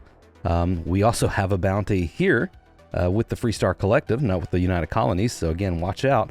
And notice again that we have on each planet, once we're in our system size view, we have a few different points of interest or indicators here of different things that we've discovered. I think this is a great way to kind of visually indicate these things, as opposed to like, you know, some sort of side map here with just a bunch of information on the side of the screen, kind of making everything cluttered. I think they've done a really great job with the user interface, with the HUD in this game. It looks very clean, very minimal. I'm very, very happy with that. And here we get some information on the planet Magrath, and we see that it's type barren, gravity's 0.98, deep freeze, no atmosphere. The magnetosphere is very strong, no flora, no fauna, and there is no water, but there are some resources, and we've discovered all those. So that is awesome. And then our last shot of the star map with our planet size view here, we get a good look at Tau Ceti 8b. And we know that anything with the kind of a dash letter is a moon, because this is a moon of Tau Ceti 8 in the Tau Ceti system. Again, kind of a generic name, so maybe we'll get to name this. But it does show us that we have, we know about one structure here, and then there's something else over here on the other side of the planet that we can rotate to. And of course, we have all of these resources and traits to discover. And that is it for our star map overview. Thank you so much for watching. If you would, like the video, that helps other Starfield fans find our content. And if you enjoyed yourself, or you've enjoyed a few of our videos, consider subscribing. We would love to have you in our Signal crew. Thank you so much to all of our patrons and our channel members. You all are awesome. Thank you so much for your support. For now, may you find wonder as you journey through the stars. Welcome to Starfield Signal, your place for everything Starfield. I am your host, Luke, and today we're going to be looking at the cities of Starfield. We're going to take an in-depth look at what the Starfield Direct gave us as far as looking throughout all the cities, including New Atlantis, Aquila City, Neon, and more. And we're also going to point out several details that you may have missed as you went through that footage. Let's get started. A real quick detail that I noticed: in your ship, you have Dogstar instruments, or Dogstar dashboard here, that may be a little Easter egg or a callback to one of Todd Howard's favorite games as he was growing up, Sundog. Maybe not as he was growing up, but in the early days of his video game career, he enjoyed Sundog. As soon as you land in a city like New Atlantis, your eyes are guided upwards to just... This design of New Atlantis looks so much better than it did in the previous showcase in June of 2022. Last June, it didn't necessarily look bad, but it just kind of felt a little like empty and incomplete and like it needed some work. It's obvious that they've put in the work, more details in the architecture, more details in the crowd and people running their routines, all the NPCs, all the artwork. It looks really great. I'm very happy with it.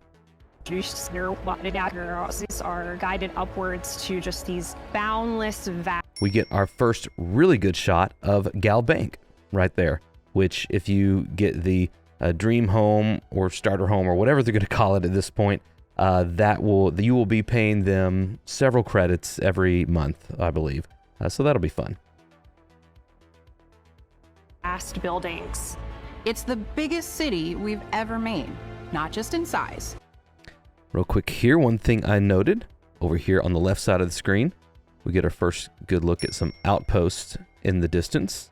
There's one right there. I think there's something going on over here as well, and something going on way back there in the distance. But also in the amount of custom art.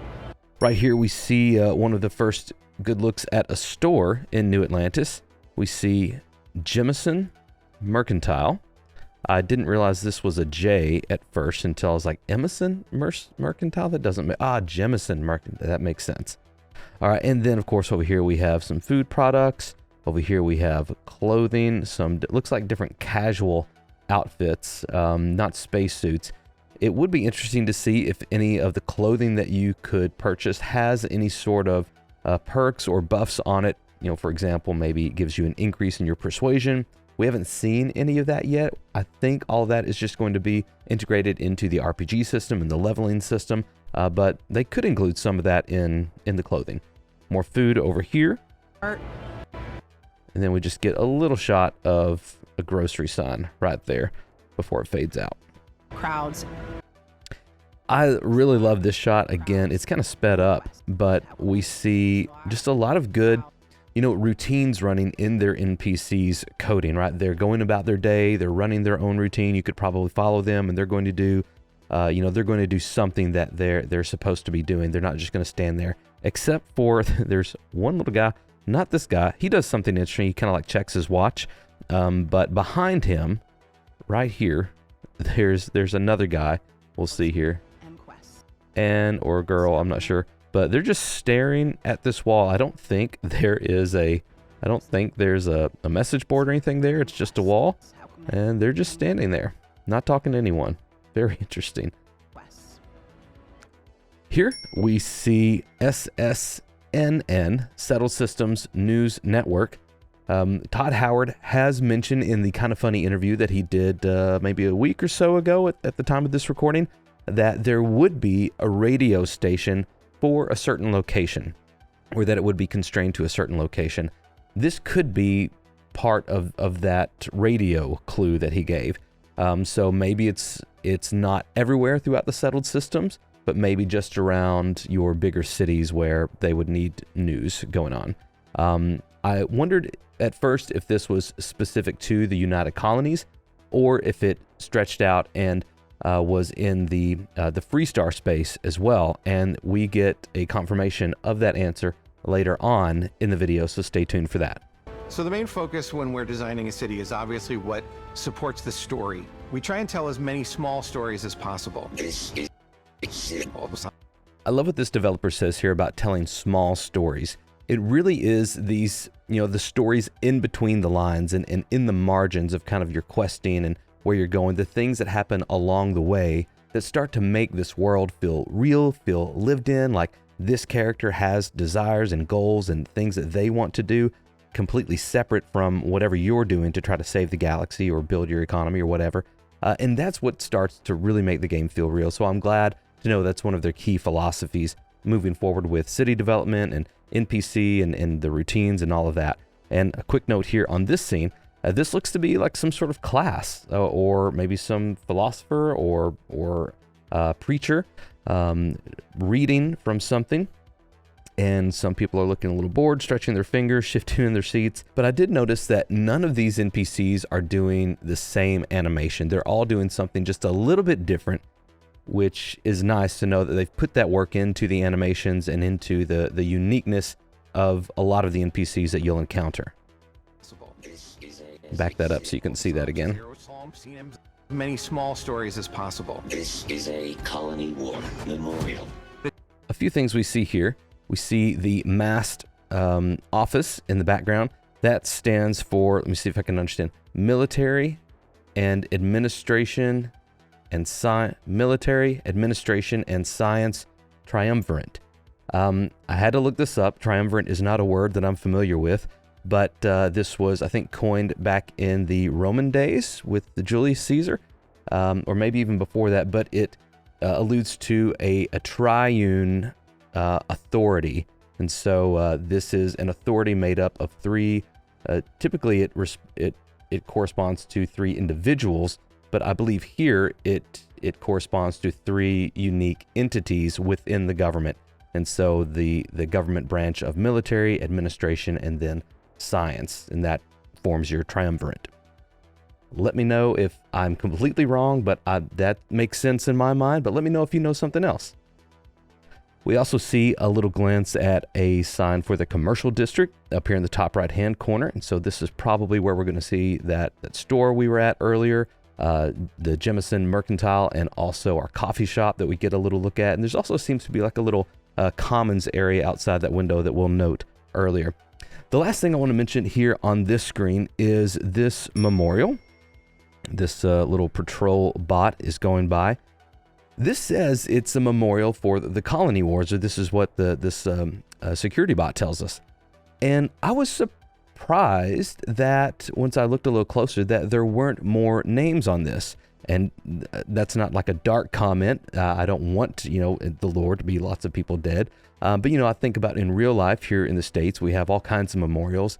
And even on a memorial here in my hometown, like we have like a whole wall full of names of, sadly, that people passed away in a war or a specific battle. And here, for a whole colony war, for the United Colonies and New Atlantis, the headquarters or the major city there, there's maybe 20 names around here.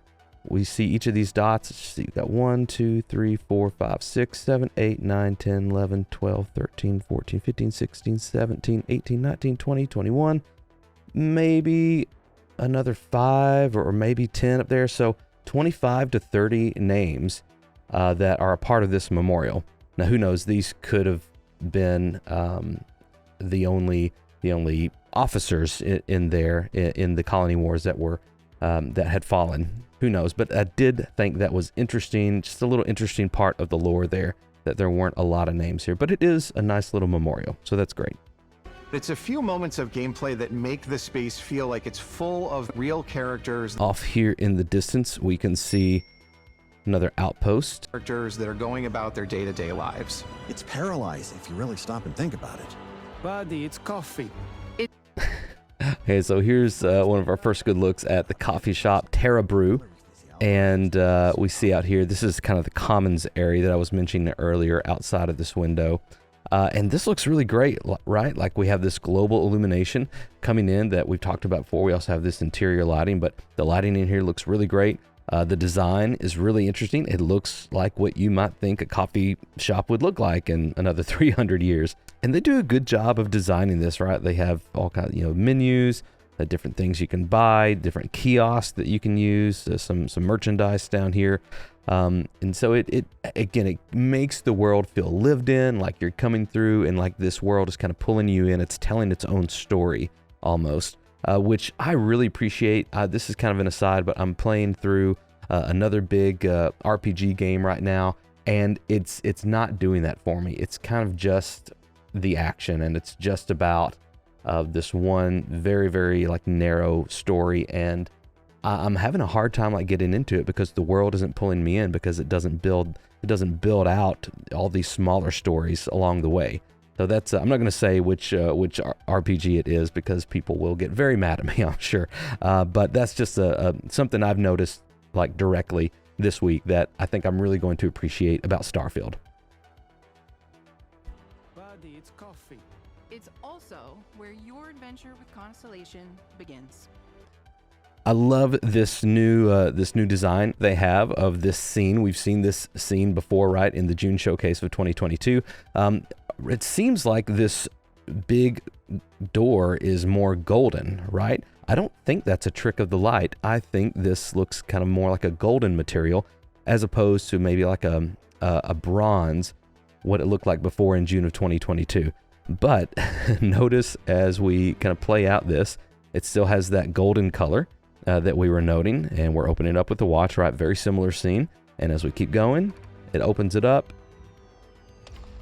And then all of a sudden, it's bronze again, right?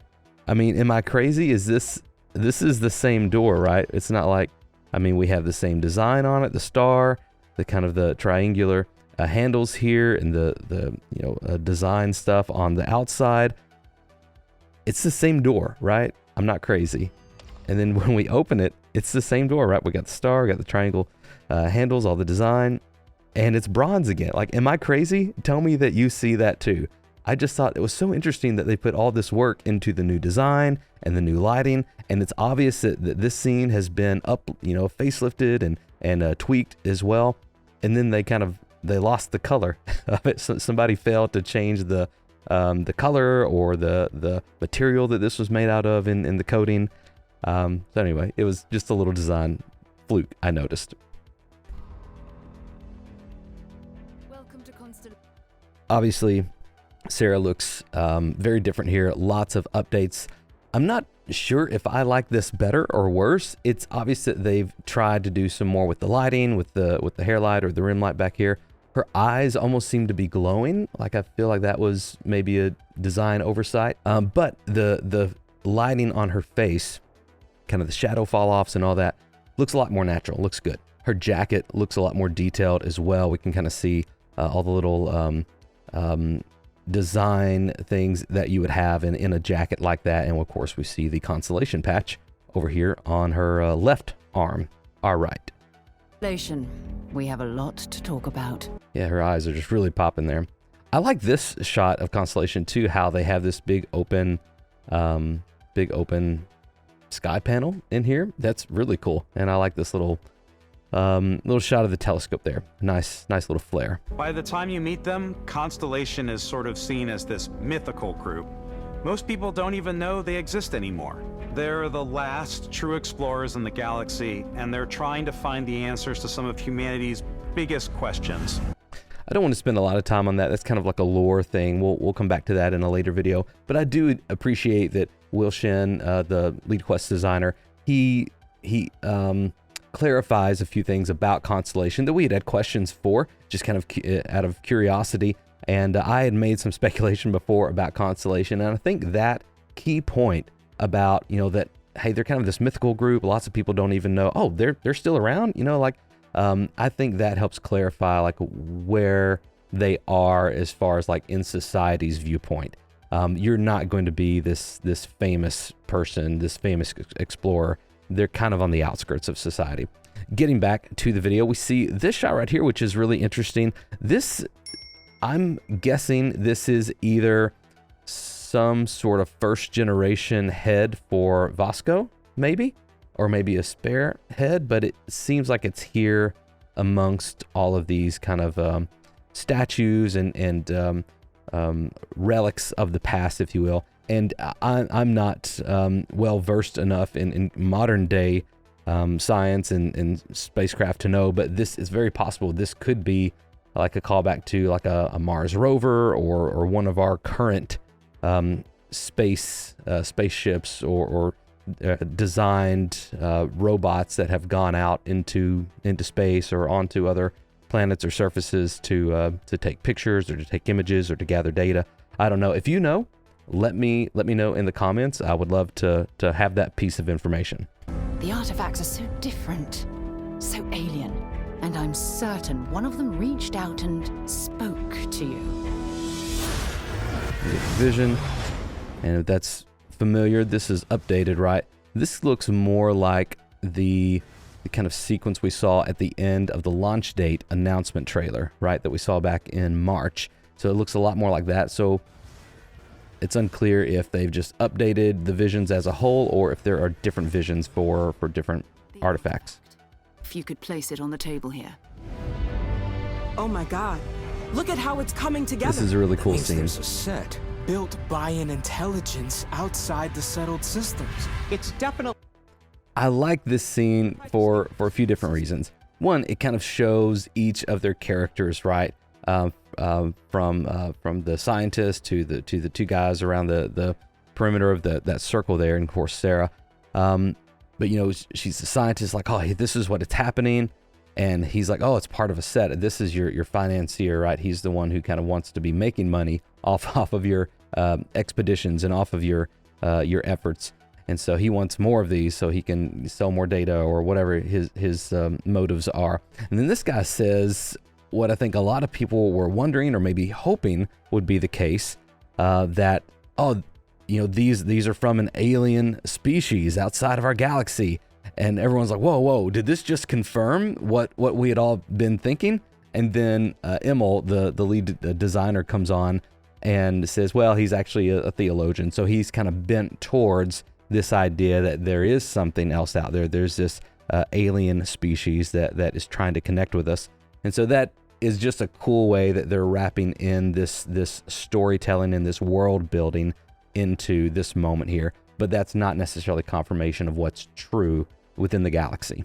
systems. It's definitely an eclectic cast of characters. You've got Sarah Morgan, the ex-soldier and adventurer, now Constellation's leader.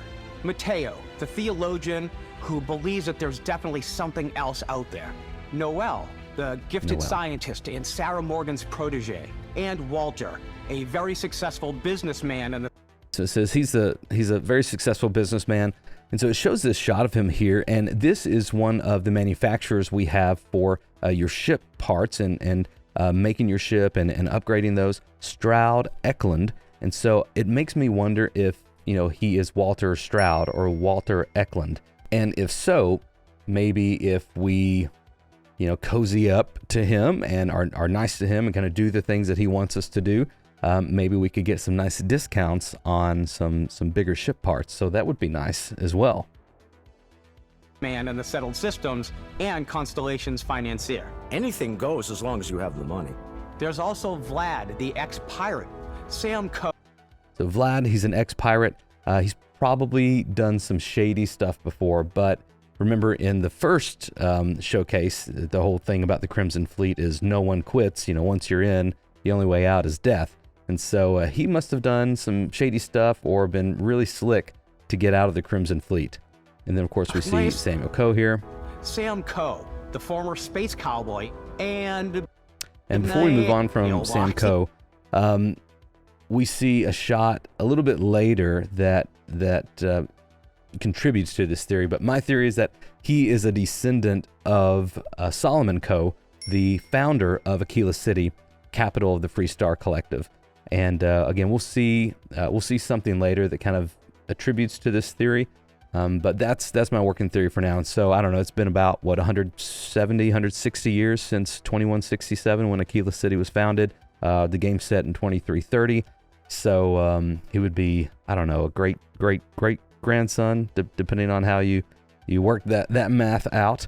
But that's my working theory for now. He's cowboy and Barrett. You know what I hate about these pirates? Completely resistant to my otherwise irresistible charm. I have a feeling I'm going to like Barrett. He seems to be kind of like the comic relief, kind of like the lighthearted one in the group. But also here in this shot, we get a good look at a patch on his left shoulder. We see the Constellation patch over here. And so this would be part of his skills or his perks. I'm unsure if we see his later. I know we see a few of their skills, but we'll see that in the companion section when we get to it. The journey you take with Constellation is just the first of many you'll embark on. The Settled Systems is home to all kinds of different stories, people.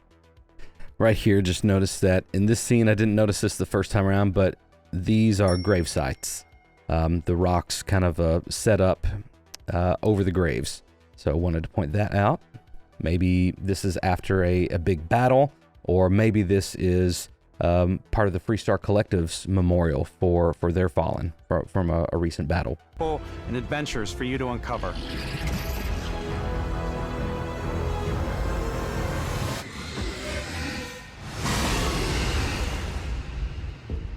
That looks crazy.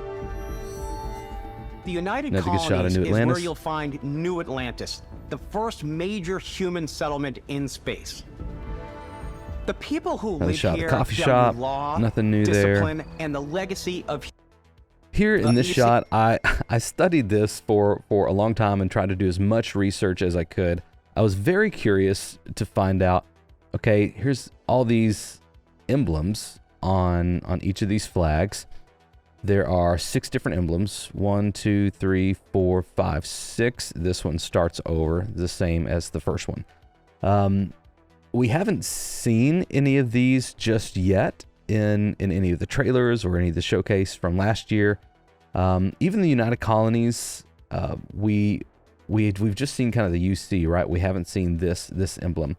So my working theory, and there's something just a little bit later here that confirms this, but my working theory was either that these represent 6 different individual factions within the United Colonies, or they represent 6 different colonies of the United Colonies. Like that's a real possibility as well. So we'll see which one of those that the direct confirms here in just a moment. legacy of humanity.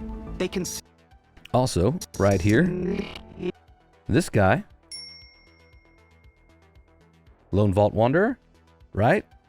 I mean, does he look like that to you? Lone, is this you? Did they put you in Starfield? All right, let me know. Let me know in the comments. consider themselves the true children of Earth. You ever think of joining up with the Vanguard? Help the United Colonies, even get your UC citizenship? Okay, go back here. So this guy is recruiting you to the Vanguard. Help the United And Colony. real quick, we get just a glimpse right over here of this patch on his arm. We've seen that before, right? Let's come back.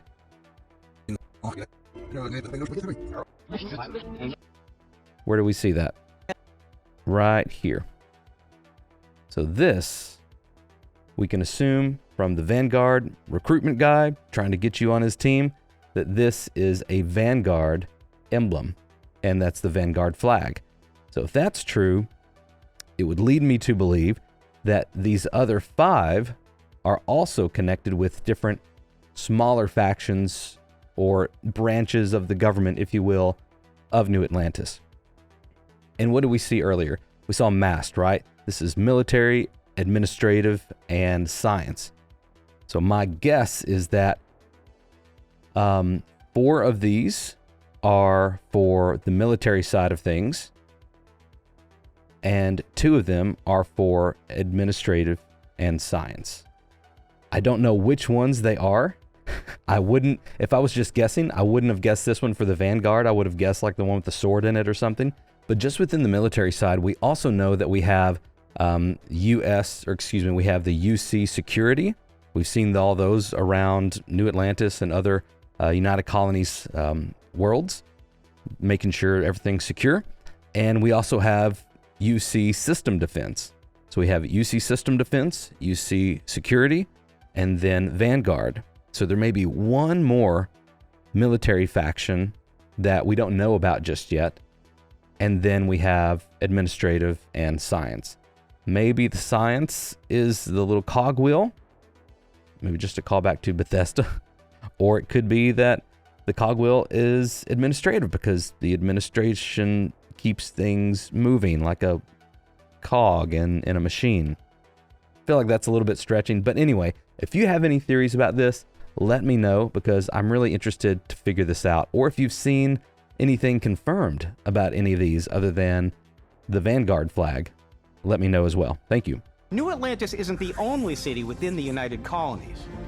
The city of Cydonia on Mars to this day serves as the largest mining facility for the United Colonies. And no big details to point out here, but of course this is kind of front and center, right? 11 hours without incident. This could be just kind of a cheeky little like, haha, that's funny, you know, they're not very safe. You know, or it could be like a realistically like, no, this is pretty dangerous stuff here. And this also could be referring to your incident, right? We looked at on the star map that that the Sol system, where Mars is, where Cydonia is a level 1 system. So it's very possible this could be your starting point for the game, which makes it possible that this 11 hours without incident, this could be your incident that happened, that reset this thing. So I don't know. That's an interesting theory. Let me know what you think about our starting location for the game. I know there's been a few rumors out there that we may even have multiple starting locations. What do you think about that? I'm not going to go through those rumors right now, but very interesting things to think about. Beyond the United Colonies' reach, you might find yourself in a much more wild and independent coalition of star systems. This is Freestar Collective Space. Okay, so we get a good look at Aquila City here. Definitely similar to what we saw in the June showcase of last year, but graphically updated, and it looks great. It definitely has a more Western outpost kind of vibe to it. From the dirt roads, the hitching post, the wooden signs. We see lots of wood here. I know that sounds funny to say, lots of wood and like leather and burlap, but look at the guns. They have wood stocks on them, right? These are not like futuristic laser or ballistic weapons. And then kind of moving on here, we see Co Plaza, again referring to Solomon Co, the founder. And way back here, this is a statue of what I believe is Solomon Co. And let's see. I'll try to find that later on down the direct and put that in right here for you to get a better look at it, because it's kind of hard to see right now. The capital of the Freestar Collective is Aquila City. The Stone Root Inn is in. So this is like a little bar, or maybe even the Stone Roof Inn of what this voiceover is referring to. I did notice up here this big trophy that they have on the wall. So if you're not familiar with bars or places out in the country here in the United States, they like to display their trophies and hang them on the wall. And so whatever this creature is, they are very proud to have that. An Aquila City fixture. A ranger relies on judgment and intuition to do No real what's details best here. for They the just kind of play up this Western duel Neon type started thing. out- So here in this shot of Neon, it gives us, we already knew that Neon was in the Vol 2 system, but we weren't sure if it was in the United Colonies or if it was in Freestar space. And of course, we get confirmed that this is in Freestar space. A fishing platform, but is now known throughout the settled systems as a pleasure city. Going back here, so we also see that the Settled Systems News Network is available in Neon, which means it is available in the Freestar Collective, in the Freestar space, which is good to know. We also see the Vol 2 Hotel that we've seen before, a few other things, a few other like businesses and brands, Reliant Medical right here, and we have Seghart's Outfitters. I couldn't find any reference to Seghart. If that is an Easter egg of an astronaut or something like that, let me know in the comments. I would love to have that piece of information. The settled systems as a pleasure city where almost anything goes. Here is where we get a good shot of a place at Ryujin Industries. We know that because of the dragon hanging from the ceiling, the ominous dragon, and the waterfalls coming down. So just real like surface level and brief. I didn't do a ton of research on this, but Ryujin refers to a dragon who was kind of like a deity of the ocean. That's very, very surface level, probably not exactly correct, but that's the references here. If you've got morality issues, this definitely isn't the job for you. Here we see Aurora shipments being packaged, ready to go, and some, looks like some laboratory equipment. And of course, our player character here is wearing this this lab suit to keep safe from any toxic fumes that may be going on while they're doing their lab stuff. And we get another shot of this looks like maybe a centrifuge of some sort there. And here we see the Astral Lounge, and being in Neon, staying on brand, they are wearing what looks to be like some fish type costumes with fins on them or tentacles. I'm not sure, but they're having a good time either way. Ryujin is hiring the best and in your ass. Actually, lots of this little shot happens really quick, but there's lots of little details there I want to go back and explore. See, the first is right here. We see Ryujin Apartments up there in the top left, just kind of reinforcing this idea that Ryujin, they kind of own Neon, right? They own everything about it. And then over here, we see Freestar Rangers. So they have an office or headquarters in Neon as well that you could go to and maybe get quests. We have a market over here. Come in and maybe get some clothes, get some food, restock if you need to. Let's go forward just a little bit more. We'll see some other things. Here we see the Neon Legend, and looks to be like a DJ, but her name is Borealis. Aurora Borealis. Very clever. We see our spaceport terminal up here, and then we see a sign over here that says authority. I don't think this is any kind of, I think this is just like a security kind of thing. I don't think it's anything to do with the United Colonies, because again, this is Freestar space. The best and brightest of today for our Here, this guy, he seems to be like maybe some sort of crime boss or faction leader in Neon. and we see that he is part of, I believe this says Strikers on his jacket. And so there may be like a quest line there that we could do with this character. Today for our future time. Again, we see the Ryujin Industries dragon up here, kind of have their hands in everything. Everyone has been chewed up and ground up by Neon. Try not to get yourself killed, all right? It's pretty brutal. Outside the bounds of civilized space, there are still plenty of unclaimed systems to explore, but these areas are also home to the most hostile factions in the galaxy. So this is the snake emblem for House Varun, the religious zealots. The great serpent hungers. All heathens shall be made dust in time. And we see that confirmed here by the NPC tag Varun Zealot. And keep going.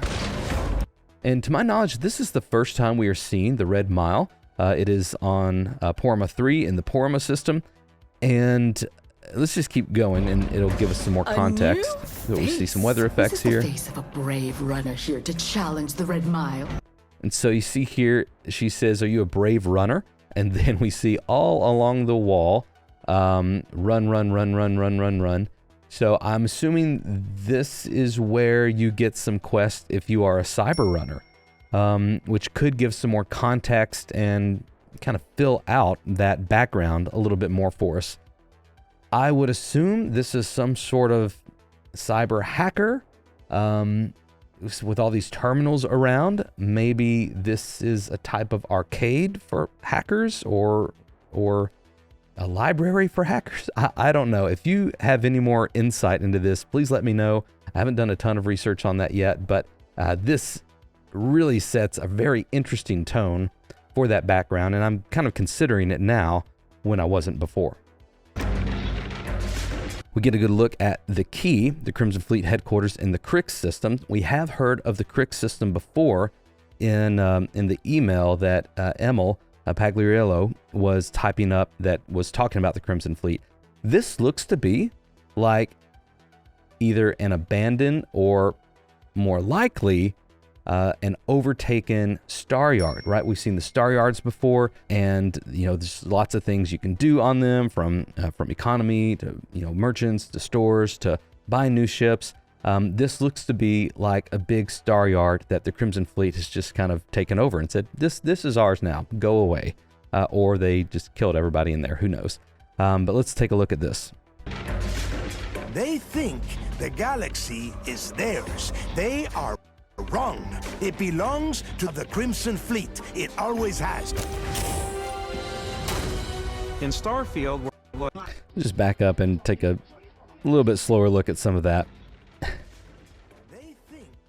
So we have what looks to be like again, the command center or the control center that was overtaken, and they've put up their emblem there, their Crimson Fleet emblem, and they seem to be very much antagonistic to the United Colonies specifically, not just the settled systems in general, but the United Colonies. And so they're like, what future? Kind of making fun at this poster here. And then I thought this was classy. Like, this is like bathroom wall, a gas station on the side of the road, bathroom wall graffiti, right? Real classy, nice. They are wrong. It belongs. And this seems to be kind of the character. Maybe I know we were told that the Crimson Fleet is not necessarily like one big organization, but they're kind of separate captains doing their own thing. But this seems to be the same NPC we saw in the first showcase, and so we could assume that he may be one of the quest givers to us, one of our main points of contact within the Crimson Fleet. It belongs to the Crimson Fleet. It always has. In Starfield, we're pushing our cities and settlements further than we ever have before. It's all there, waiting for you. A slice of humanity's future. So, ready to get out there? Be sure to like the video, and if you're not already subscribed, consider doing so. We would love to have you here on the Signal crew. We're all about positivity and excitement, and it would be awesome to have you. Thank you so much for watching. I hope that you found that interesting and that you caught a lot of those details with us. Thank you so much to all of our patrons and YouTube channel members who make this channel continue to grow and continue to get better and better in quality. I appreciate every single one of you. Join us on our Discord if you're not already on there. A link is in the description. For now, may you find wonder as you journey through the stars.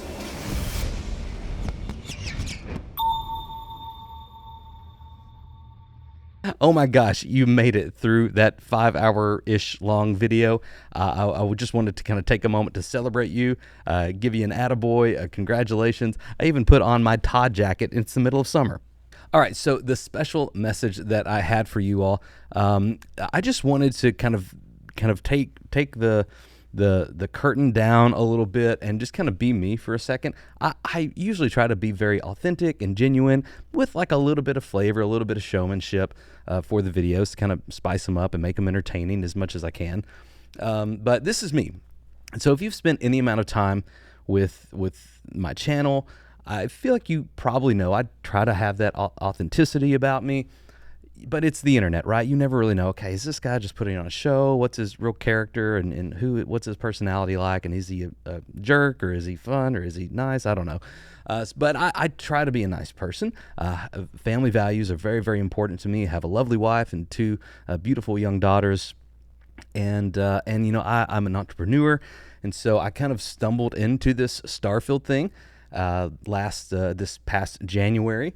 And it's been like legitimately so fun. It's really helped my mental health. I've really enjoyed the opportunity to put more energy and effort into Starfield, into video games, into you all. And so just wanted to say like a quick thank you for making this possible. Genuinely, thank you. And so this next part it might feel a bit salesy. I'm going to talk about Patreon. I'm going to talk about YouTube channel memberships. I don't talk about these in all my videos because I don't want to come off as being a salesman or too salesy or too pushy or like I'm promoting something, kind of like the merch store and all that stuff. But it is an important part of sustainability for the channel. I know that September is coming up quicker than we'll probably we'll realize. And so this is a part of what's going to help me continue making videos and continue building the channel faster and better. And so if you want to be a part of that, then great. I would love for you to stick around here a little bit more about that. If not, I totally get it. Not everyone has disposable income to, give to people across the world or over the internet. I totally get that. I am so thankful and appreciative and just can't thank you enough for your watches, your views, your likes, your comments, your subscriptions, all that stuff. It means the world. Thank you so much. For those of you who want to contribute a little bit more and you want to see more Starfield content from maybe a more thoughtful approach that isn't too clickbaity, and I'm learning, right? And so I've got my hand slapped a few times, and I'm learning from that. And I want to be a source for positivity, for excitement around the game, and I want you to be able to have a place to know, okay, I'm going to get this as far as my Starfield content. I want you to be able to trust that and be able to know you're going to get that every single time. So that's what this channel is about. If you want to support that and kind of help this, help perpetuate this idea and this philosophy out into the world, then this may be for you. So I'm going to bring up my screen now, and I'm going to push Patreon over YouTube channel memberships. However, if you are already kind of in the ecosystem of YouTube channel memberships, everything is the same on your end, except for the starter package, but everything as far as up there is the same for now. But let me talk about Patreon first. I like Patreon because it gives me better access to you. And what I mean by that is that it allows me to email you, it allows me to message you, it allows me to communicate one-on-one with you, as opposed to YouTube. It just allows me to kind of make posts in the community tab for like members only or for this tier of membership, but there's no way that I can reach out to you directly. If you had a comment or you had a question and YouTube did something weird and it deleted your post or it blocked your question, I've had that happen before. You know, it wasn't me. It was just the system for whatever reason. And so this allows us more of a one-on-one communication. And I like that. And also kind of make sure that, hey, if you're having any issues where you're not seeing the benefits or you're not seeing the perks, then we can connect a lot easier through Patreon. So that's why I push that. And if you're just kind of worried about, well, you know, what's best for you, Luke? Patreon is kind of the best for me as well because I get more of a cut out of your contributions and out of your support.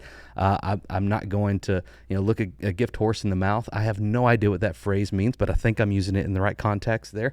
I don't know the origin of that. It's such an odd phrase. Anyway, so I'll take YouTube channel memberships. Those are great, great way to support me there. But Patreon is definitely the best.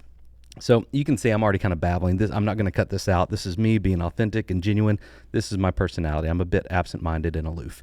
But let's take a look at Patreon. So if you just go to patreon.com, you hit Find a Creator, type in Starfield, and I'll be right there, Starfield Signal. Or you can type in Starfield Signal, or just in your URL, type in patreon.com/Starfield Signal. So we have 4 main tiers, and then there are a couple of generosity tiers if you just have the means and you want to bless someone. This is the way you could do it. So starter package, again, everything is the same on YouTube channel memberships except for this starter package. I'll start there. The starter membership, I shouldn't say package, the starter membership level, I'll go ahead and bring up all of these, is $1.99 a month. And you get exclusive access to ad-free videos posted here on Patreon, and you get to support the channel. And so the main thing here on Patreon is that you get ad-free viewing. So if you just absolutely hate ads and you're on YouTube and you're shaking your fist at the clouds, then this is a great way to get, you know, your Starfield videos with no ads. They're up here. The difference is the starter level on YouTube. That's just kind of support, right? I can't take ads out of that level. But you do get a cool badge, like a channel badge with YouTube channel memberships at the starter level. And so if that's important for you, you know, it's pretty cool for sure. If that's important to you and it's kind of a status thing and you like to support different people on YouTube and you like to collect those badges, then by all means, support me on YouTube. That is cool. Can't take ads out of that one though. Everything else is the same from here on out. Let's talk about the basic membership level now. It is $2.99 a month, same on YouTube channel memberships. It gives you same ad-free viewing, but it also gives you early access to new videos. So it gives you early access and ad-free viewing. Going up to premium, this has all the other perks, plus you get your name in the credits of the video, which is pretty cool. You know, you get kind of memorialized in the YouTube history, which is pretty cool. And also like the channel history, because we're growing a lot and it's cool to kind of go back and watch, you know, whether it's the Supercut videos or other videos and see like who was here from the beginning. So it's pretty cool. Going on, this is a big jump up to the producer level. This is $19.99 a month. And this is kind of the one where if you're a producer, you're on our team, right? You're on our inner circle is kind of what I refer to it as. And so you get all the other perks from ad-free viewing on Patreon, early access, your name in the credits.